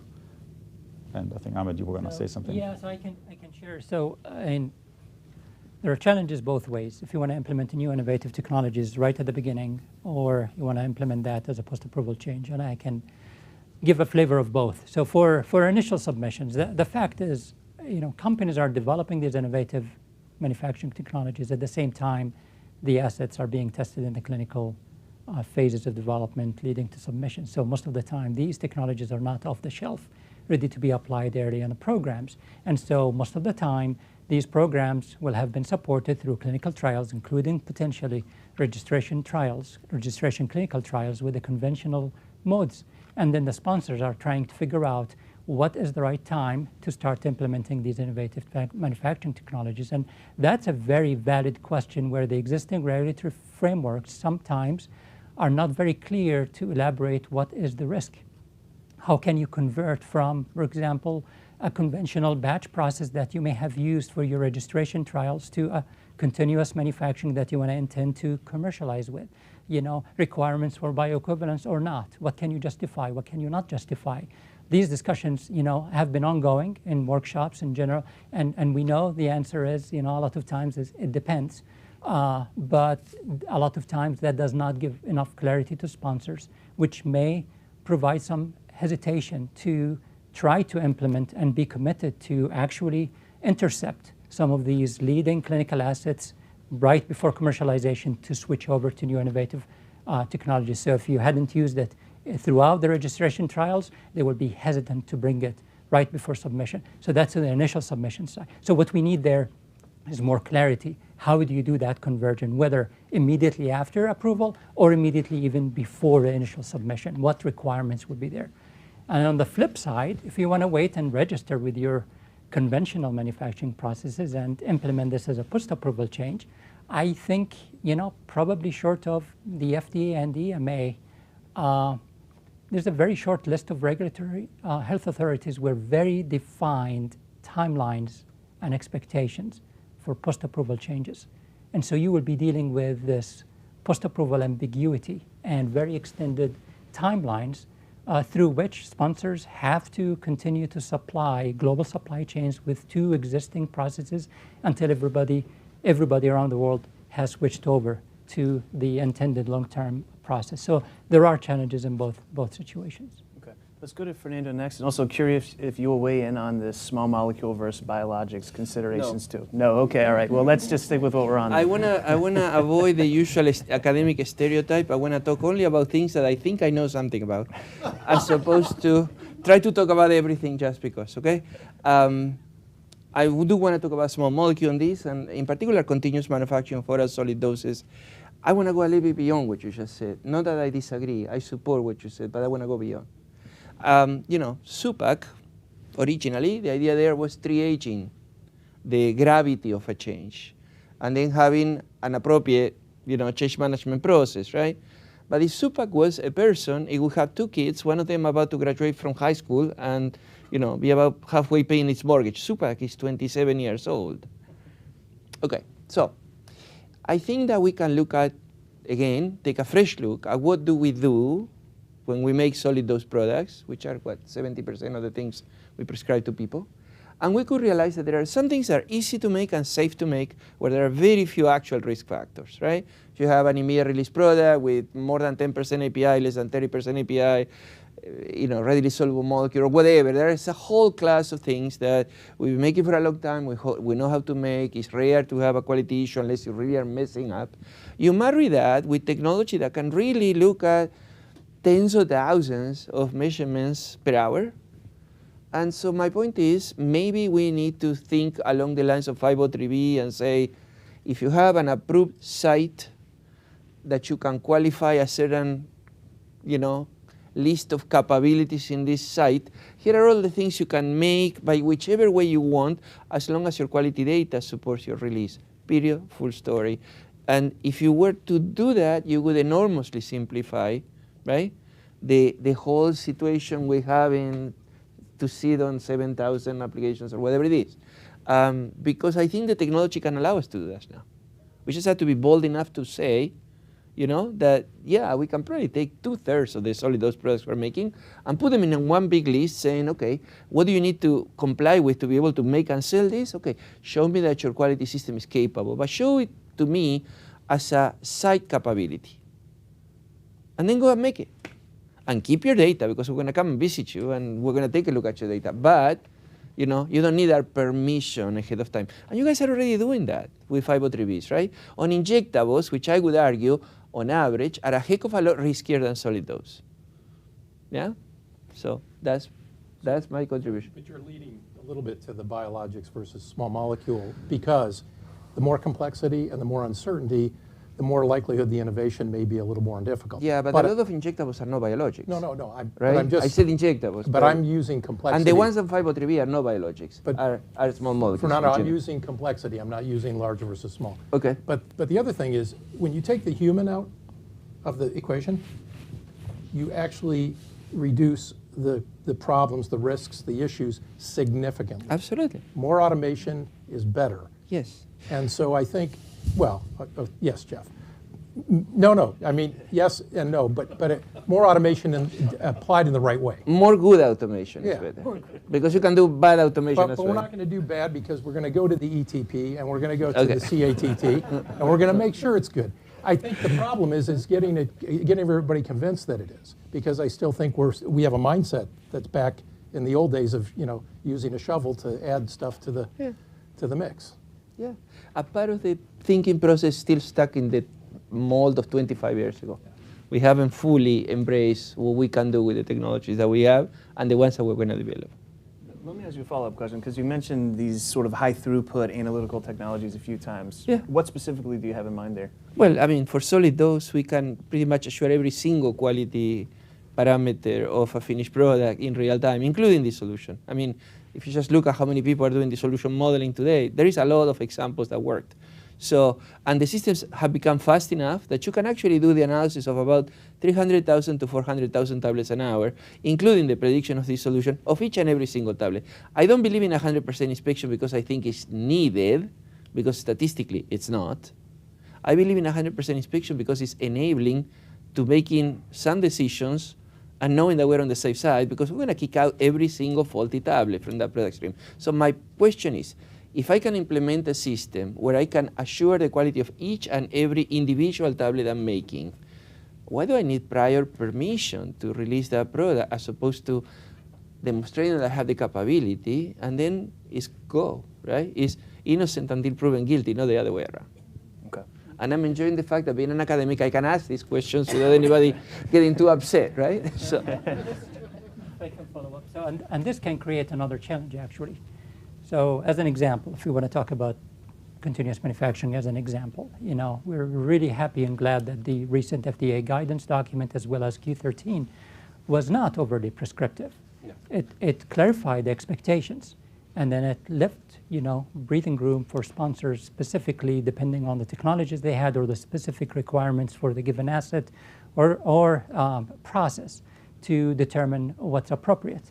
Some of the challenges that we're going through as an industry now is, maybe the first few applications that go through that, we're able to use some technologies because it was possible for these few molecules. For example, using a PAT, if you have, a drug that has a very good signal through the NIR wavelength that's appropriate and it's a high drug load, absolutely, it's possible. But now you're getting through examples where this is not technically feasible anymore. And so are we unintentionally getting to a situation where this was kind of an expectation now? An unintentional expectation, simply because the first few applications were able to do it. That does not necessarily, it is an expectation for everything else, but you still need to comply with the guidelines of Q13 so the question here is there really a lost opportunity, a missed opportunity, for example, for process models? Have we become over-reliant on PAT because the first few applications were technically feasible, but now the industry is going through examples where technically this might not be feasible anymore. So we need to look for areas where process models are actually, could be a potential option for processes that are very well understood. One more very quick thing. You guys are talking about distributed point-of-care manufacturing. And I would propose right now, in most cases, that will be impossible unless you're doing non-destructive predictive testing and pretty close to real time.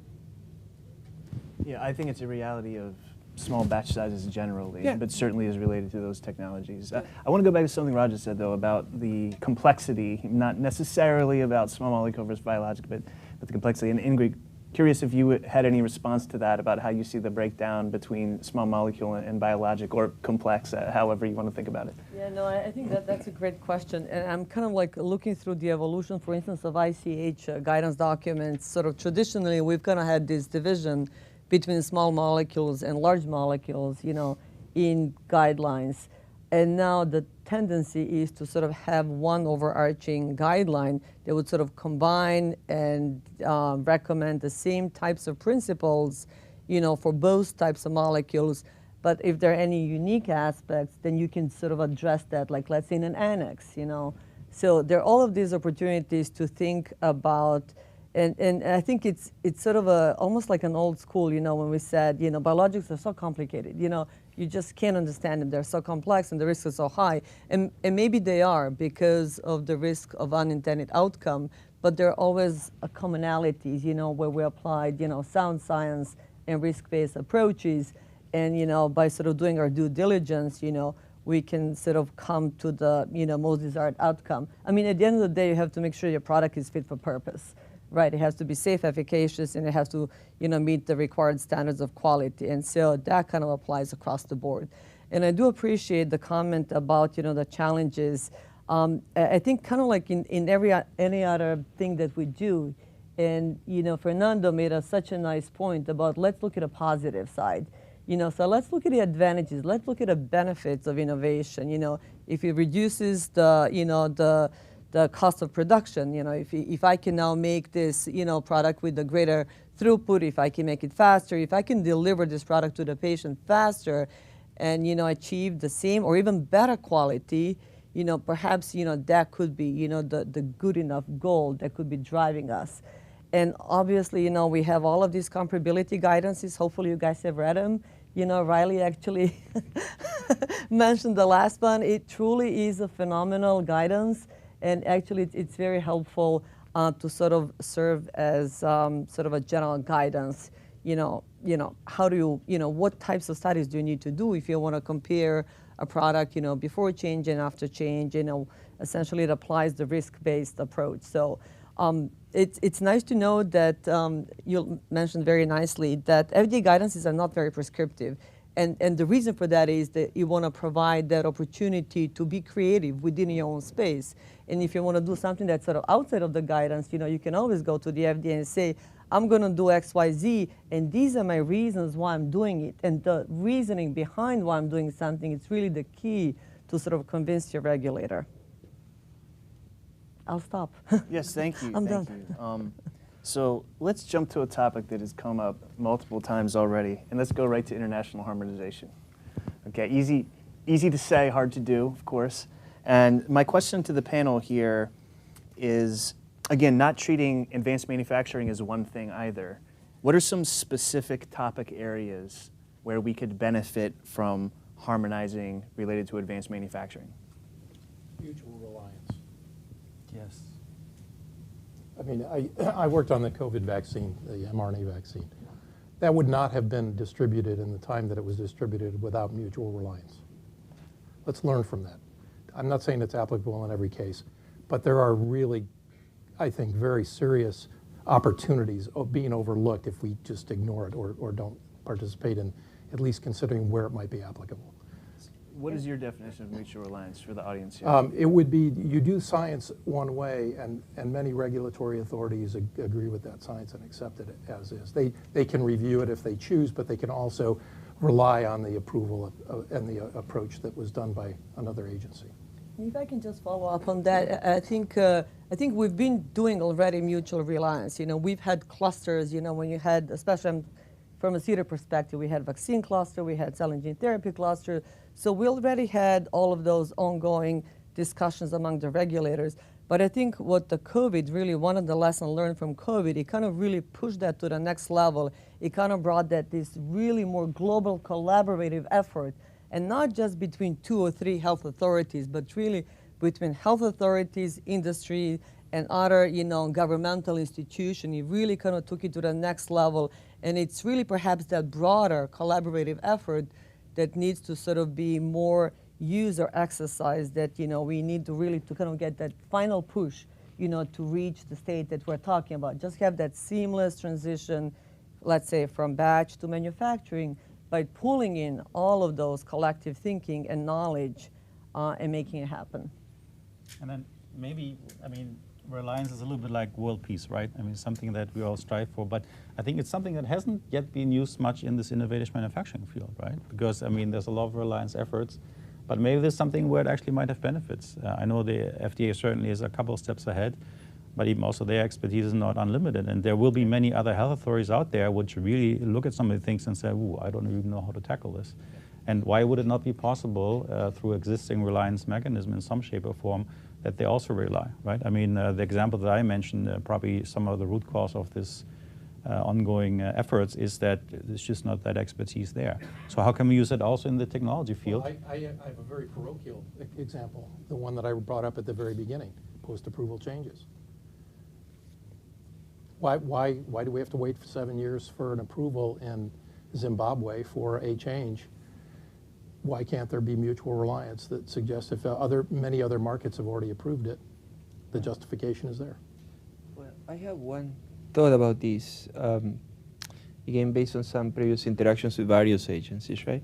Early in the life cycle of a new technology, the critical training aspect is the transfer of a certain amount of knowledge to thought leaders within the agencies, right? I mean, it's usually a small group of individuals that are going to become aware of the technology, that can advocate internally and interact with the rest of the industry. Later on, you have the problem you have now, which you want to train lots of reviewers and lots of inspectors because you want to socialize, the ability to evaluate. But what if we were more deliberate and say, okay, for the next major technology, or the one that we think is going to be big now, why don't we create something like an international regulatory school, right? Where we implement certain trainings across agencies.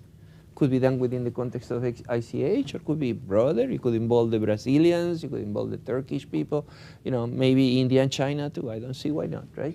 And we begin to share the understanding of that technology and its role and its fundamentals and the science behind them and the first case studies to begin to achieve a commonality of thinking around these things very early on, and then we support that with trainings that we share across agencies, because that motivates sharing the language, sharing the understanding, being able to look at things the same way.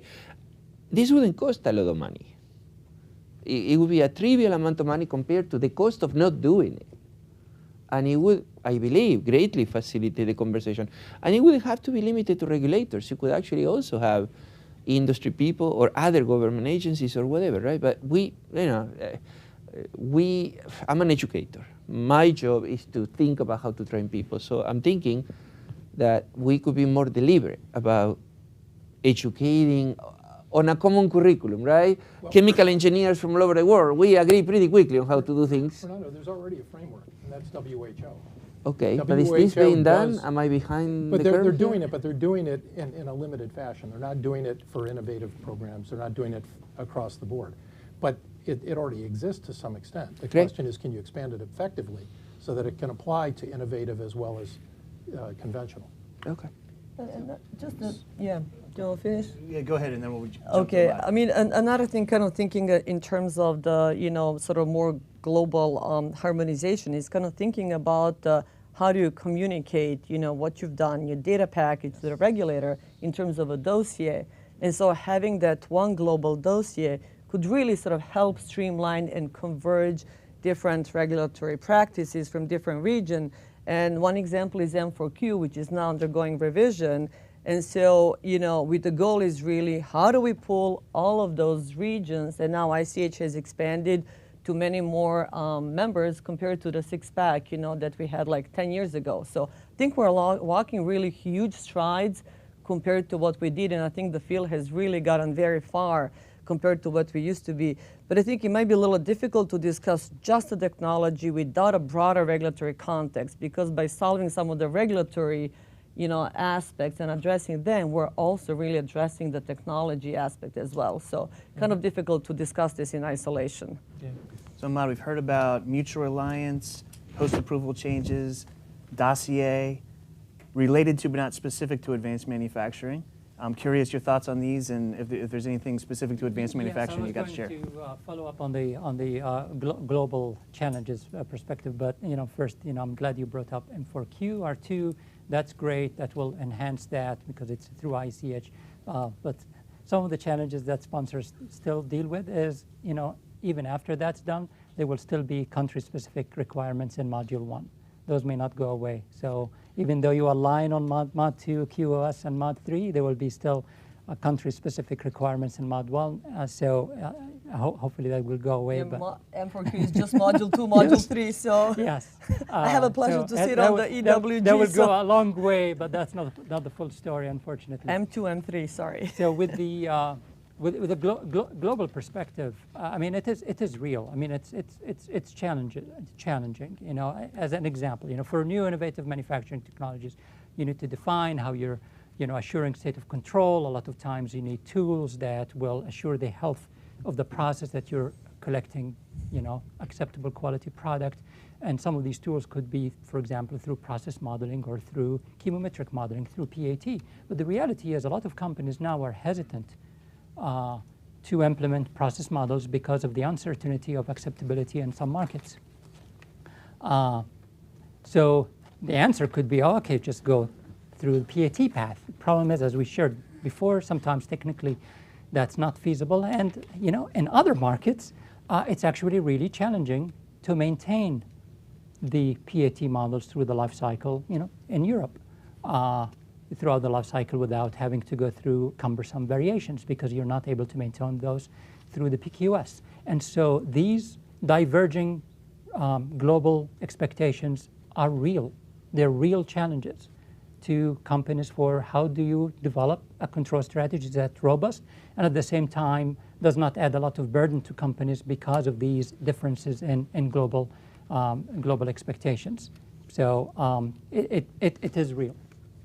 I don't disagree. I mean, I sat on ICH for 25 years in different capacities, and I can tell you it's not perfect. And the issue that I see is not so much that the guidelines aren't there or there isn't agreement on how to do it, it's implementation at the end of the day. It's being able to implement. But I also think we can't put our head in the sand and say, well, we're just not going to do it. Let's just continue doing what we're doing. I think in order to play, you have to pay. So with continuous processing, the companies that embrace that, and you know this, we embraced it because we saw a value that we were able to monetize, first of all, and second of all, the value for the overall platform that could be used for a number of products. And we went through, and we know that it was tough. I mean, it took a long time to get approval in 120 countries. But we got approval in 120 countries. And now we have a platform that's moving in that direction. So I think we still have to be focused on trying to do that. I'm trying to channel your optimism here a little bit, Fernando, because I think there's some value in having that as an aspiration, even though I know that the challenges are still there, and they're going to be there. But if the incentives are there, and again, I'm trying to offer incentives like mutual reliance and other things, then you have an opportunity to move that forward more quickly. And these opportunities, if we work on from a global perspective, they will enhance the adoption, the faster adoption of these manufacturing technologies. Yep. Let's hear from Geert next. So just, I know we are in the depth of, I didn't know how this became an M4Q discussion, but why not?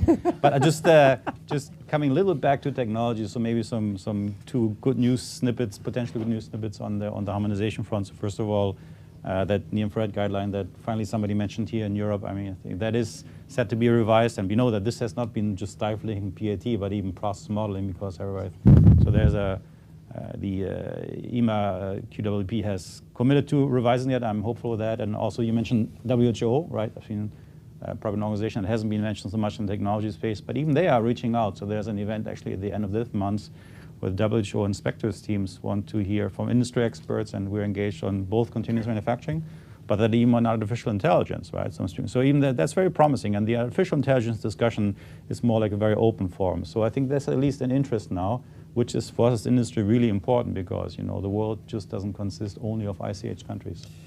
Well, let's also not forget that the world also doesn't just consist of the top 20 pharmaceutical companies. Because in this whole conversation, we're missing the generics, the OTCs, the brand manufacturing for stores, whatever. what about all those guys? I mean, 25 years later, most generic companies aren't even using PAT. They don't even do quality by design. Well, they do something that they call quality by design. Well, but it's not quality by Okay, no, I mean... They're not here to defend themselves. Exactly. That's So why I said it. that's why I kind of want to be sure that we don't forget them because, you know, it's also... But we got to have the incentive for it. Exactly. If there isn't an And- incentive for it, it's not going to happen. Exactly right. So we have to think along those lines. What is the incentive? Is the acceleration of approvals? Is the facilitation of change management? What is the incentive? Do we have to support prices? I mean, So, Fernando, you've accidentally led me into another question that I'd like to ask here, so I I keep thank doing you that. again. Sorry. But we talked a lot about the regulatory considerations here. My question here is about industry's role, and particularly curious about sharing information and also standardization. And Garrett, you just brought up artificial intelligence. Right? The one challenge that I see with artificial intelligence is that machine learning depends on the quality of the data that it learns from. Right? And so that means you can't just have successful data that feeds into it. You also have to have failed data that feeds into it. And failed data costs money. Right? So it strikes me as an area where industry could play a role together pre-competitively to advance AI in a way that benefits everybody. But this is just my personal example. I'm sure everyone is not that interested in hearing from me, much more interested in hearing from you. So thoughts on how industry could play a role in either sharing information or standardizing? Well, standardization, I mean, I think we could have a discussion now on technology platforms, so we're going to have a discussion this afternoon designated. I think slightly diverging. I think transparency or even information sharing is important also when it comes to successes, interaction with the regulators. Sometimes it's actually really hard to find out what actually now is acceptable, has been approved or not. I mean, everybody knows about continuous style compression, right? But I can tell you, we're having a hard time with the examples I gave about half an hour ago, trying to figure out which companies actually have this approved, right? And that's really something that is, there's no competitive advantage in that. So we could, as industry, probably do a little bit better in sharing our success stories, maybe even our failure stories. So that's one thing. I know it's very hard for the FDA to share these things for confidential reasons, but I think it will also, every positive story that's out there is a very good tool also for our internal discussion, back to Roger's point, the internal barriers to go to some of our critical stakeholders internally and say, look, you know, this is actually possible and such have done that. So we could do a little bit better there as well. And again, then among regulators, and there's various mechanisms there. Everybody talks about the ICMRA pilots. We're probably nowhere yet. But if you could help, and the FDA, who is so much ahead, could also share their experiences, maybe their consideration with other agencies, that would also help turn industry, because it could really speed up the process of building confidence. Again, I'm still going to propose to use reliance also on technology. You know, it's an area we haven't done it yet. So that sharing, just the information sharing, it could be helpful. There's barriers on both industry and regulatory side to do this, but I can tell you it's a very positive event when this is known, because it really helps with a lot of internal discussions. So that's my take on the transparency, if you will. Yeah, Roger. I can vouch for that. Again, using the example of the mRNA vaccine, we had to talk to other companies. We didn't have the luxury of saying, no, this is our property and we're not going to share it. We were in a pandemic, and so we had to talk with other companies about where they were at. We didn't go into a lot of detail because we were in competition in trying to get there, but we were in competition to get there so that we could help, you know, keep people alive. And I think ultimately the good thing was that sharing led to some really very, very good approaches. So one approach that I think worked very well was parallel development. Normally, you know, companies have a conventional approach to development where they develop the drug substance, they learn about the drug substance, and then they develop the drug product. Well, in this case, we didn't have time to do that, so we had to do them in parallel. And by doing that, and by talking to other companies about doing that, we learned a few things. We learned about where there may be failure modes that we hadn't anticipated and how to adjust to them. We also had issues with the lipids that we used in that in the mRNA product, because there wasn't enough lipid around. So we had to talk to a whole bunch of people on how can we manufacture enough lipids for the companies that were using them for this particular vaccine, so that we could be able to ostensibly deliver a product very quickly. I think that those examples are really, really useful, but the problem is, for me to say that while I was at Pfizer, that would have been blasphemy, and I would have been kicked out of my company, because you can't talk about sharing information. I remember Another example where when we went to China with a gene therapy product, and the Chinese regulators wanted to know all of the detailed information on our intellectual property, and this is before we had approval anywhere. This is when we were an investigational. Company wasn't going to share that information because they were worried that it wouldn't be protected in that particular region of the world. And so I don't know if we can get over that or not. I don't know if that's a barrier that can never be broached. I even see a dangerous trend coming up right now where some companies believe that it would actually be a good idea to patent some of these technologies, right? And that's something that I think wasn't as much there in the past. Yes, at some point there was actually a patent and blend uniformity, nobody enforced it. But there's a couple of examples, obviously not going to name them, where very common technologies, companies are trying to create an IP around that, which will really stifle innovation. And I believe really there's actually no money to be made for a pharmaceutical company on these technologies, but it will definitely lead to, and nobody's going to license it either from you. So that's actually a very dangerous trend. I know that's more in the private sector here, but some of the IP initiatives I've seen really trouble me a lot because they will just stifle the actual use in manufacturing, right? Because you may still do it in development, kind of in the shadow of things, but that will really stifle manufacturing. So that's another. I know that wasn't on the script, but this IPing of this technology would be very dangerous. Yeah. Ingrid, did you have thoughts? I think it's interesting that the data sharing sort of, it's not a new idea, right? So it's sort of come up over the years. But I think one area where really information sharing could be extremely beneficial is with these cutting edge therapies where there are opportunities for public-private partnerships to sort of share information in a pre-competitive space so that everybody can benefit. One example is that CBER spearheaded the Bespoke Therapy Consortium, where it really brings together all the stakeholders in the field, discusses information in this early space, educates to the extent where there is no issue with confidentiality, but it provides sort of a safe space to kind of move early products further along the line. So I think when we're talking about something that's so super cutting edge, it's very difficult to sort of work in a silo. And you sort of have to sort of reach a comfort level where you can actually share certain things so, you know, everybody can sort of advance and do better. So, you know, just a thought to consider. And that came naturally, for example, with continuous manufacturing over the past decade. You know, a lot of companies were part of CSOPs. That's where the interaction started.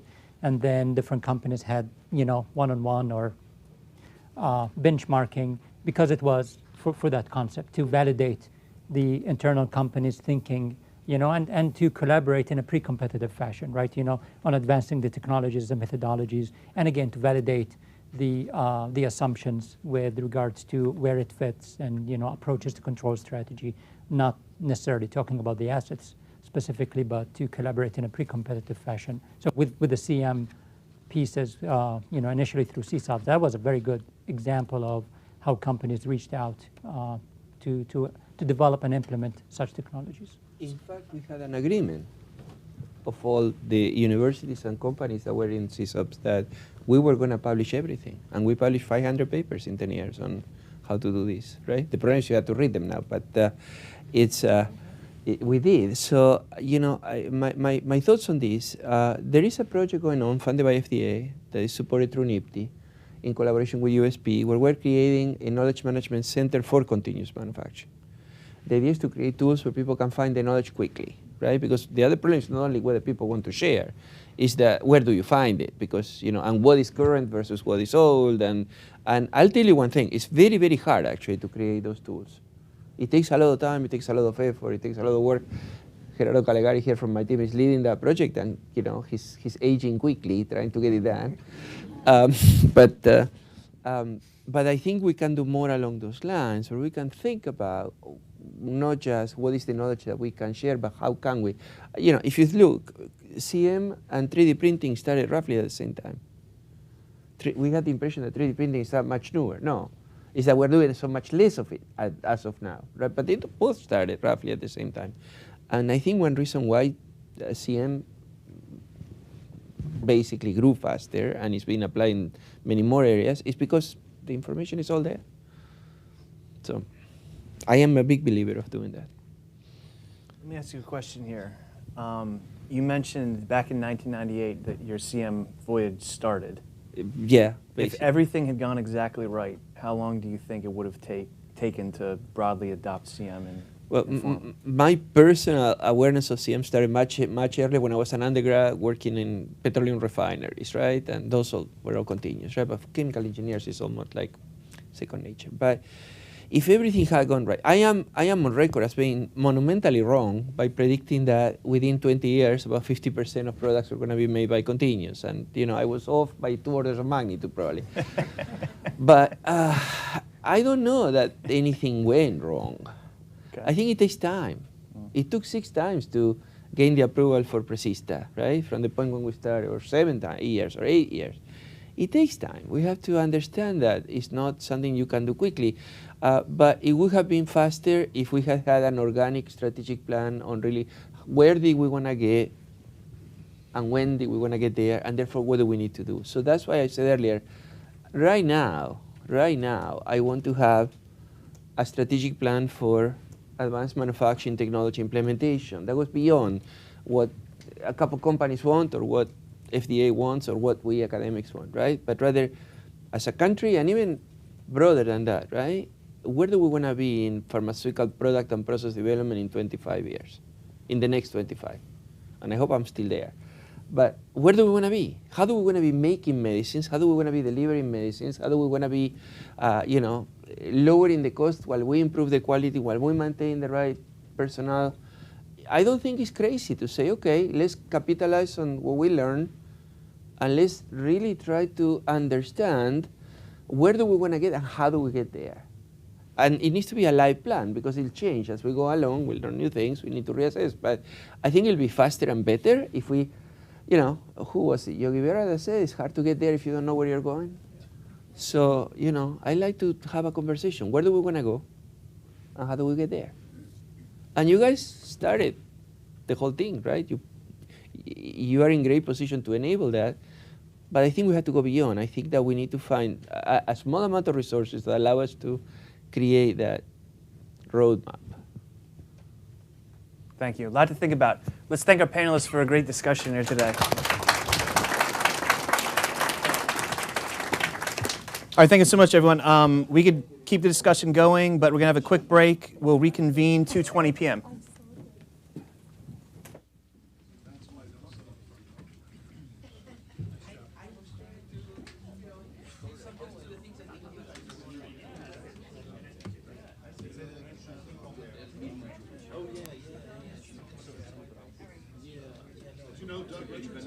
Nice job. Oh, thank you. You did a really good job moderating Thanks. that. Appreciate it. Could have gone all over the place, but you kept it alive. Thank you. Well, I think there was a lot of natural back and forth that made my job easier, but I appreciate it. There is, it's a pretty passionate group of people. It's been all involved in it for so many years. I think they're trying to chat with Rob. I need to see the next video.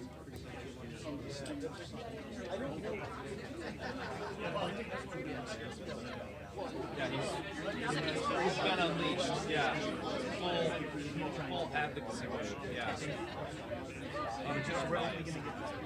Absolutely, you just have to keep playing.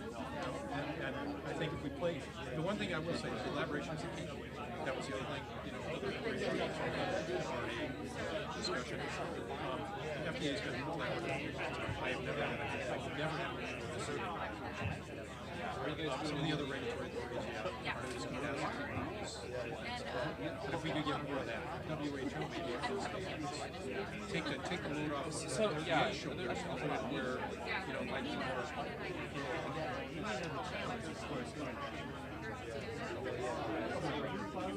You were excited when we said that surgery.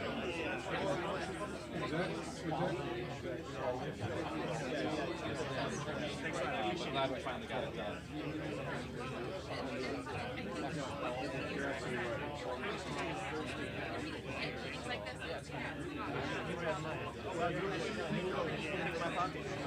Yeah, I mean, that's so good.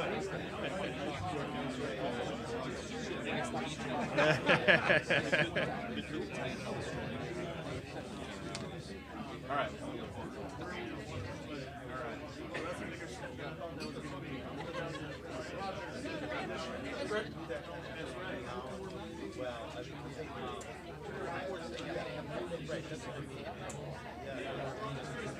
Yeah, yeah. I'm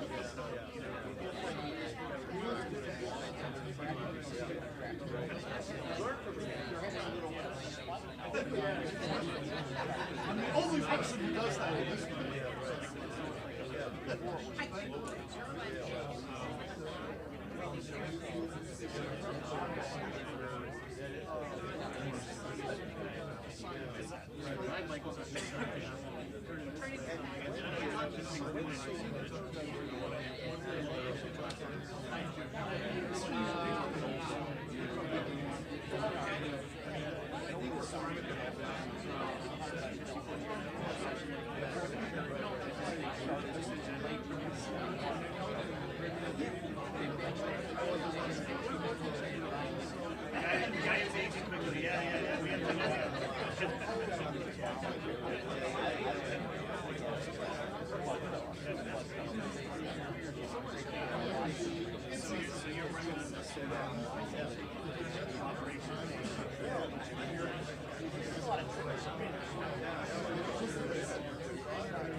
Everybody.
If you could make your way back to your seats, appreciate that.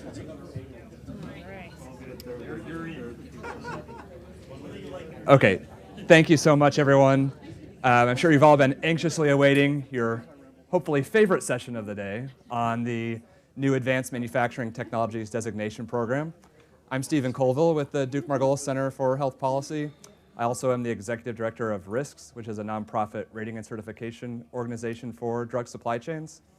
I serve on the board of the End Drug Shortages Alliance and also receive fees as an advisor for Medicines 360. We'll be shifting our focus to that new designation program that I mentioned for the rest of this afternoon. First, we're going to hear a presentation from Ranjani Prabhakara, policy lead in FDA CDER's Office of Policy for Pharmaceutical Quality within OPQ, the Office of Pharmaceutical Quality. She'll be providing an overview of the new Advanced Manufacturing Technologies Designation Program, which was included in the Consolidated Appropriations Act Congress passed at the end of last year. This legislation directs FDA to establish a new pathway for organizations to have a drug or biologic manufacturing technology designated as advanced with certain incentives attached to that designation. I'll introduce our panelists after Ranjani's presentation, and we'll discuss some of the key provisions of that program, its implementation, and how it fits into FDA and industry's broader efforts to increase adoption of innovative manufacturing technologies. Also want to give everyone a Slido reminder. If you want to ask questions, go to slido.com, and you can ask questions about this newly established program. And we want to hear your input on whatever would be interesting or unclear to you based on the new legislation. So again, slido.com, SLIDO, enter the code #DMJune8, and you can submit your questions.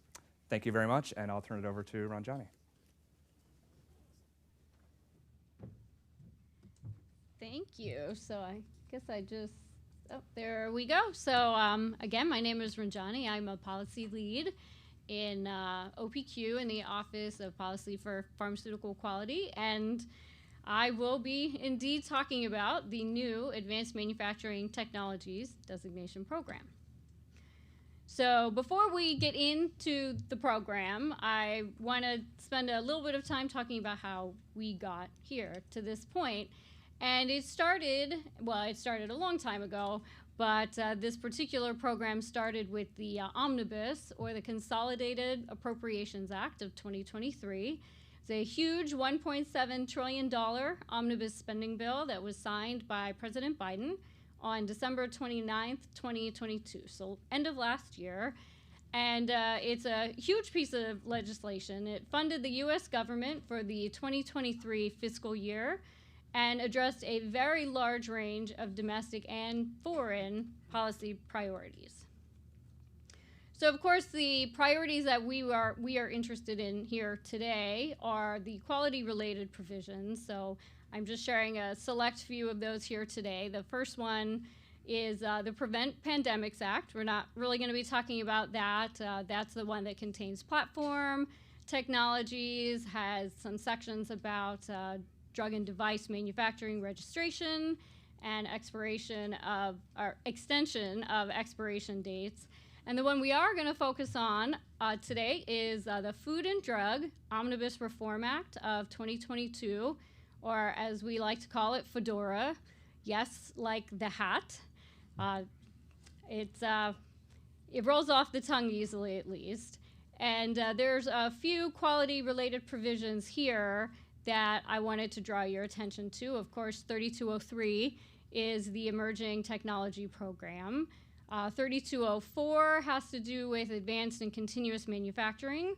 In red, because it's the topic of my talk today, is Section 3213, and this is the new Advanced Manufacturing Technologies Designation Program. And then 3613, which has to do with FDA inspections. So before we talk about the program, I'm going to talk about what is an advanced manufacturing technology. And this, what I have here, is the legislative text. It's taken right out of FDORA. I'm not going to read the whole thing to you. It's quite long. It is available pretty easily online. So I've highlighted in red some of the key concepts that we want to discuss. So what is an advanced manufacturing technology, or an AMT, because it's it's a mouthful to say. And it applies to methods of manufacturing drugs. And these include biological products, these include active pharmaceutical ingredients, and it can either be a method of manufacturing or a combination of manufacturing methods that are novel in some way. It either incorporates a novel technology or it uses an established technology in a new or a novel way. So it's a manufacturing method, it's novel, that's not quite enough. It also has to substantially improve the manufacturing process. And it has to do this while maintaining equivalent or providing superior drug quality. And the legislation also goes on to define what exactly that means. And there's really two main things. And the first is either a reduction in development time for a drug that is manufactured using that method, or it increases or maintains the supply of what a lot of these critical drugs, life-supporting drugs, life-sustaining drugs, drugs that are critical to providing health care, and as has come up in other talks today, drugs that are on the drug shortage list. So then the legislation goes on to describe the AMT, or Advanced Manufacturing Technologies Designation Program. And again, I'm not going to read all the legislative text to you. It's long. But I do want to, again, point out a few of the key concepts, which I've highlighted here in red. And the first one is the timing. So no later than 1 year after the date of the enactment of this section, there should be a process, a program to allow persons, to companies, entities to request a designation. And of course, part of that program has to involve the process. What is the process for the designation of a manufacturing method as an AMT? And of course, part of the process also has to be, how do you evaluate those requests? And how do you actually determine whether or not a technology, a manufacturing method, is eligible for that designation? And so that goes on then to talk about the data and the information that we need to have in order to know, so data and information to demonstrate whether or not the method of manufacturing meets the criteria as it's laid out in Fedora. And then there's this question of, well, what does that get you? What comes along with this designation and with the process of getting that designation? And that is that the agency will provide timely advice, and that this timely advice will also include additional interactive communication. And this is specifically at this point with the development of that potential AMT. And it will also involve senior managers, experienced staff, and the goal is to have this collaborative, cross-disciplinary review environment in which these AMTs or proposed AMTs can be reviewed. So also with the legislation is mandated a guidance. So there will be a guidance to add to the list of guidances at some point in time, and that point in time is 180 days from the date of the public meeting, which was mandated in Fedora, and here we are. So this is the public meeting, so 180 days from today, we will be issuing a draft guidance. And then 2 years from the date of enactment of the omnibus bill in Fedora, we should be issuing the final guidance. So the other big question about the guidance is what's in the guidance? What has to be covered in that guidance? And this is also laid out in the legislative text here. And it's 4 main things. And the first one is the process by which a person, an entity, can request a designation. So you have a method of manufacturing. How do you go about requesting an AMT designation? And of course, then you need to know what's the data and information that the agency is going to require in order to know, to understand, to be able to determine that this is actually eligible to be an AMT, a designated AMT. And getting back to the question of, well, what does that get you? What does that mean? And part of that is explaining the process by which and establishing the process by which applications, and here we're talking about applications submitted under 505 or 351 of the PHS Act, how the agency will expedite the development and review of those applications. And again, the criteria for eligibility, because we need to know what exactly do we need for this to meet all of the criteria as laid out in Fedora. So that's all I'm going to talk about with the actual legislative text. Again, it's all available online. It's available publicly. But before we go into the panel discussion, I wanted to bring up some of these ideas that we have been talking about. These are important AMT-related questions that we've been considering. And some of those big questions are, how do we best expedite in terms of how it relates to drug development time and the manufacturing of critical drugs? What do we mean by expedite? Another big question is, we use the term novel a lot. What exactly do we mean in the context of advanced manufacturing technologies? And then another big question, and I'm sure it's a big question on the minds of many people here, what are the types of timely advice that we're talking about? What types of communication, what means of communication are going to be the most effective in actually shortening drug development times? Because that's really at the end of the day, it's what we're trying to do. And again, what's the data and information that's needed to support AMT designation? And we've heard a lot about ETT, and we've heard a lot about CAT today. They're similar programs. They're not identical by any means. They are different programs.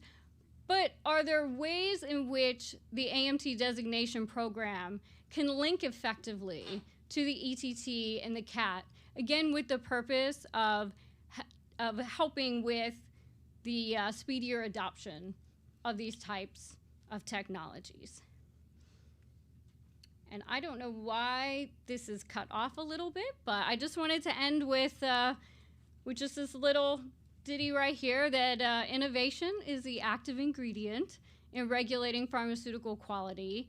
And what we really, really want today is stakeholder input on the AMT designation program and how it can help facilitate innovation in manufacturing. And that's all I have today. I guess we're ready for the panel now. Thank you. Yes, if the panelists could come up and take their seats, that'd be great.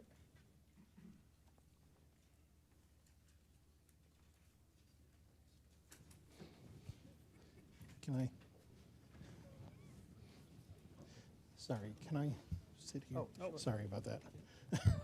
All shifting So now. I don't have to You're good. stagger across the stage. Okay, perfect. Thank you so much, Ranjani. So I'll introduce, and then we'll go in our order of opening remarks here, and then get into the panel discussion.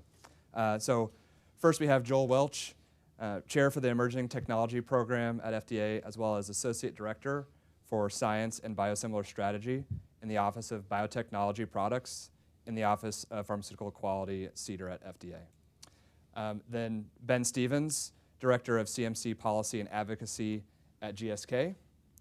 Celeste Frankenfield-Lamb, Director of Global Regulatory Affairs and CMC Policy and Advocacy Team Lead at Merck. Cornell Stammerin, Vice President of Corporate Strategy and Governmental Affairs, and founder and co-chair of the Applied Drug Delivery Institute at Catalent.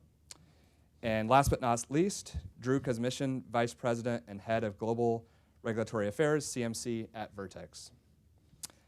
So for our opening remarks, we'll start with Joel for some further context on the AMT, Advanced Manufacturing Technologies Designation Program. building on Ranjani's presentation. Thanks, Joel. Well, thanks first for the opportunity to be here. It's exciting. I think we've had a great morning and early afternoon session. I think the morning really started this off with where we've been, ETT and CAT, and built on the experiences and the lessons learned and the successes of those programs, which is a little bit of the past. And I think the afternoon moved us into the present. What are the barriers to adoption? Where are the challenges and what are we doing about it in the present? And then I think this session is really a little bit more about the future, which is building a program that doesn't exist yet. It's not always a given to be at a place where you can solicit feedback in this time and place for really launching a new program. And I think that's really exciting. And I give my fellow panelists, a lot of credit for coming up and thinking out loud as we ask ourselves some questions about this program. What are the things that we should be designating? When should we be designating them, and how should we be designating them? Because we need to do all those things correctly, really, to allow the program to be successful. And as we have that type of discussion, I know my panelists have some talking points. I mostly have listening points today because I'm interested in learning from this audience and to hear some good feedback about what will make this program work and be true to its intended purpose. And that purpose is in the end going to help patients. So I think that's going to be an exciting discussion. So thank you. So next we'll go to Ben for your opening remarks. Great, thanks. I know there's a slide to put up, I think, if you could put to the next slide. And just to get started, I think one of the things I just wanted to do, because it was really, interesting to kind of hear the perspective of how this legislation came into play from the FDA side. I just want to give you my perspective because it was, a little different when we sort of saw this actually get signed into law. So I still remember it was probably February in 2022 when I first got an email from a couple of folks saying, have you seen this interesting language in this draft legislation for the Prevent Pandemics Act? And the ask was essentially, can you take a look at this and provide us feedback within 24 hours? Because that's pretty much all you're going to get. And it has to only be critical stuff, like nothing little, it has to be big stuff. So it's like, okay, this is a pretty big deal looking through this legislation. This is not small, So we did what we could, provided some feedback, and then heard nothing about it for just about, the rest of the year. And then I think somewhere around December 20th or so, got another email, this Fedora thing is going to get signed into law, and they just put in some language again that was in that previous legislation. Have you seen it? Didn't realize, had looked at it before. So again, very quick amount of time to react to it. But, the fact is that, I just wanted to kind of give that context because when you look at when you take a real deep look at what the scope of this program is, it's significant, right? And the definitions that are used in it are very important. And quite frankly, I don't know that we have a lot of, actual sort of real hard understanding of what those definitions are going to be going forward. And this is, I think, where Joel is obviously intrigued, and we're intrigued too, in like what the right balance is with some of this language going forward. But it's also just to let you know that, in some respects, the way I see this is it's very much a joint process between FDA and industry, because I think both of us are trying to kind of take something that, in some ways is a great opportunity, but then to sort of, there's a lot there potentially, but we haven't been given a whole lot to work with. And so we actually need to sort of work very quickly because I think you heard the timelines are fast, right? And we need to do something really productive here and make sure that we're hitting, sort of a good balance so that this actually is a very productive opportunity going forward. And just to kind of point out what I mean by this, in the first, bullet, we talk about what the scope of the definition of AMT is under the statute, right? And I think we saw in some of the language that was shown before that, quite frankly, I mean, we've sort of tried some mental gymnastics amongst ourselves, and you can pretty much make a compelling argument for just about anything to fit under that designation as it's written in the law, right? And I'm not saying that from sort of a sort of broad basis. It really is pretty general. The problem, of course, is that, if we're in a situation where FDA is obviously trying to do the best they can to to really help use this as a vehicle to usher in, new technology, if we interpret it overly broadly and everybody in industry is filing a designation, you're going to get inundated with applications, and the amount of actual productive relief or assistance they can provide is going to be taxed, right? And I don't think that serves anybody, especially not patients in the U.S., right? On the other end of the stick, this legislation clearly had an intention, right? There was clearly a reason for why it was put in there, and I think in a lot of ways it's built off of the continuing great work that FDA has done in advanced manufacturing. And so we want to also make sure that this is used in such a way that's effective and not overly narrow, because at that point in time it doesn't realize the intended purpose of the legislation. When we get into some of the actual, subsections around what this technology is supposed to do, again, I'm not a lawyer, so I don't claim to be one. I'm not one on television. I'm happy to not be a lawyer, but the way I read some of the language here is that some of these, areas where it enumerates the, intentions for the use of this technology, although they seem to point at things like supply chain and, expediting approvals. I mean, you can kind of trace that directly back to where it started in the Prevent Pandemics, legislation.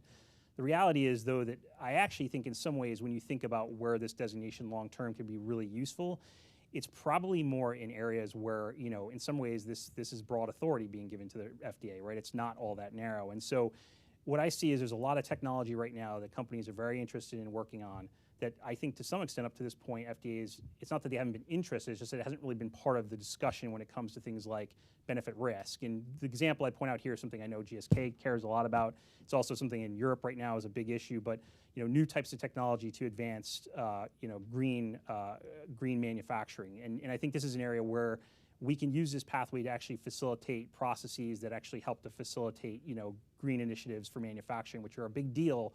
But in the past, quite frankly, coming back to I think something that Roger was saying about carrots and sticks, what were the carrots for a company that, from a regulatory standpoint to actually pursue green technology? I mean, really, it's always been the stick, right? Is EPA going to come after me or what have you, right?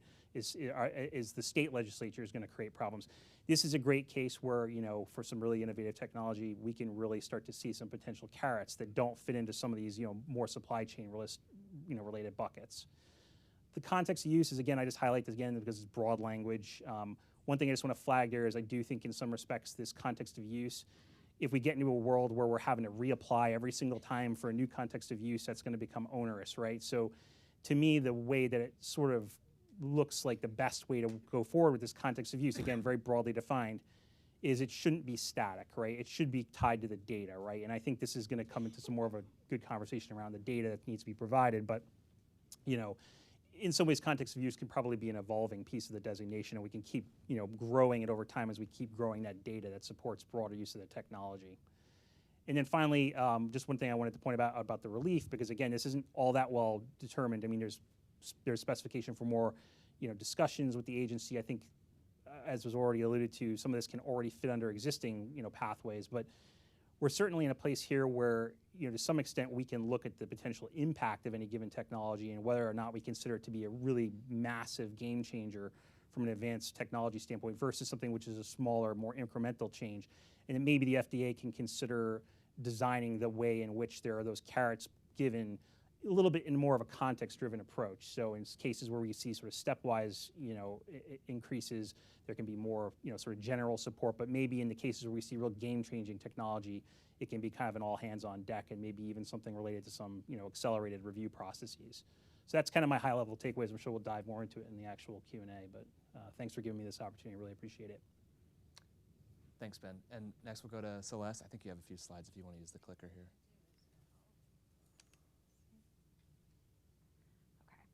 So I'm not going to spend a lot of time on this particular slide because the last session was all about the barriers.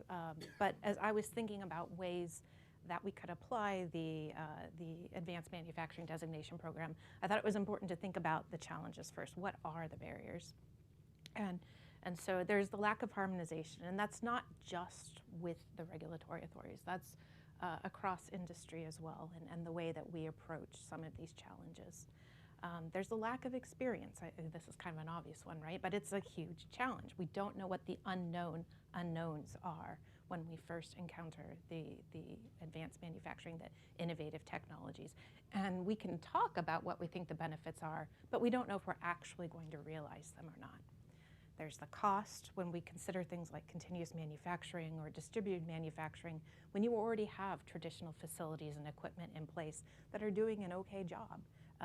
It's a very hard choice to make, to invest millions of dollars into something to make a process better when, again, you don't know if you're actually going to realize that.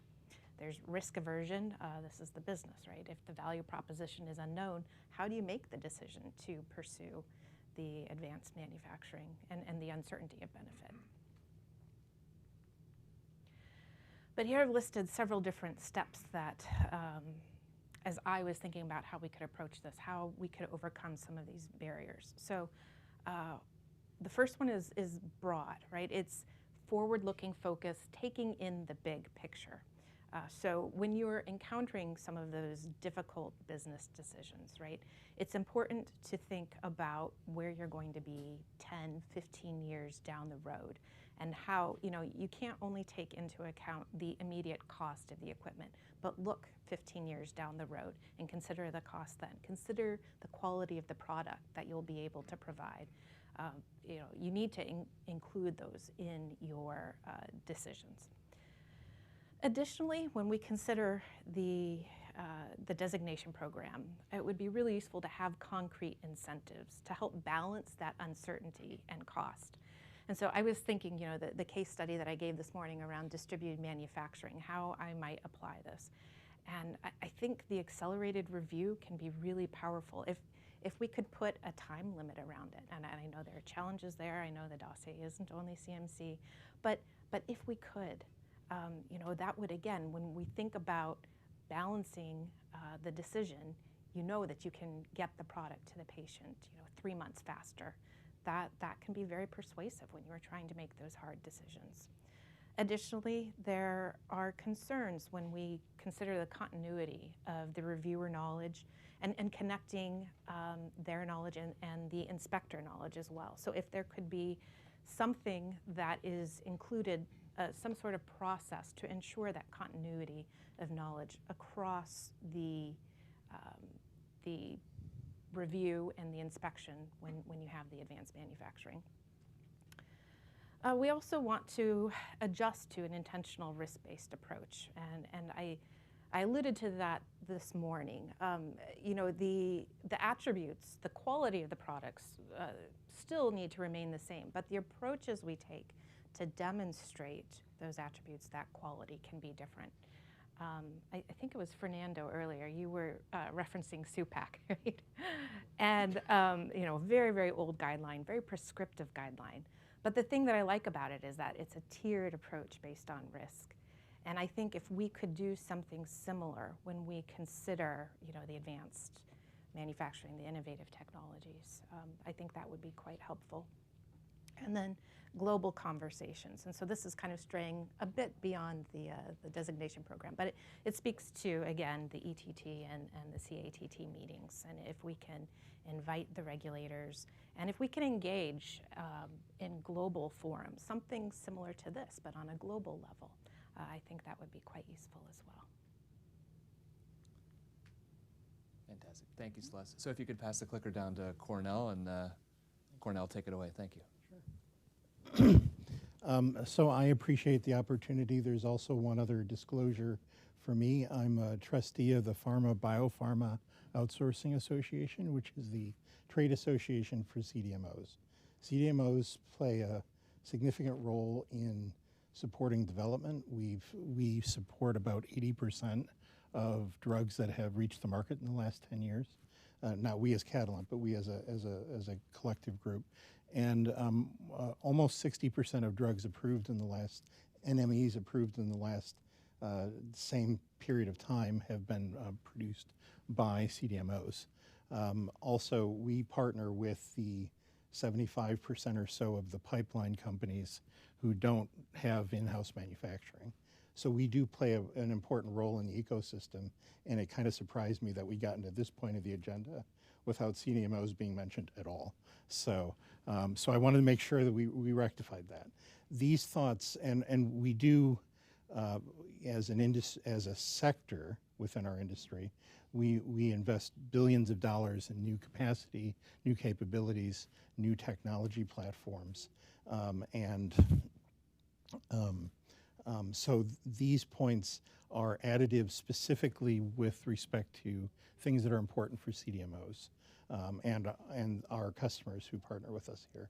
The first one I think we have actually touched on already mostly is what those evidential requirements are, especially in advance of product filings.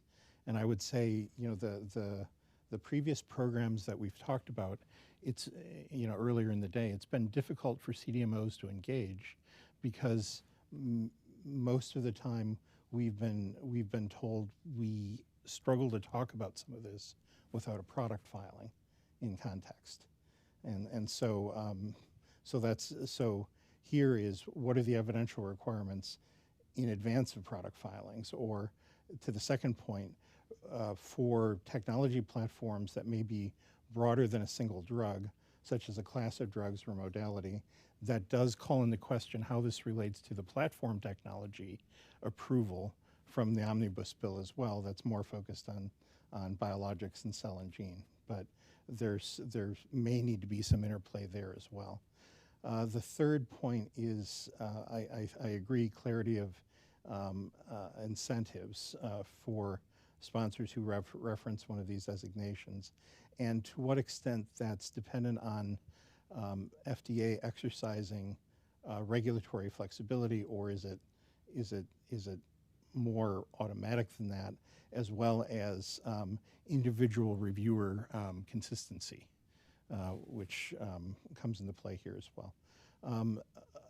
If we look at the way intellectual property works in technology and manufacturing process innovation today, sometimes we're co-developing these processes with our customers as we're scaling up a new technology or a new modality or something. And sometimes that IP is owned dually by us and our customers. Could designations work that way too? It adds complexity, but it's a way the business works today. And the last thing is coming on to some of the discussions that we've had already today, is how easy can continuous improvements of designated AMTs be without requiring additional filings, additional things. This actually ties in also to some of the intent of the platform technology provisions. So those are my added points here. So thank you, Cornell. And last but not least, Drew. So thank you for giving me this opportunity and hearing what others had to say. I think I only have one thing from my takeaway from the discussions that have gone on earlier, is that what I've seen in other people's how they implemented innovative manufacturing technologies, it was all about a lot of communications with the agency. And I think that's the same thing that we at Vertex found when we were implementing continuous manufacturing. We had early communications, we had many communications with the agency along the way, and the communications, the initial communications shaped what we were going to discuss at the next meeting. So they kept building upon each other till we got to the point where we were ready to submit this advanced manufacturing technology.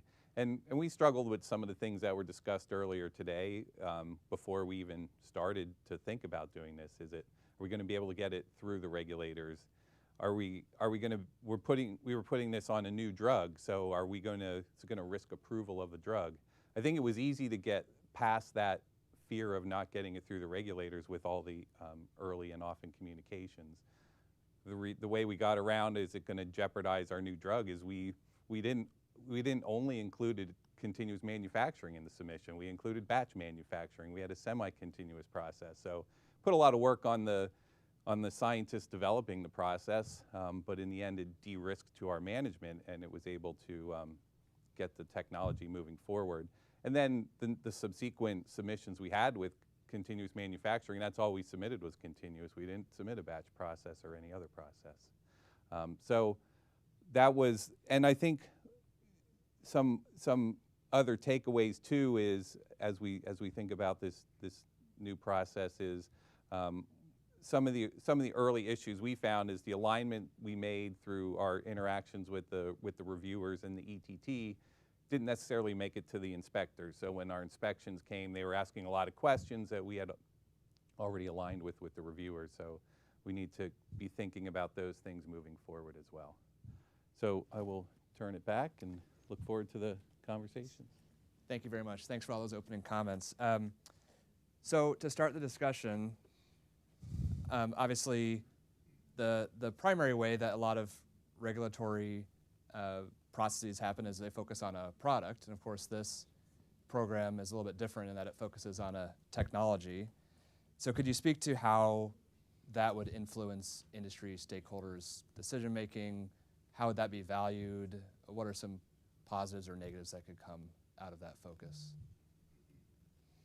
Well, so to me, I think if you can align on a technology first, maybe you have some discussions early on about what technology you're planning to implement and what it would require to use that in a commercial manufacturing process. So if you can understand some of that information up front before you have to actually apply it to one of your products, it would help de-risk that process. From a CDMO standpoint, we also may have a number of companies looking at the similar technology platform adoption for products. So we may be able to bring a perspective to say, look, there are a number of products that you're going to see, number of filings, you're going to see within 3 years or something that might incorporate this technology. And if you focus on helping us characterize, understand, and making clear these benefits to customers, you'll get more benefit because you'll get more broad adoption more quickly, potentially. Right. Do you see customers coming to you and maybe having hesitance about using some new technologies currently? Yeah, definitely.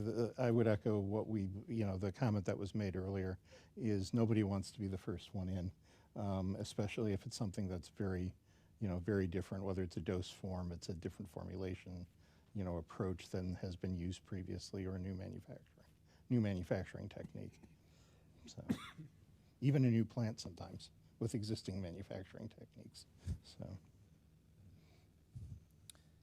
So would approaches that organizations would take when seeking this designation, what are some ways that it might differ across different types of technologies? We've talked about a lot of different applications of what qualifies as advanced in our previous discussions. Like how might things differ from one product type to the next, or from one analytical testing method to the next?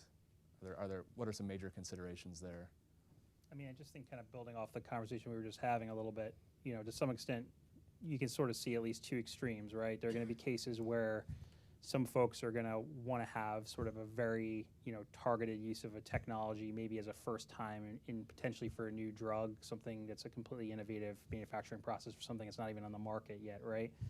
I think likewise, there's going to be other folks who may want to apply something that's an innovative technique across their portfolio, right? And that could very much come in a post-marketing stage, right? Where you've already got a lot of things on the market and you want to start to understand what's going to be required to kind of get that across all your programs. And so in some ways, I think this kind of paradigm shift, we're starting to look at things more as a technology-based designation and kind of building a, sort of core set of knowledge about, what the regulators are going to want to see to justify that as being, an advanced technology that will be implemented for these products.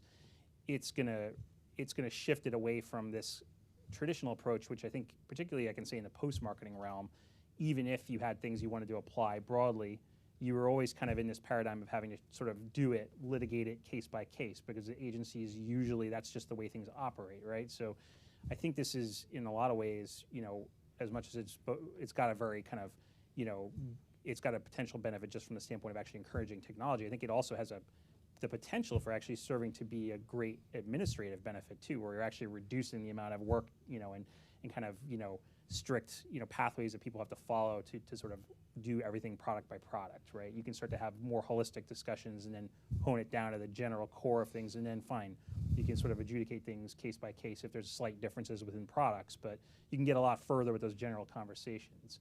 And I think, the other thing just to kind of point out, because I know this dovetails a little bit into some of the discussions around, CAT versus ETT, and I can at least say from my perspective where this also has some potential advantages. There are a lot of technologies out there that we're working on that are not center specific, right? They cross between CBER and CDER, right? And from what I understand right now, there's not really a sort of black and white way in which you can actually seek guidance from ETT and CAT simultaneously and get dual feedback. You can get a meeting with both, and you can get input from one and responses, but you'll get just basically, I heard you, you're going to have to come back for the other one, right? So I think long term, if you're starting to think about technologies that cut across center, you could start to see the opportunities where, again, for some of these bigger cross-cutting technologies, we can actually start to have discussions and consensus building across centers, where I think that barrier has been somewhat arbitrary in the past. If I could quick say, you know, I appreciate, right, there's always a challenge when you talk about multiple products and when they span centers. I think, you know, we do communicate quite well with our CBER colleagues, and I think vice versa, and we meet collectively when we can. I think you can, the challenge, of course, is, you know, different products are at different stages, so it becomes logistically a little bit harder to provide specific feedback. But I do want to highlight that we collaborate really well, we share information, we talk back and forth, and when we can meet collectively, we certainly seek to do that. Yeah, and please let me, you know, emphasize, I actually think the communication has always been great. It's just the sort of formality of the process is, you know, where I think it would be nice to kind of open up something where you're literally, you know, having that consensus in a single set of responses where centers have kind of said, yes, together, this is what we believe is necessary going forward, right? And I think there's also the opportunity to leverage in the submissions as well, right? If you know, it saves time for industry and for the reviewers as well. If you can, you know, build upon what is in the initial submission that contains the technology, and then refer back to that and what you've already established. So, just a reminder for those online or in the room too, please feel free to go to slido.com and enter your questions. We have plenty of time to get to quite a few audience questions today, so please feel free to do that. Next question is, when organizations engage FDA to seek a designation, they're, right now it's a little bit unclear of what type of data should an organization bring to seek that designation. On one hand, it could be an idea. On the other hand, it could be, a full submission. How do we find the right balance and define what that data set should look like?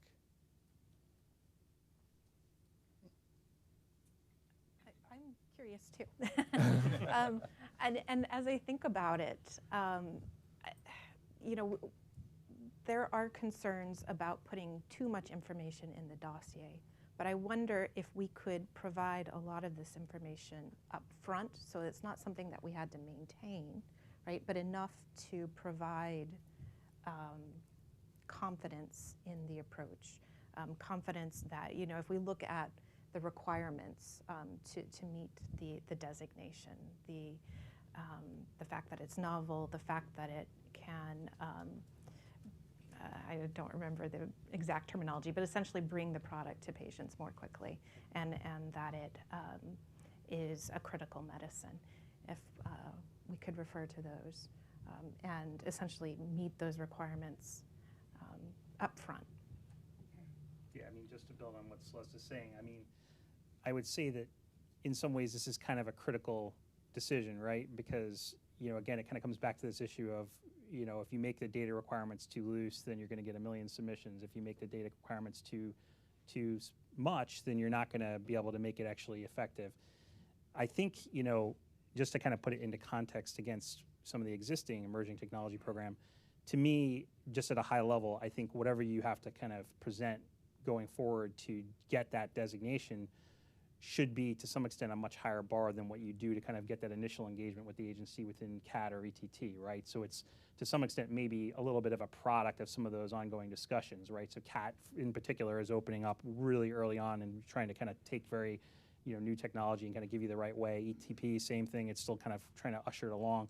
But then at some point in time, you're going to generate some core set of data that you feel is really compelling. And I think, to some extent, what we really need to kind of decide on is, what is enough data, to the point where I think it actually can convince both us and regulators that it's actually going to work, right? That's to me seems like a big bar. And when you think about some of the other existing designations in other areas, like, for example, breakthrough designation in clinical area, you have to present certain clinical data that shows that that product's going to actually offer promise, right? It's not enough to have a sort of hypothetical. You have to have a pretty compelling set of data to get that designation. To me, again, I don't have the answer to exactly what it'll be, but it's got to be something where you've generated a decent amount of data enough to make a pretty compelling argument that this is going to have a lot of value going forward, and you're actually, worthy of an actual designation, rather than just kind of saying, I've run 2 experiments and this looks like a pretty great idea. How about a designation? And I agree with the idea of ensuring that it's significant, but I also, I don't want the bar to be set too high because then it doesn't encourage, it doesn't incentivize. Yeah, you're not going to need process validation, right? Like that's the thing, right? But that's the truth, right? You're not going to know until it's validated, right? But again, this is where what level of development data do you need, right? Is really the key question, right? I mean, I think that's there's got to be some level of process development data that you'll be able to provide that will actually support that it's going to be a productive, important technology, right? I think that's the devil's in the details, and this is where I think to some extent, once the guidance is issued, we're going to have a lot of back and forth conversations to really kind of hone in on the right balance, right? Because otherwise, and kind of one of the reasons, just to kind of go back to why I was talking about the process by which the legislation was put out, and I didn't mean to be tongue in cheek about it, but the reality is like this is very, very fast, right? And it's a very, very big question, and I'd be lying if I say I think we're going to get it right the first time. Like I don't actually believe this is going to be something that's going to be sorted out perfectly in the initial guidance, right? We're going to have a lot of work to do to actually make this productive, right, at the end of the day. So the data component of it, I think, is one of the biggest questions that we're going to have to really sort of hone in on, to my opinion. And I think maybe we can do that by looking at the case studies of the technologies that we're already aware of and consider. Yeah, actually, that's what I was going to ask actually with Vertex, because in some ways that's a great example, right, where you guys, went through this really incredible process of developing this continuous manufacturing. Like somewhere along the line, you must have been like compelled that this is going to be, a big deal. It's going to work for us, and it's going to, be something we'll use across all of our, programs. What's that tipping point look like, And to me, that's where it becomes really kind of rock solid as something you could get a designation for. But so I don't know if Stephen will let me ask a question No, here. no, feel free, please. But I hear some consensus that maybe the designation is for a technology that's more mature than something in ETT or CAD, at least initially. Do you have a sense how to describe that maturity, or is it more of a we'll know it when we see it? Yeah, and that's exactly. I mean, again, this is where the problem is partially technology dependent, right? And I think that's where I personally struggle is like if you define it, sort of broadly. You're going to probably encounter, for every one case it makes sense, you're going to probably find another case where it doesn't necessarily, make as much sense. So I don't know if we're going to have to start to like look at least some broad categories, for types of technology that we would kind of say, okay, this is probably a good enough compelling piece of data or set of data that we would look at. Again, to me, it's,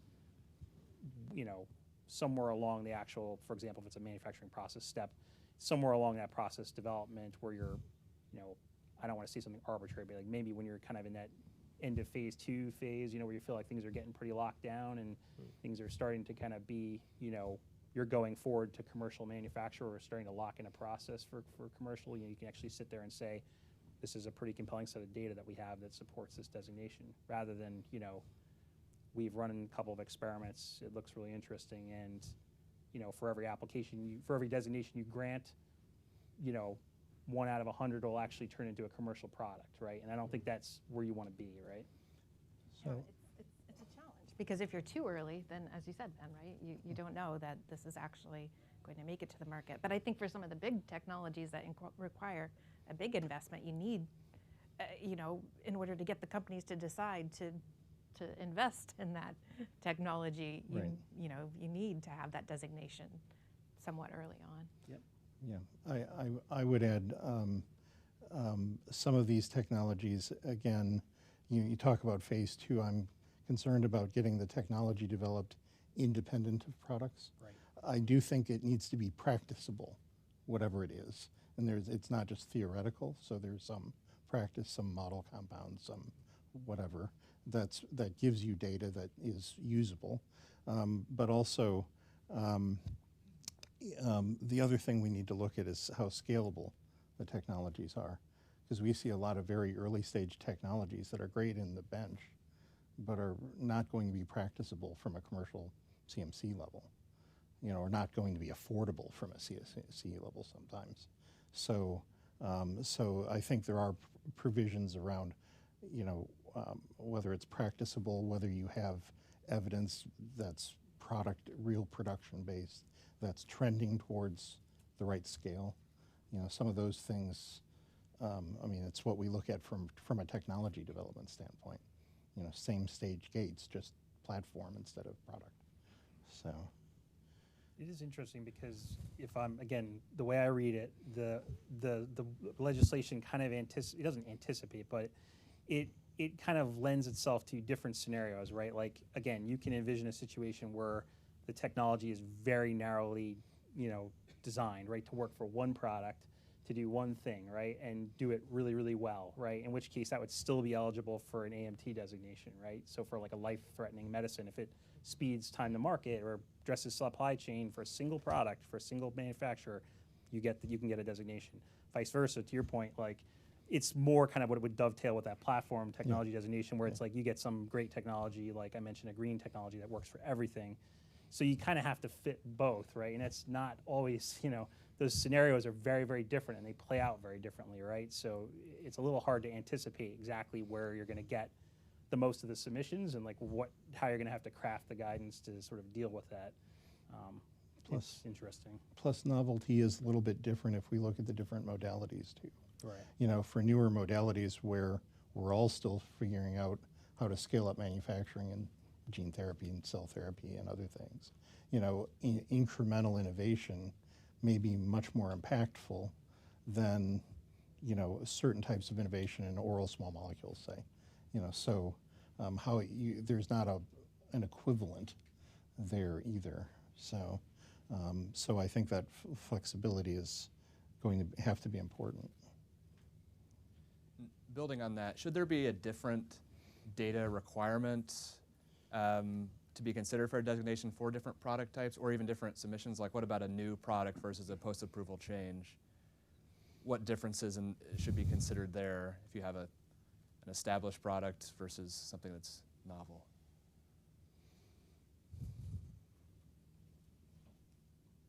Good question. Something to think about. So let's go to some audience questions here.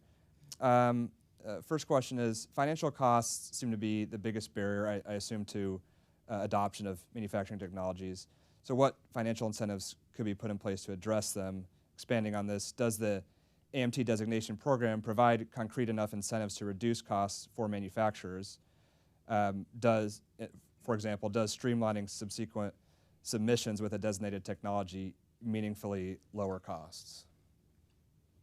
Yeah, if I read it correctly, there's no real financial incentive, but they say time is money, right? So I think things that materially impact time to market or time to implementation, which is also really important, is going to be where you'll see a lot of industry interest, right? I mean, it's not necessarily going to be something where I think there can be a direct, encouragement through a financial sort of incentive, but yeah, I mean, I think. Again, this is coming back to the sort of point of having some level of, graded relief because, quite frankly, and again, this is just the way I read it, but some of the things that the program grants, I think are basically, you're getting it already through engagement with ETP, right? I mean, you're getting a lot of assistance, you're getting an open dialogue through that existing program. Yeah, okay, I do think it maybe shifts who can receive that more to some folks who are developing, those broader things that are not traditional, developers from a single product. But the actual things that it provides are somewhat akin to what, the FDA is already doing, which they do very well. But again, that part where you actually can start to see, I mean, I think Larry, and some others have highlighted in their, in some publications recently from FDA about how for some of the continuous applications, that actually approvals have been faster, right, than some of the other technologies for standard packages.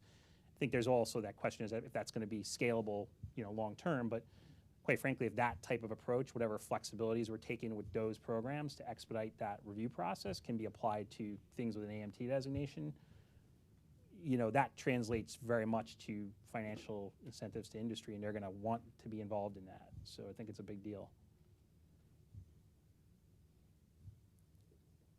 Anyone else want to build on that? Okay, we can go to another audience question here. Is novelty or advanced defined enough here? Is it identical to the types of technology that would go through ETT or CAT? Should it be more broad, more narrow?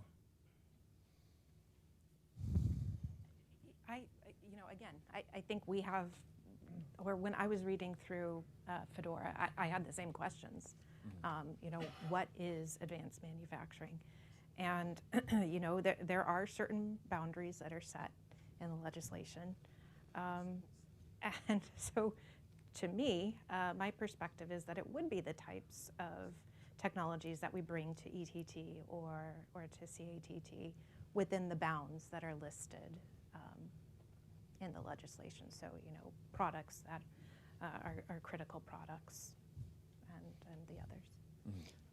I would add, though, you know, based on input from CDMO members of our trade association, it does seem like our members have a lower probability of proposal acceptance than in general. So I think, I do wonder if there are technology developments that are not integrated with product or product family that may not be getting the same degree of attention under the current programs that might benefit from a broader definition of what's included.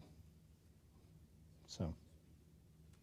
Yeah, I mean, it's interesting the point you made before, which I hadn't thought about, which is for those types of technologies that are not proceeding through any sort of a product-specific pathway, you know, the type of data you've got to present is going to be very different, right? Yeah. And, you know, to some extent, does that put you slightly, at least in theory, in a somewhat, you know, it's a harder position to be in because regulators are used to seeing product-specific data, right? They're used to seeing things done on a certain API that's going to be approved. So that actually is quite interesting when you start to think about like how you would actually have to justify that set of data and how people would find it compelling enough to think, okay, it can be used effectively in a marketed product and manufacturing process. Well, and even fundamentally, the definition of novel, you know, there's not perfect transparency as to what's being done in standard practice in many areas today.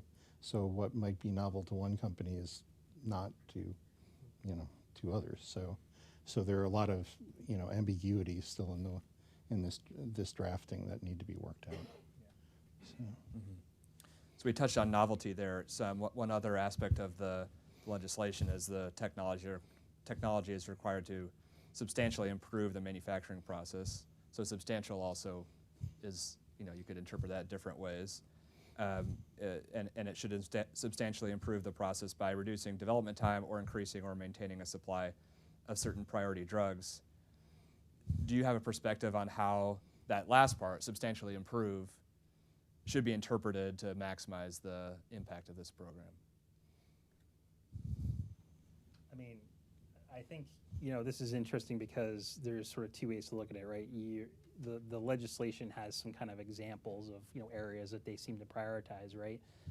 But it's pretty open in general beyond that. So to me, you know, you can kind of have the approach where FDA is saying what they think is important for, you know, certain things that show a demonstrable improvement in, you know, what the bar is, right? You know, your yield goes up by X% or your efficiency goes up by, you know, a certain number. I don't know if that's actually going to be the best way to go. I think in some ways this is going to be something where maybe it's part of the designation, you know, request where you're going to have to come in and make a strong case for why what your technology is doing is actually making a substantial, you know, improvement. And I don't think we're really going to get to a place where we can prescriptively lay out all the ways in which we can do that. It's just going to be kind of somewhat case by case. And I think that's actually a good thing, right? Because you need a little bit of flexibility and it needs to be able to evolve over time. I guess to some extent it reminds me a little bit of, again, coming back to some things that go on in clinicals, like when you're doing an orphan designation program, you have to make the case for why you have a, you know, this is an important orphan indication, right? And you have to lay out that case based on literature and based on other, you know, data. I think that's a case we can do here too, where it's like, because coming back to kind of my points earlier, there are going to be cases where you can say that there's maybe a real strong case made for a non-obvious benefit, right? That maybe most industry folks and maybe even FDA aren't aware of or anticipating, but actually still fall within the potential legislation. And you make a strong enough case for that and you put in enough, you know, support from credible sources and folks, you know, see eye to eye on that, I think that can be, you know, a pretty good place to land without being too prescriptive. So I guess what I'm trying to say is it's our job to do that. I would see substantially improve being something maybe more difficult to show for a new product, but for an existing product, post-approval change, you have something to compare against, especially if there's a product in shortage for some reason or another, you can point to something as causing a quality breakdown or a supply chain breakdown and show maybe it's easier for that type of product to demonstrate that you're substantially improving Yeah, process. I mean, it's easier, I would say, to kind of point to a drug shortage and say, I can manufacture this at much faster and much more efficient, right? I think that's somewhat self-evident, but in cases, like you said, where the technology is, somewhat unproven, that argument starts to become a little bit more, it becomes a little bit more general and maybe somewhat less tangible. But yeah, again, I think to some extent that's got to be, I don't think that FDA can, I'm not telling you guys short. I just think it's impossible to sort of envision all the possible ways where you can see impact of a given technology. I mean, there's just so many possibilities, right? And the technology,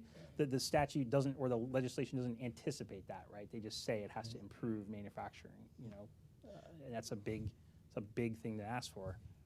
Although, even for new products, if you think about improving titers, improving yields, reducing throughput, reducing processing time, improving purity, a lot of those things, there are benchmarks, not that they're perfect, but there are benchmarks. So even for new processes and new products, there are ways to measure improvement. So I think the challenge there, again, keeping in mind the things that I'm most accustomed to, when you haven't implemented it yet, right? How do you demonstrate concretely that benefit? Yeah, and that's why I think there needs to be some degree of practice. There needs to be some evidence. It's not. It has, to me, for it to be practical from getting a designation, getting a tangible benefit, you have to have some more tangible evidence. Does it have to be associated with a post-IND product? Maybe, maybe not. But it feels like it needs to be more than modeled. Modeled out. It needs to be show this is something that we can deliver and something that we can scale up, or we believe we can scale up, or something. So, so it's again, it's going to be hard to generalize based on all the different ways this could be used. Great. Another audience question is, the AMT legislative text draws heavily from the biomarkers validation pathway text. What lessons can or should the agency take from that experience when establishing this pathway? And actually, another program that comes to mind that we've discussed in previous conversations is the priority review voucher as well, that program. I wonder if there are learnings from either of those, either the biomarkers validation pathway or the priority review voucher that you think should be applied to this program. Wasn't aware that it was similar to the biomarkers, so I'll have to read some of that. Okay. But it's interesting. So I can't speak to the similarities or lessons there. I mean, I guess drawing it more to the priority review process, I would say that at least at a high level, that designation makes a huge difference, right? So the actual outcome of it, I guess if you're trying to sort of see actual success of the law, then ultimately something as substantial as seeing decreased review time will carry a lot of weight with people, and I think there'll be a lot of interested parties. I think that ultimately one of the key things about the priority review process too is that generally speaking it oftentimes dovetails with some of the flexibilities that are allowed within the drug review process. So we haven't talked too much about that because I don't think it's explicitly called out in the legislation, but there's sort of a happy medium here between getting the designation and then also having more flexibility when it comes to actually starting to put it into a commercial process or a product, right? Can the agency be a little bit more flexible about certain kind of pre-existing expectations for an application that's actually going to incorporate it? Because I do think with the priority process, those two kind of go hand in hand. You're generally getting, except when it comes from like a voucher, but you're generally seeing a lot of willingness from the agency to leverage some of the flexibilities that are outlined more explicitly now in the map that just got issued. But just I think more across the board, you feel a little bit more confident that the agency is going to be flexible with your approaches. Great. So some of the next few questions here are more so shifting gears a little bit to after a designation has been granted. So first question is, would companies who possess or have had an advanced technology designation provided to them share publicly that they have that designation? Like I just mentioned, a priority review voucher that frequently is shared by companies. Why or why not might a company share publicly that they have that designation? Certainly, from a CDMO standpoint, we would. It's clearly in our interest to do so. Could you expand on that a little bit more? We're here to help companies, bring products to market and keep them on the market and at the right supply. So, and thinking about financial de-risking, the more, if we're going to make an investment, the more products we can bring into that investment, continuous or otherwise, the better the risk profile for that investment. So we would want to say there's a designation, it applies to these kinds of products. There's this kind of review value associated with that if you use it, potentially. So yes, we would, I think CDMOs would definitely support visibility to it. I can't really speculate what industry would do, but I think I can see, the advantages of sharing that, but I think I could also see some downsides. The advantages, as Cornell was just sharing, you show that you are committed to upgrading and to moving manufacturing forward, bringing products to patients more efficiently. But one of the downsides, I think about some of the general public's reaction to the vaccines and the pandemic. And I wonder, again, pure speculation, if there would be concern about, if something is manufactured via an advanced pathway, if the general public might think that this is new or unproven, and if there might be concerns around uptake if that was publicly disclosed. I may be going too far into disaster thinking there, but I think that I can see people falling on either side of that question. I think it's a really good point, actually. I hadn't considered that angle before, but you're right. I mean, to some extent, it's, I totally understand why, from a contract standpoint, it makes you kind of would love to advertise on it, but for a innovator, do you really need to kind of fly the flag, right? You kind of, create some, and especially when we start to talk about things like drug shortage and supply chain, like, if you start seeing an issue and then all of a sudden they're like, well, they're using advanced technology, but now you're having a drug shortage just because of that, AMT, right? It's an interesting thing to anticipate. So at the same time, like we do with our customers, if customers use our IP or even contractually, we can't disclose who partners with us. It's legally, but contractually we don't. So, people referencing a technology held by a CDMO wouldn't necessarily be public anyway. So, but I agree. I think on the distinction I would make is maybe formulation versus just manufacturing process. I think if you think about some of the pandemic and vaccine response, that was a little bit more formulation related and a little less manufacturing process related. So, but you're right. There's always risk, perception risk. What about sharing, maybe not publicly, but sharing with purchasers or payers, especially on the generic side of things? For example, there's a growing interest in supporting technologies like this from purchasers that they have an interest in preventing shortages. I wonder if there's a way that these technology designations could help show value that different manufacturers are bringing to their customers through some sort of disclosure. Only if it keeps the products out of shortages. Yeah. Well, I think the audience matters. Yeah. Right. But in that case, I think you'd have to demonstrate to them how it's going to prevent a shortage. Yeah. Not just because I'm using a new technology doesn't mean, because then you get to what you're saying, people will think, well, if there is a shortage, it's because that new technology you're using failed and you didn't fully understand everything.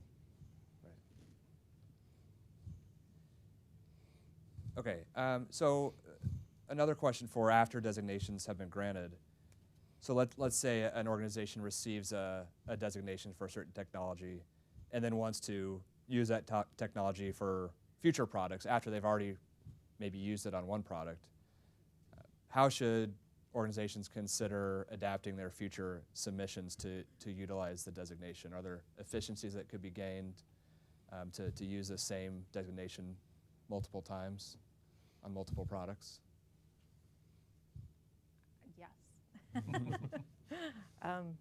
I think, I addressed this earlier briefly around the submission aspect, right? If you can, if you've already made the case, right? If you've already demonstrated the benefit, perhaps you don't have to do that again. You can leverage sections of a submission that have already been submitted. That saves you authorship time, saves reviewers review time. And again, you look at the benefit of getting the product to the market more quickly. You're getting the product to the patients more quickly. And if you can do that for multiple different products using that same technology, I definitely see advantages, yeah. It does walk up to the edge of that platform technology designation, though. And now that confers other benefits as written in the legislation. But, how the two coexist is maybe a little bit unclear to me still. So. I would also say, just to kind of, because I think this is where it gets also a little interesting is, because Celeste was just talking about what goes in the dossier, right? And I think we're kind of thinking about it from like a platform designation that you'd be able to like cross-reference dossiers and rely more on, that data across dossiers. I don't really think, again, that strictly speaking, you necessarily have to get your designation of an AMT strictly means that has to be a major component of a marketing application, right? Like there are going to be some technologies which by and large will be somewhat not invisible, but it'll be a minor component of an actual dossier, right? And so ultimately, once you get that designation and you feel like the agencies finds it compelling, you can start to implement it pretty broadly and not necessarily see a major need to like go through this administrative game of cross-referencing or having to demonstrate again and again a certain smaller data set for each product that you're trying to rely on it for. So in that again, this comes back to where the technology, where the designation actually carries a lot of value. I think in some of those areas where it's maybe a little bit more invisible, but maybe more on the GMP side, it's actually a pretty big deal. I was going to say too, I think there's some wisdom in the legislative text. It says expedite the development and review, and I think that's the right emphasis, right? How do we push that piece, because that's where we hear so much that the decisions are made and where the barriers and the gaps kind of prevents adoption. So to the extent that a second or a third product, maybe has fewer barriers, I think you can still have discussion and an opportunity to do some of that, development expediting. It's just a different subset of questions and maybe conversations around a smaller group of topics. And maybe we could expand here on that piece of the legislation that Jolie just referenced about expediting. What's your perspective? Not Joel, if you want to share, you can. But anyone on the panel, what's your perspective on how expediting should be defined? This isn't actually coming from an audience question. To what degree should things be expedited? Will certain technology types be prioritized? How can we make expediting concrete to increase the certainty of manufacturers and what to expect when they receive a designation?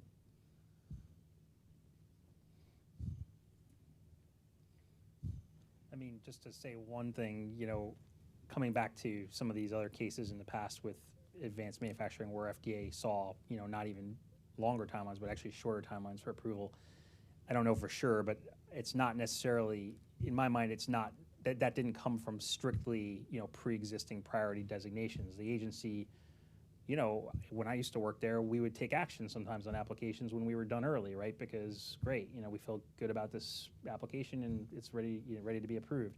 So kind of talking about cases where you can quote unquote expedite, if this pathway, once you get the designation, has served as a good vehicle to kind of pre-address a lot of those issues beforehand, and it allows the agency to take faster action, even if it's not formally under some sort of a designation. I think there's a lot of value to that, right? Because it does accelerate the approval and development timelines. So it's just something to think about, because I think there's probably some, I don't know if there's going to really be a strong appetite to actually have a formal, priority process, but there's other ways to get at some of that without having it be tied directly to a priority review is really what I'm getting at. I'd still like to ask for that, though. I'm not complaining, don't get me wrong. Yeah, I agree. I think, the enhanced communication, that certainly, that speeds things up internally. As Larry was saying earlier today, the ETT is a member of your development team. And then by the time you do submit your submission, they already have a familiarity with the information, so they can review it much more quickly. Or almost kind of like a very drawn-out rolling review, right, where you've kind of provided, certain discrete packages in ahead of time to really draw some consensus, and then that means that, once it's in, CMC can do their job a lot faster, right? I was going to say too, on the subject of, accelerated actions, right? It's a little bit too contextual for the type of application. If you're talking about a new submission, it's not just a CMC activity, right? There's a lot of other disciplines and other considerations, labeling, et cetera, that go in. So, sometimes just staying out of the way is the best that CMC can do, and if we do that, I think that's a good outcome too. Yep. Another call for audience questions. We have a few more audience questions here lined up, but go to slido.com, #DM June 8 to submit a question, and we can hopefully have some time to get to that. So one other question about expedited review. So drugs that are in shortage are already eligible for expedited review. So how would this designation program impact drugs that are already in shortage, or how should it? And how should organizations think about using this designation program for drugs that are in shortage?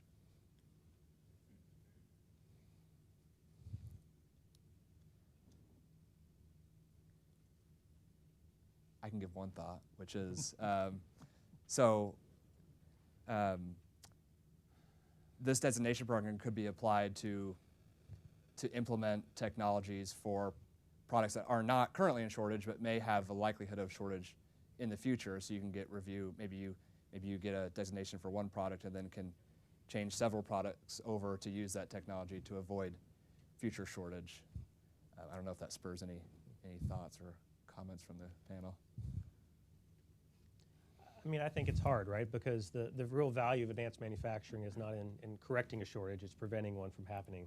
So it's it's a little bit of a catch-22, I suppose. Mm-hmm.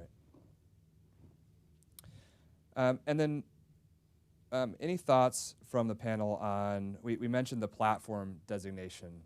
So that was Section 2503 in the Omnibus Bill, and we're talking about the Advanced Manufacturing Technologies designation, which was Section 3213 in the Omnibus. Could you expand on any thought, this is an audience question, any thoughts on distinctions between those two designation programs? Is it clear, or where is it unclear when an organization would apply for one versus the other? I think the most obvious, as far as I understand, the most obvious difference is that platform, I mean, they're quite different, but platform, you have to have a pre-approved application, right? Whereas with the AMT, you don't, right? So that's probably one of the, for platform, it cuts off a lot of folks who, aren't market application holders. They don't have, some pre-approved application they can point to. So that's a pretty big difference. But there are certainly some overlaps for sure. I mean, again, I think that, to me, the one that's sort of is going to be probably somewhat similar is the area or the discussions around data packages, right? I mean, like, Yeah. you know, that's one of those things where, you know, you could see how the requirements there would be pretty similar, although again, the kind of absolute bar may be a little bit different, but you can see how there would be a lot of overlap there. I think you could end up seeing technologies being submitted under both. Yep. You know, one by a sponsor who's incorporated it into an application, and another that's in, you know, early stage that's not yet, you know, reached application stage. So the other thing, if I recall correctly, is it does allow kind of cascading updates to the technology platform to be kind of forward incorporated to other applications that reference the technology, which would be nice if the AMT would, but it doesn't say that. So. I think you pointed to before that the platform technology designation is a little bit more, again, it's, you can drive a truck through it, but it sort of points more at API processes, right? You know, generally speaking. So that's somewhat of a distinction as well. Yeah, and newer modalities too. Right. So I guess to kind of answer a question by asking a question, I'd be interested if folks saw a value in having both at the same time. Because I know, you know, there's probably a possible scenario, right, where technology is both so novel but already approved in a company's individual platform that perhaps it could qualify for both. I'm not a lawyer either, TV or not, but I guess I would be interested if folks saw value in having both, or if just picking one would be preferable. Well, from my perspective, or from a CDMO perspective, we're not allowed to file under the platform technology, so it's only sponsors, number one. Number two, even if it's our IP, the sponsor controls it from a designation standpoint.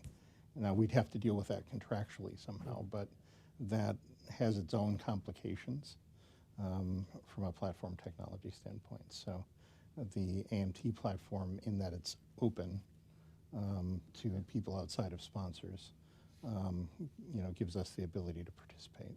Okay. So.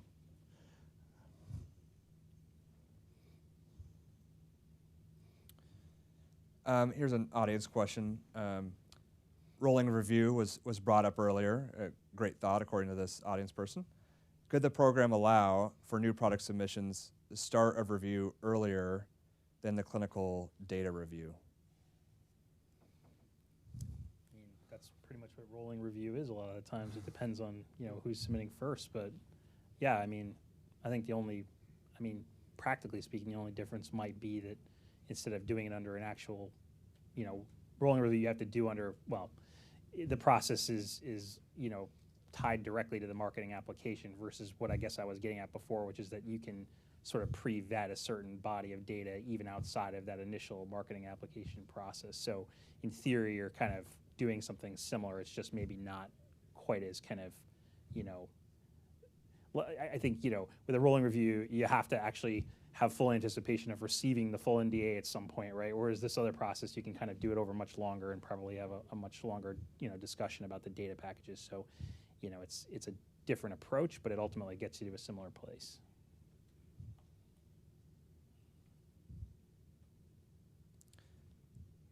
Great. So going through a few more audience questions. Let's see. This going back to our conversation around reviews of something that doesn't necessarily have a product tied to it. In the absence of product-specific applications, will or should the agency consider drug master files for platforms or novel technologies as an appropriate means to have discussions with innovators of AMT designations? Or can a DMF, drug master file, be used to include the advanced technology?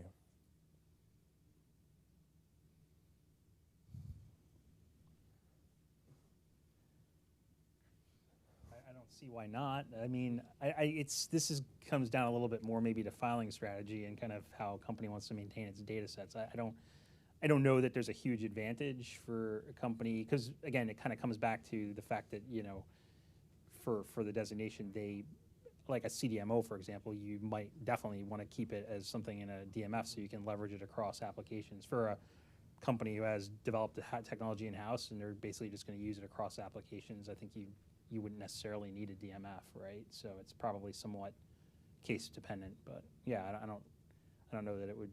I don't see any reason not to allow a DMF as a possible option in the long run.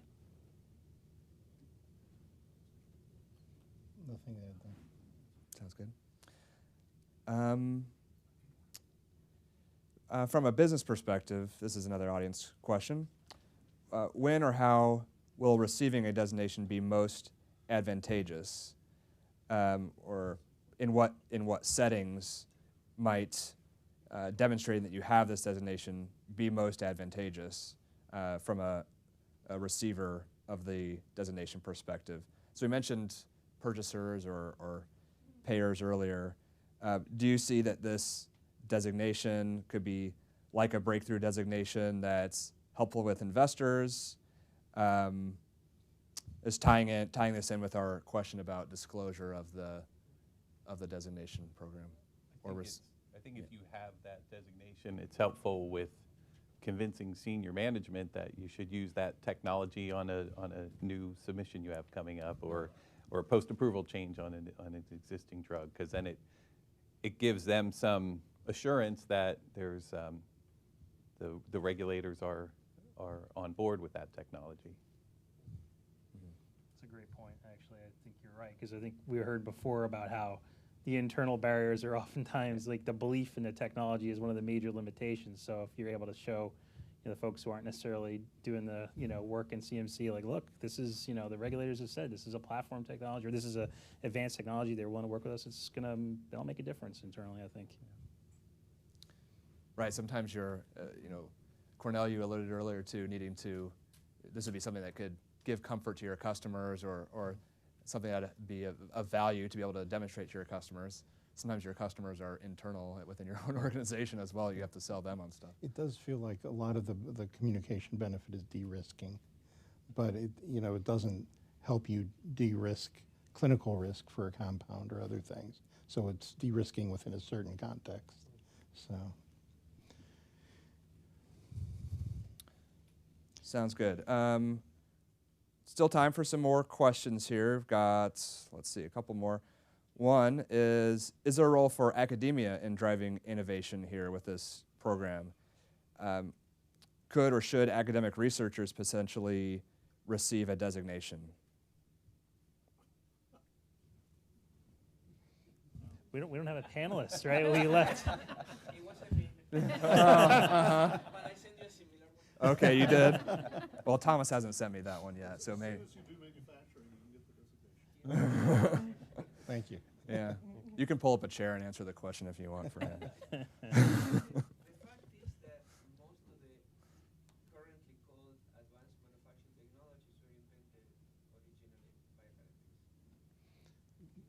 At the same time, though, practicability and scalability are not always,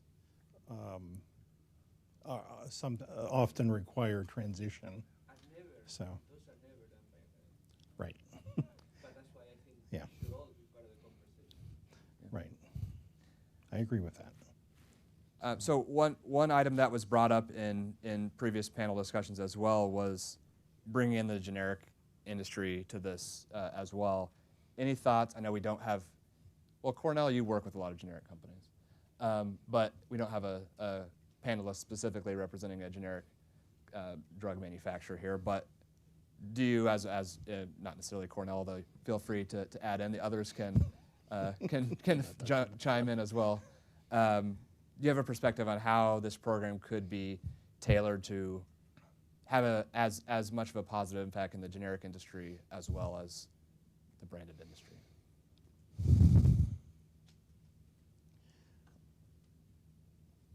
And this may be a broader statement than just generics, but there are certain technology innovations that, in theory, may make reshoring or nearshoring more easy for certain types of technologies, improving yields of proteins, for instance. So you don't need, very large stainless steel tanks produce, and you can do in smaller scale things that might make it more affordable to reshore things. It's a simple example. So, you know, given that Congress is also paying a lot of attention to this, you know, supply chain security matters here, you know, is that one of the other elements that might bias a prioritization here?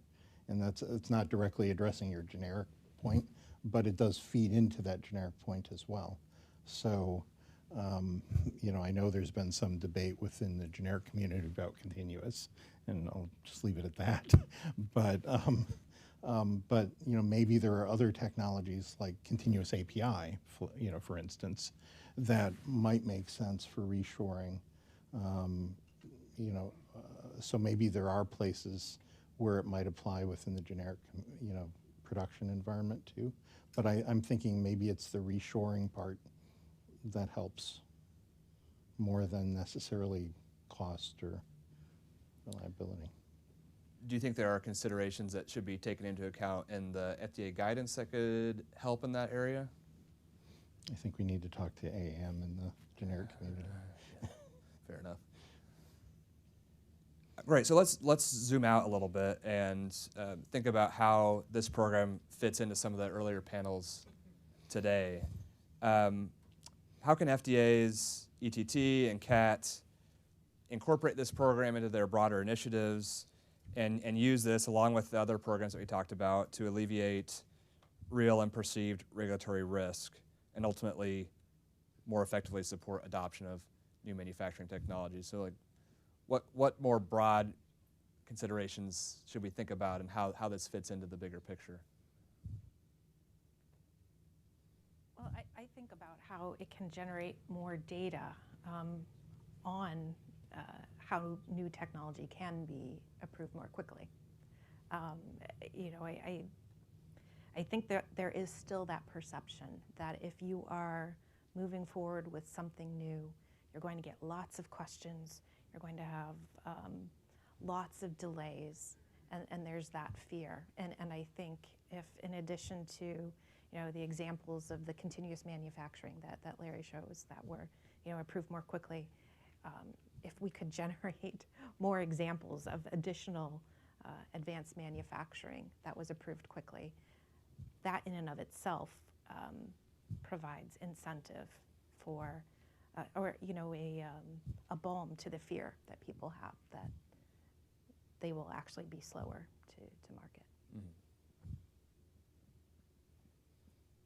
I guess one question I kind of have more long-term, which is just sort of thinking about some of the things that were presented around the ETP, you know, and now they've kind of moved to this paradigm where we're graduating some of these technologies. Like, I was kind of wondering, you know, what bearing that has on some of the existing advanced manufacturing designations, right? Like, if at some point in time a certain technology is considered to be graduated, what happens to all those existing designations for AMT, right? It's kind of, you would think that there might be some impact there, like, you know, but I don't know that you can revoke them per se. Do they just not become, you know, valuable anymore? It's, you know, because the question was kind of around how does this interact with existing, you know, frameworks within FDA? So that's just one thing I was wondering about more at a high level, because it's, you know, I think that from what I understand, the graduation process is still in its early days too, and it's kind of being developed. So something to think about as we go on.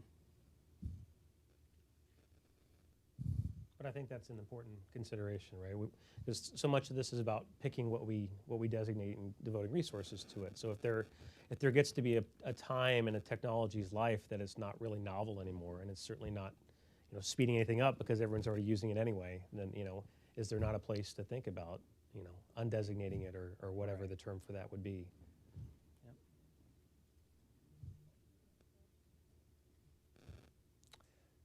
Are there any other topics that we should hit on, Joel, or from other of the panelists?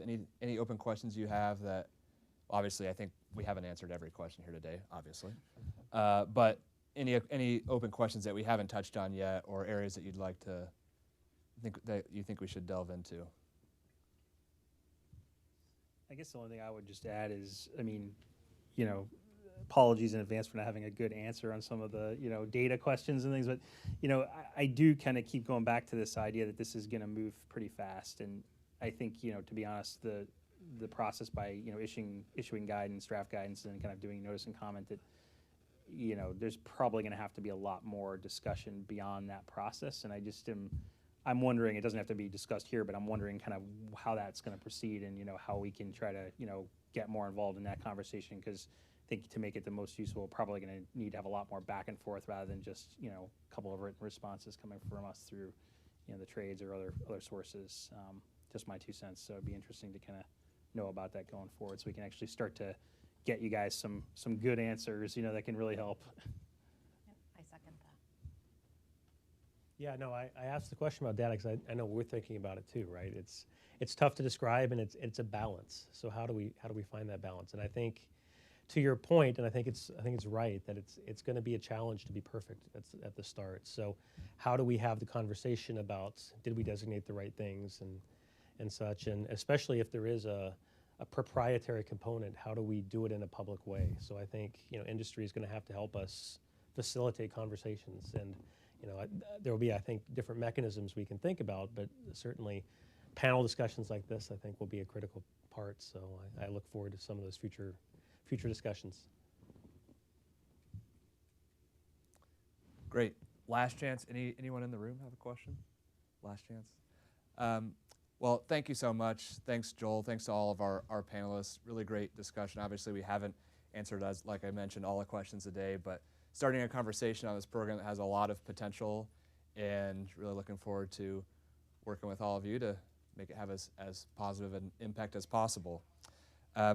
So with that, I'm going to turn it over to our Assistant Research Director at the Duke-Margolis Center, Jure Kim, to finish us up for today.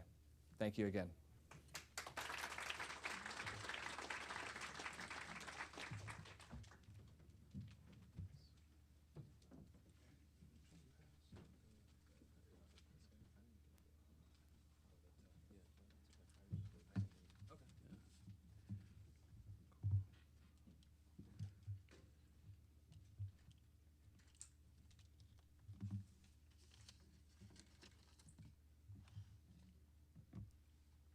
Thanks, Stephen. What a great discussion to round out the day. My name is Jure Kim. I'm an Assistant Research Director at the Duke-Margolis Center for Health Policy, and I have the pleasure of wrapping up this public meeting.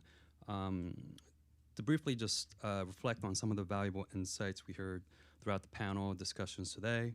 Let's see here. It seems the adopting and advancing innovative manufacturing practices is primed and ready with greater capacity and development at the FDA through CAT and ETT. We can expect more meaningful communication in promoting adoption. Furthermore, the new designation program is a path towards greater acceptance and streamlining technology adoption. So, of course, that rundown was far from comprehensive. We will be publishing a summary with further details on the key takeaways today on our websites in the coming weeks. The slides and recordings of the meeting will also be posted in the next few days. Now, before we go, I'd like to express my gratitude to all those who helped make this event happen. First, to all our speakers who joined us today for sharing their expertise and insights. Thanks as well to the FDA planning team leads, Elisa Nickham and Joel Welch, and the entire FDA planning team for all their help, especially those who did double duty planning the workshop and speaking today.